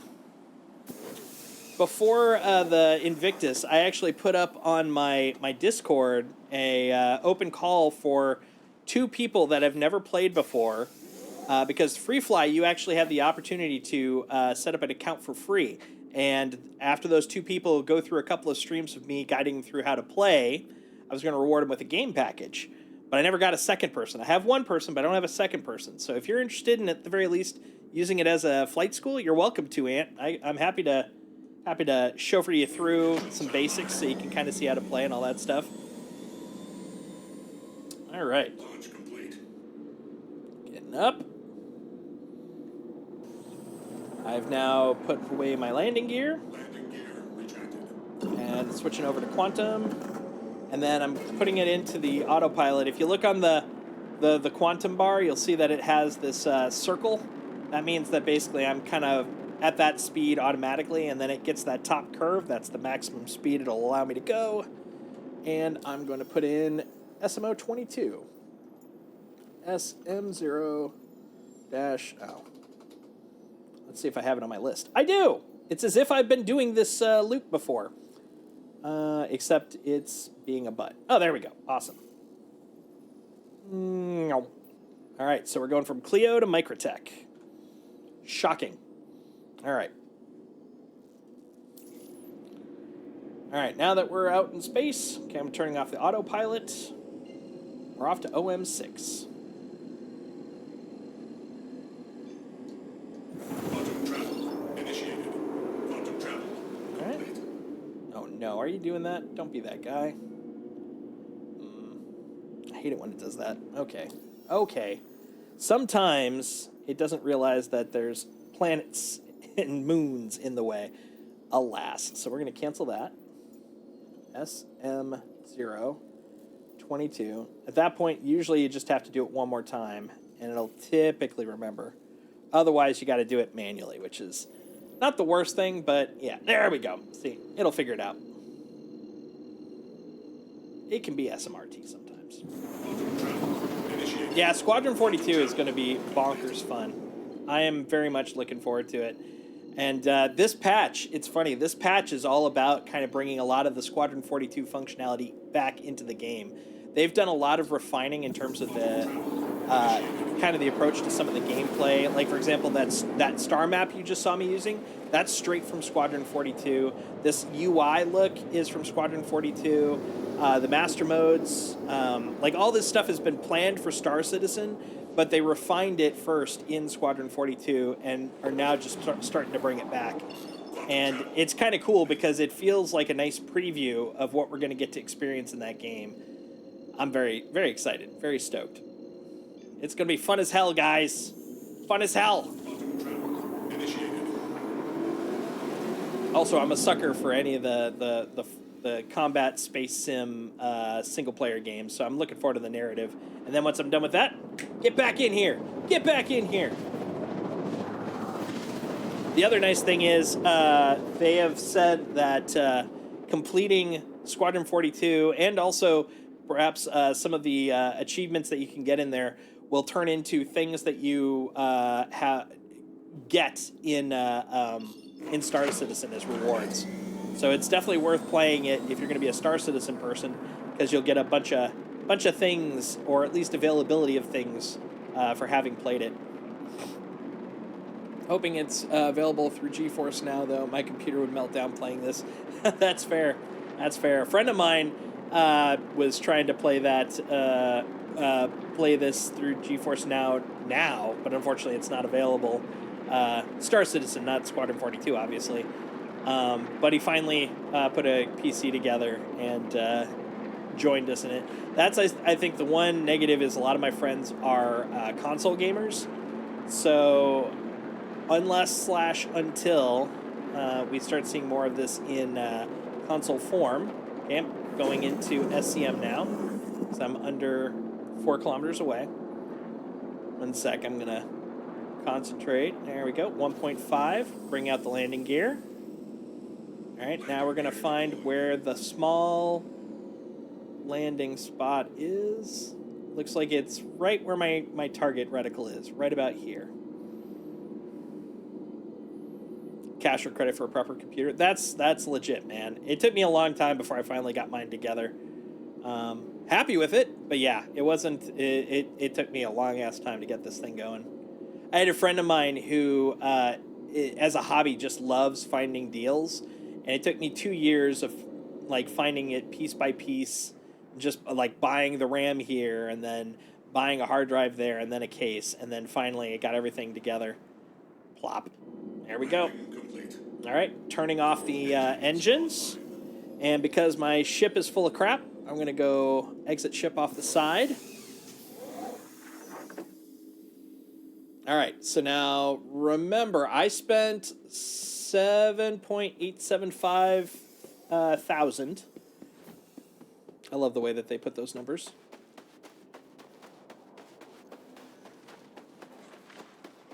Go. Let's see how much we earned here.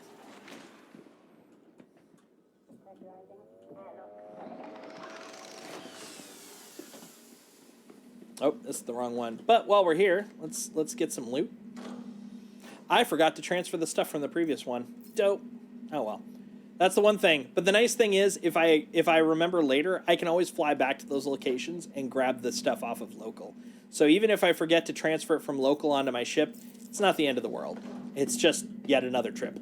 Let's see, we'll grab this one too. It's always worth it just to get the goodies. Move all.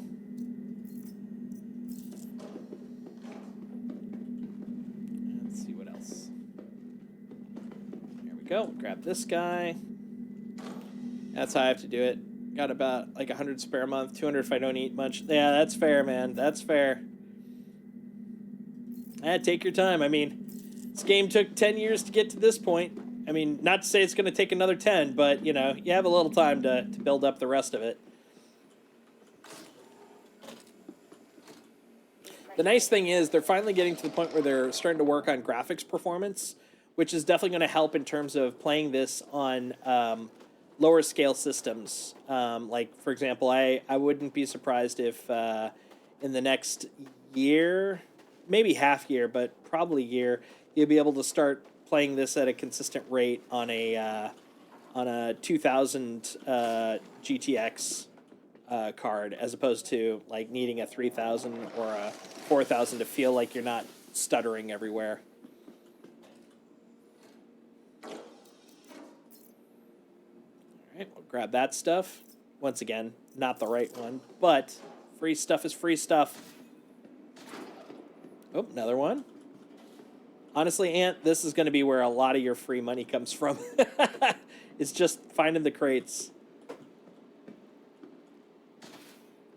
Which right now is also good for me, which is why I'm like, I don't mind doing it. I'll simulate this part of the experience because I can use the cash.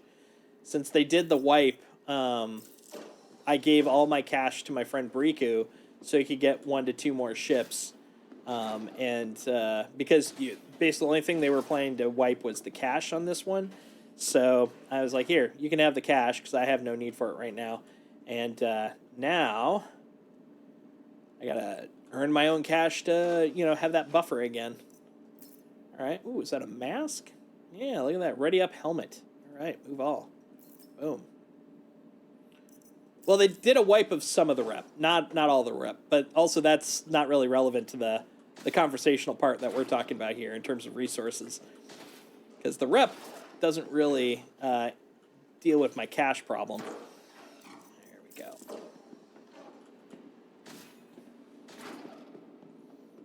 There we go. I mean, hell, if we want to be, fully pedantic, they also wiped the rentals. That's the magic word, by the way, if you want to really kind of get under a lot of Star Citizen people's craws right now.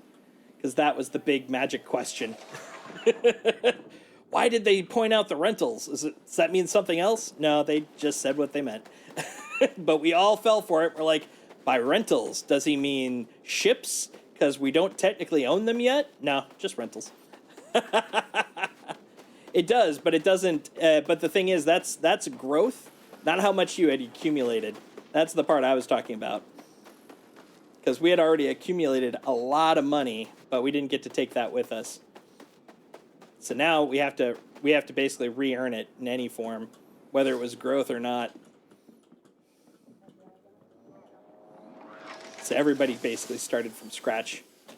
There we go. Hi. There we go. You're looking for the cargo terminal. It's over there. I mean, it's pretty big. You can't miss it. You can't miss it. All right, let's see. Grab these guys.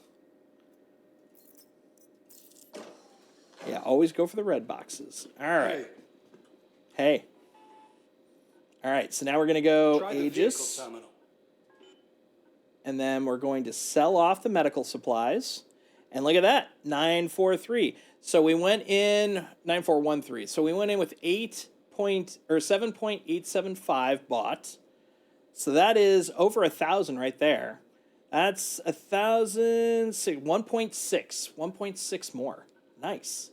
So that would put us in total 1.6. That'd be 9.3. We're at 10.3. So basically, when we started with 8,000, we're now just a little over 10,000. And now we're going to buy, let's look at the list, desktop. So we're at Shubin SMO 22. We're going to get titanium. So this will be the last part of this little example here. Oh, but this is a part where they changed it. So they, like I said, this is a relatively recent update. It looks like on this place, let's double check. Yep, SM022. They don't have titanium anymore. So we're going to have to pick something else that we can sell. So actually, in a way, this is kind of useful because we'll use this as an opportunity to kind of show how to look up other details. So what we want, we'll go to another site that is super useful called UEX. So we're going to go here. In Spectrum, they wanted people to ask ship questions. That was the most upvoted question. When is the BMM coming? Oh, yes to the BMM. All right, so what we're going to do is we're going to actually find a resource by location. Let's see. They just tweaked the UI on this, so now I've got to find, here we go, locations. So what we want to do is find New Babbage. There we go. And what we want to do is find something that's in the list here that is in that list there. So I'm going to do a little hop in here. So here's the list of stuff available. Agricultural supplies, aluminum, astatine, barrel, hydrogen, and waste. Well, we can ignore waste. Let's see what we've got over here. We got agricultural supplies. We've got astatine. The question is, which ones are good for selling? Let's see. Agricultural supplies. If we go look at that. Man, they changed this. Now I'm trying to understand the delta here. It used to be nice because you had them side by side, but now I'm going to have to dig into understanding this one a little bit more. Let's see. So this is for buy. So I can buy it at about 9K. And then if I sell it, oh wait, and this is agricultural. If I sell it at New Babbage,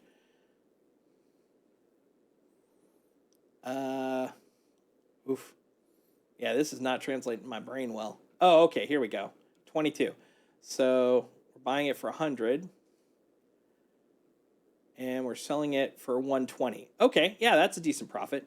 We'll do that. So we'll get agricultural supplies. This one's not as graceful for my example because they changed the UI and this is the first time I've actually gotten to play with it. All right, so we're going to go to Avenger Titan. And right now, we've got, in terms of pretend cash, 10,300. We're going to go buy agricultural supplies. Let's see how much all of them are. Well, that's cheap. Let's see if we can find something a little bit better. I think astatine was at both of them. There we go. That's probably going to net more. So we're going to do this one. We're going to make a little end run and make an assumption. All right. So we got 5.6. Let's make that. There we go. 5,600. We're going to buy it. I accept this into my life. We've got 8 boxes of it, and we're going to go to New Babbage.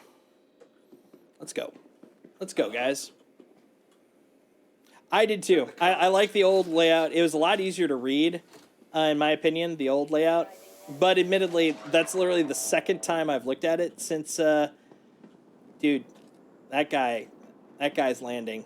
That is rated A landing by Landings Magazine.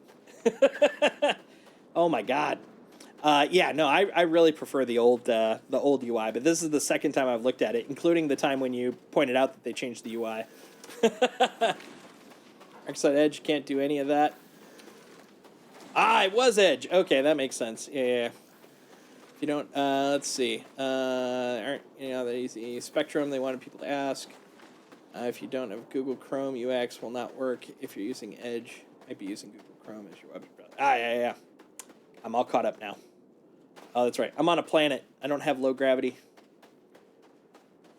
Look at that. Just look how gorgeous that is. This game is just a beautiful beast of a game. I mean, I feel like I'm in a nice, like, civilized establishment with a beautiful landscape in the distance, sunset, and a janky-ass C2 that people apparently don't know how to correctly, land.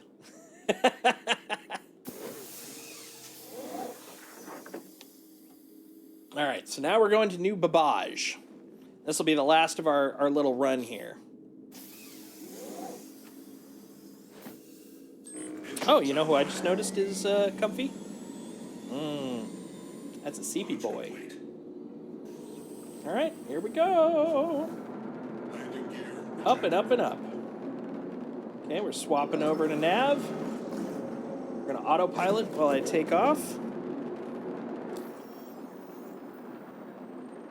And we're going to pick New Babbage. New Babbage. Now, there's a reason I like using New Babbage for trade runs, and you're going to see it. Basically, New Babbage, I don't think it's technically the only one, because I think you could use the perimeter line in Hurston to do the same thing, but I haven't locked that in my brain yet. But New Babbage is one of the few places that allows you to actually go to trade without actually parking your ship in the spaceport, which is great. It means you can literally get up and go really freaking quick. All right. And we're off.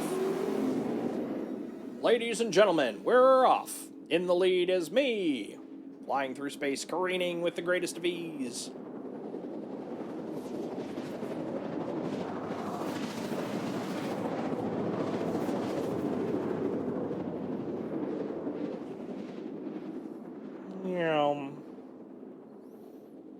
All right, so if you do want to use the shortcut location instead of going all the way to the spaceport, here's the trick, which is a little easier now that we have all these lights.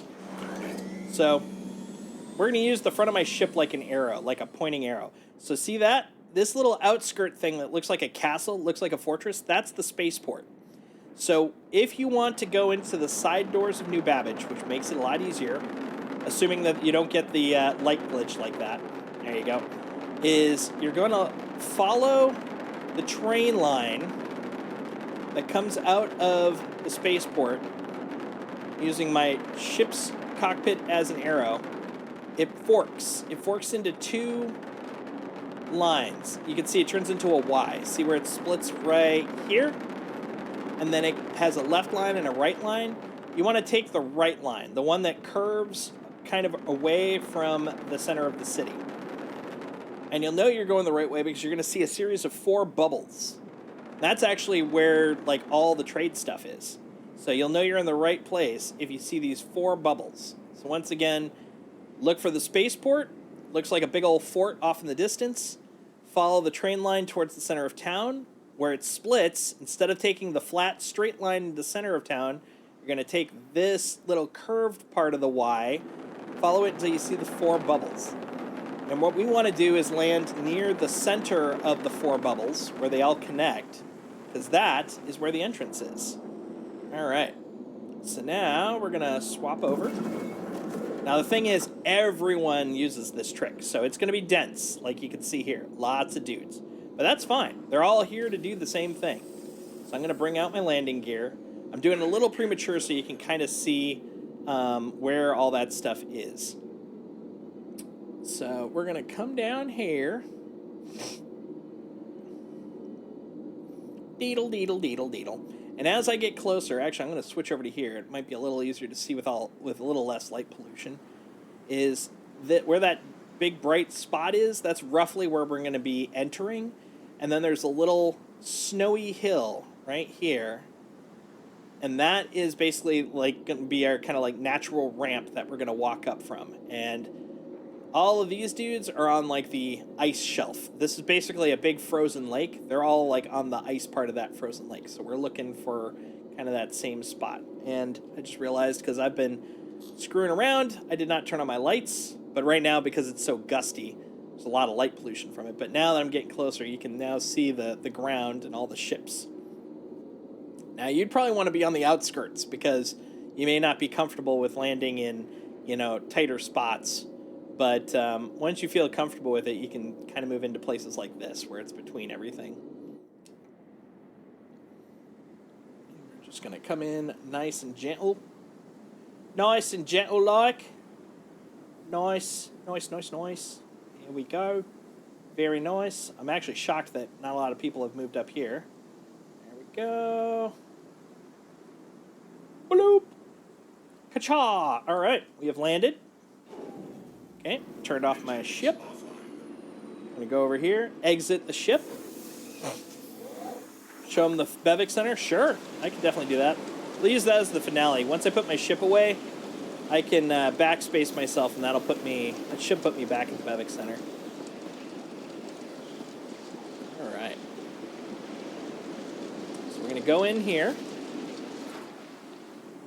This is the side entrance. So this basically, the reason that this side entrance exists is right over here is the garage. So if you have ground vehicles, you can come over here and pick a ground vehicle or a small snub ship and pull them out from here. and ride them out the garage, which is right here. But for most people, they just use it as a way to get to the commons without having to fly all the way to the spaceport, take the tram, etc. So we're going to take this guy.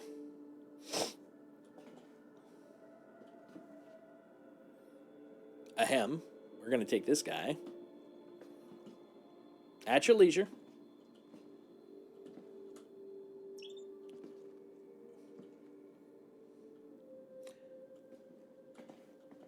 We may have the glitch. So there is occasionally a glitch on the elevator here where it just will not come up. And if so, then we just got to go back to the spaceport. Yeah. It looks like we're on the little glitchy here.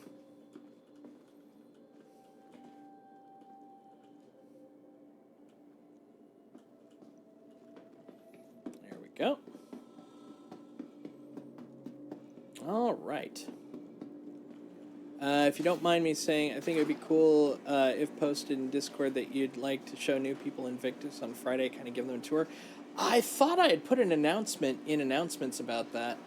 We'll be checking out. Yep. If you go to announcements, I actually have that. I've got a breakdown of my plans for Invictus, as well as we have actually an upcoming Extra Life fundraiser week.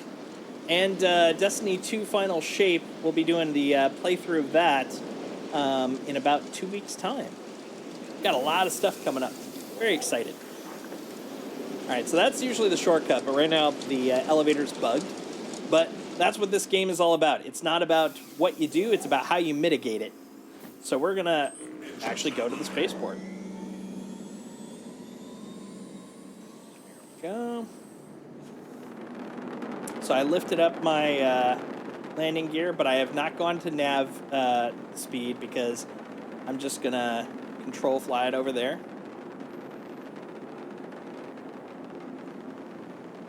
This game does have bugs, but most do have workarounds. That is totally true. Hey, Simply. I'm not familiar with Ultra Kill. Is that an FPS game, or...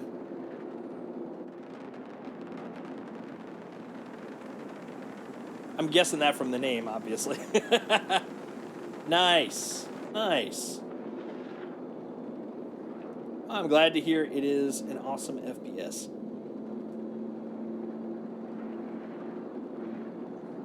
What's the theme for it? Ah, over here. Jeez. Okay, so they're going to shove me in the pillar. That's a choice.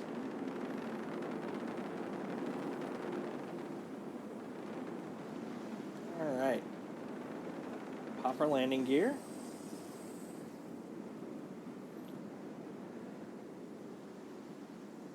Nine words? What are the 9 words?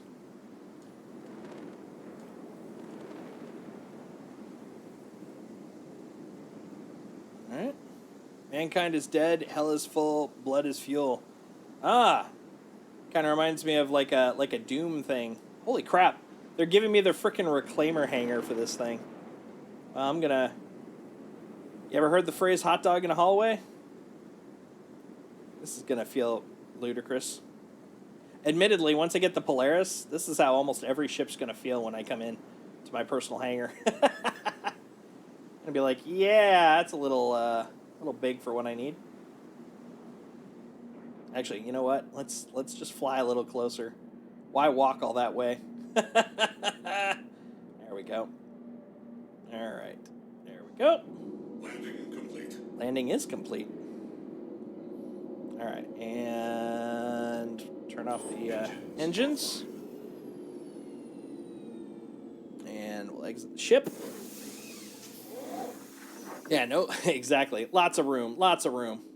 If you like Titanfall, Devil May Cry, or Doom, you'll love Ultra Kill. Nice. Ah, Duke Nukem. Yeah, that's a classic. That guy is really trying to figure something out. Oh, the problem is you got a cable there, buddy. Yeah, you should figure that out. All right. There we go. Head to the terminal. Oh, man, I loved Wolfenstein. Mein Leben!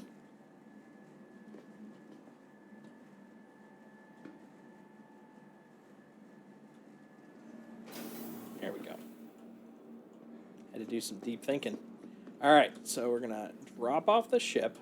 Technically, I could leave it in there, and the SCU will be there.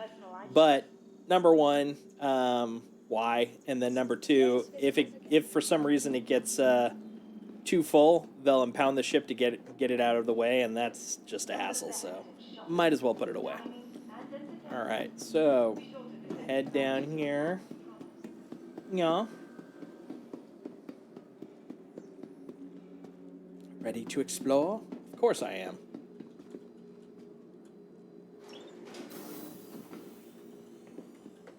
All right, go to Metro Loop.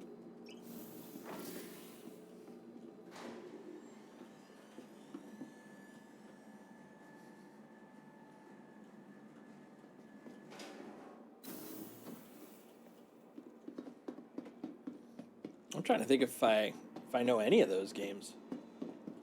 We're going to the Commons, because that's where all the sales stuff is. Dusk, I think I know. I think I know Dusk. Stand clear of disembarking passengers. They all sound like metal, like.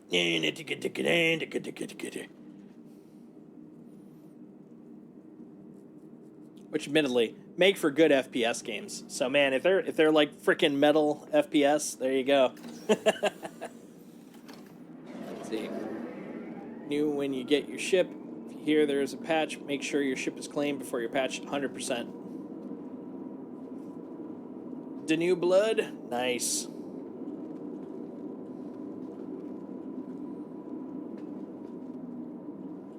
Kind of gives me like early id vibes based on the names. Oh, New Blood, gotcha. That's the thing, when it comes to like studio names, The New Blood could literally be it.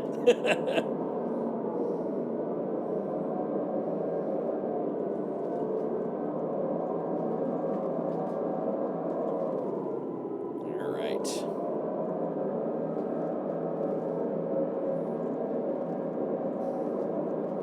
Here we go, coming in for a landing.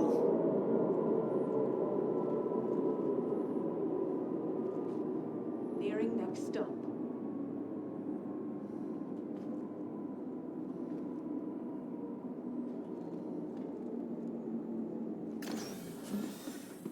All right, let's get in there.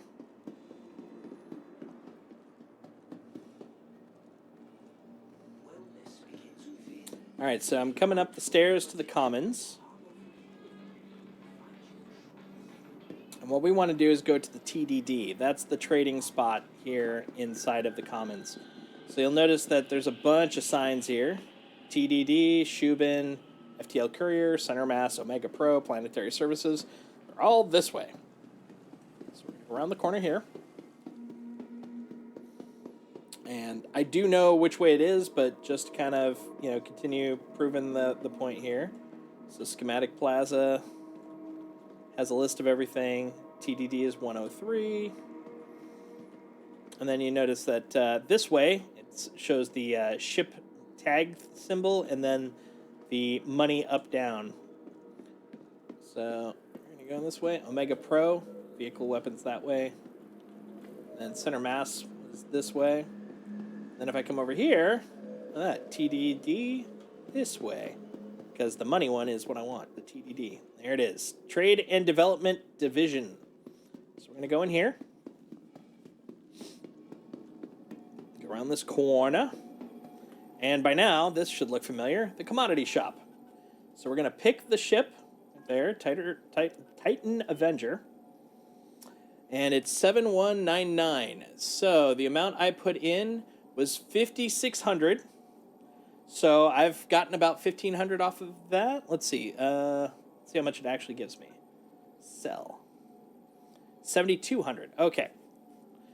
I've always noticed they're off by 1, which is really interesting. So 56, 72. So 66. That's 1,600 more. That would be 11,900. All right. So you start off, in theory, with 8,000, and now that we're done, we're basically 100 short of 12,000, which would basically be 50% profit. So this is basically the loop. You basically pick up stuff, sell it at some place that's worth more, and continue the path. And so if we go back to the trade page, right here, at this point, now that I've done the loop, is this the one that we were looking at? No, hold on. Was it this one? Dang it, which one was it? This one. Okay. Yeah, so at this point, we've basically gotten a New Babbage, and then we do the same thing. So now we go from New Babbage, fly over to SMO 22, because we're going to ignore Dunborough. We'd pick up Astatine, go sell it at Rayari, pick up medical supplies, sell it at Shubin, and since the Astatine wasn't there, we pick up agricultural supplies, sell it at New Babbage. And we just do that loop forever. But admittedly, once you get a certain amount of money, because like for example, now I've got, let's pretend like I've got that 11,900. Now I can put that in and look at what's available now. Notice we've got a slightly different option. We can actually start dealing with gold because we have enough money to buy freaking gold. So we could start here. We'll ignore Dunborough. We could start here. Astatine to Rayari, medical supplies to SMO 13, and then gold back. And look at the jump on that. Like, we were getting maybe 200 a minute. Now we're up to the point where we're starting to earn 400 a minute. And so that's basically how you can kind of start it off. And eventually, let's say you've got 200,000. Like, when you start getting that really big money, now you're able to start looking at bigger cycles. And you notice those numbers start going up too. But you'll see that they eventually hit a peak. And that's because your ship just can't handle more. That's when you buy the next ship up, when you start upgrading. So you can look at like your Cutlass Black, or try to get a friend that maybe has a C2, and you guys could go start looking at bigger money. That's where you team up, you start, getting some multi-team stuff going. Briku and I do that sometimes, where it's like, we just want to chill and talk. We're not really in the mood to go blow stuff up. We just want to hang out for a while. So we'll just take my ship. We'll fly from place to place and just chat for a while. Whatever you want to do. The sky's the limit. The world's your oyster. All those things. So that's kind of it in a nutshell. And then actually to the point, since we were talking a lot about Invictus and how cool that is, let's show you what that entails. I'm gonna be minorly lazy. We're gonna make a naked guy. And then we're going to kill ourselves.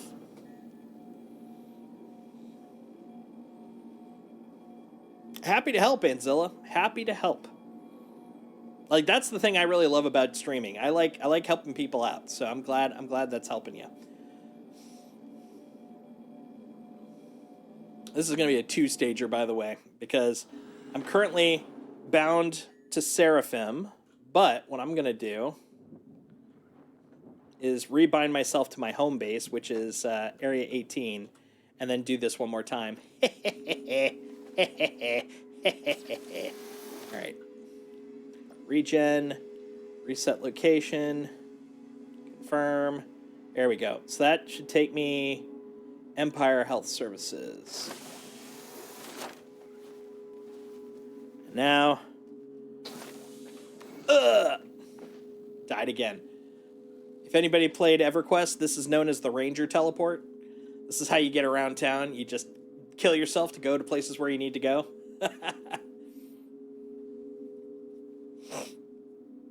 There we go. So Area 18. So it's worth noting that Area 18 is where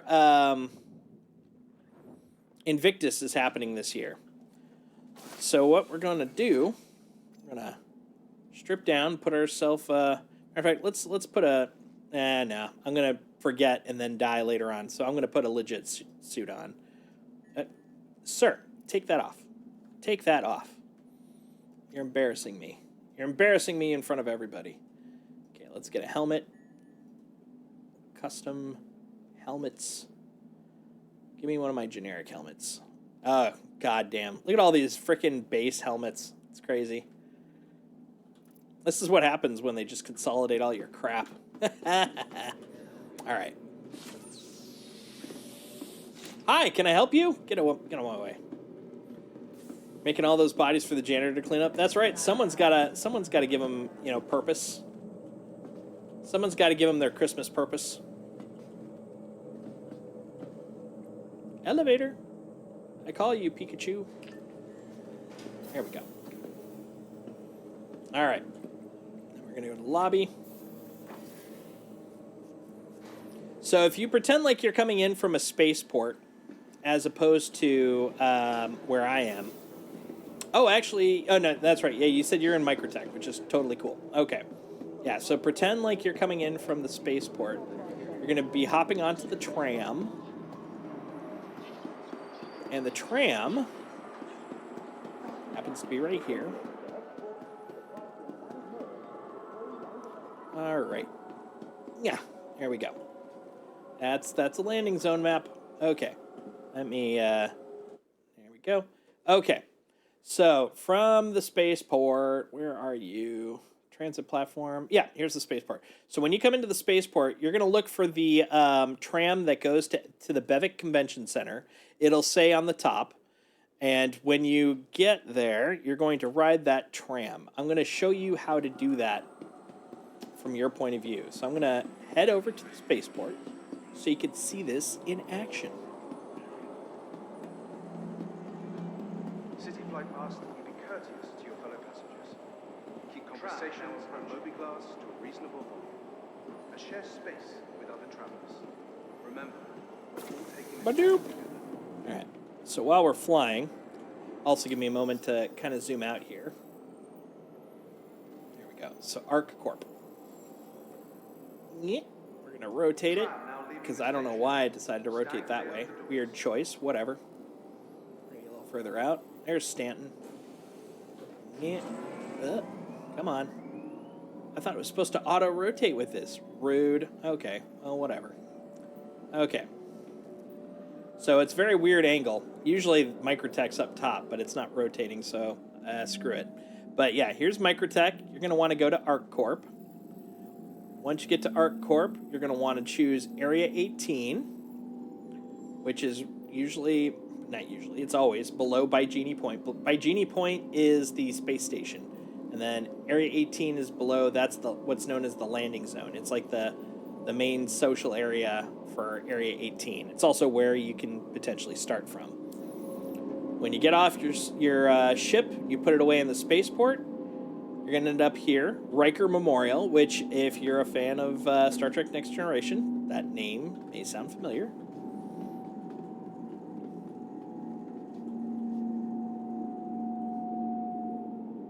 Which is also funny, considering I've been watching Picard the last few days. So when you come all the way down, you're going to see that there's two stops. One is right over here, the Corp Plaza. And then the other one over here is to the Bevik Convention Center. You're going to hop on this guy, the Bevik Convention Center one. And as a note, if you do take the wrong one, just stay on it, because they do the full circuit. So if you accidentally get on the other one, it's going to take you to the center, the town center, which is basically where we just left from. And then that'll take you to the spaceport, which will then eventually, or actually no, that one will take you town center and then to the Bevik. So basically, if you just sit on it long enough, it'll get you where you need to go. So don't worry about like having to switch if you get on the wrong one. But ideally, you want to get on the Bevik one. That'll get you there directly. I haven't. Actually, I've seen it. I've never gone to Benny Henge, though. I actually forgot about it until you just mentioned it. I'm like, that's right. There was a point where I was going to go look for where I was going to look for it, but never got around to it. But I have seen it, though. All right, so this is the Bevik Convention Center. One Empire. And you're going to get off here.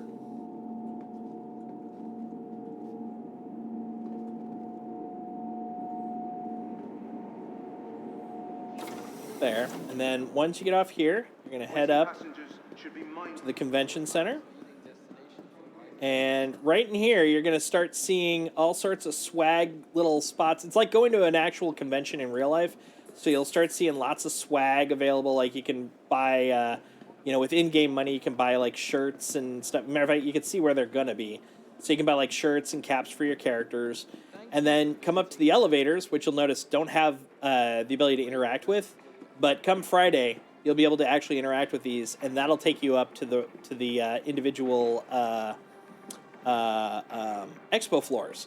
And then this TV screen right back here will have the schedule. And so basically every 2 days, they're going to cycle the main floor, and then the last one that was on the main floor is going to be cycled down to a lower floor. So you still have an opportunity to see it if you miss it for the first 2 days. But basically every other day, they're going to be putting a new one in, cycling the last one down, and then the last 2 to 3 days, I'm trying to remember, it'll be on the schedule. They have basically like the grand finale, and I can't remember what's going to be in there at that point. But yeah, you'll have a lot of opportunities to rent stuff. Definitely take a look in them, because everything that's in there that has a kiosk, for the most part, like the Polaris won't work, but almost everything else, you'll be able to actually interact with the kiosk and rent it for 24 hours, which is going to be very cool. So you can test out everything. And yeah, when Drake shows up, you're going to have Defense Con, which is outside of this because they're kind of the black sheep of the military family. Defense Con is actually at the spaceport. So right after you land at the spaceport, you're basically going to just step out and follow the signs to Defense Con, which is like almost right around the corner when you land. Oh yeah, I hadn't gotten to that one yet, because this is all Bevix stuff. But yeah, there's lots of stuff to do. It's going to be a good time. I'm looking forward to it. 2 days. Two days, man. Very excited. But also, looking at the time, I can understand why. I'm very tired. So I'm going to be wrapping it up now. But thanks for hanging out, guys. I had an absolute blast. This was a lot more people than I was expecting, because tonight was just chill, making some money, making some space bucks. I'm glad you guys found that entertaining. At the very least, found me entertaining. If you're interested, if you've been enjoying the stream, please feel free to give me a follow. If you like to interact with us, definitely make sure to join the Discord. I will be streaming a lot during the Invictus period. I'm also going to probably do what I'm going to call an open office, where if you're new and you have questions, I'm just going to be hanging out on stream. So feel free to come by, ask questions. Maybe we can hop into one of the same servers. I can help you out with anything you're stuck with. And I'm also going to be, as I mentioned, doing the flight school with the new person. So come by and let's experience that. Let's have a fun time. But yeah. Oh, yeah. What's up, Mongoose? What you got? Just wanted you to type Benny Henge into the Moby-Glass? Sure, I can check that out. Yeah, no problem. Let's give it a shot. Let's see what happens. Give it a checky check. Oh, hold on. Gotta go to space. Space. There we go. Benny Henge. Nope. How about Ben? Nope. Well, I mean, Ben, yes, but how about Henge? Nope. No Benny Henge in there. That would have been cool, though. I have a feeling it's one of those you gotta find it kind of situations. Well, that's cool, though. Oh, man. Oh, boy. All right, guys. Well, it was worth a shot. But once again, my name is Jason, a.k.a. Solstice. This is Worlds Told. Thanks for hanging out. Hope to see you all again. At the very least, I'll see some of you guys on Friday. Hopefully all of you. Have a good night. Bye! Hello and welcome to the Bevix Convention Center, our corp's leading destination for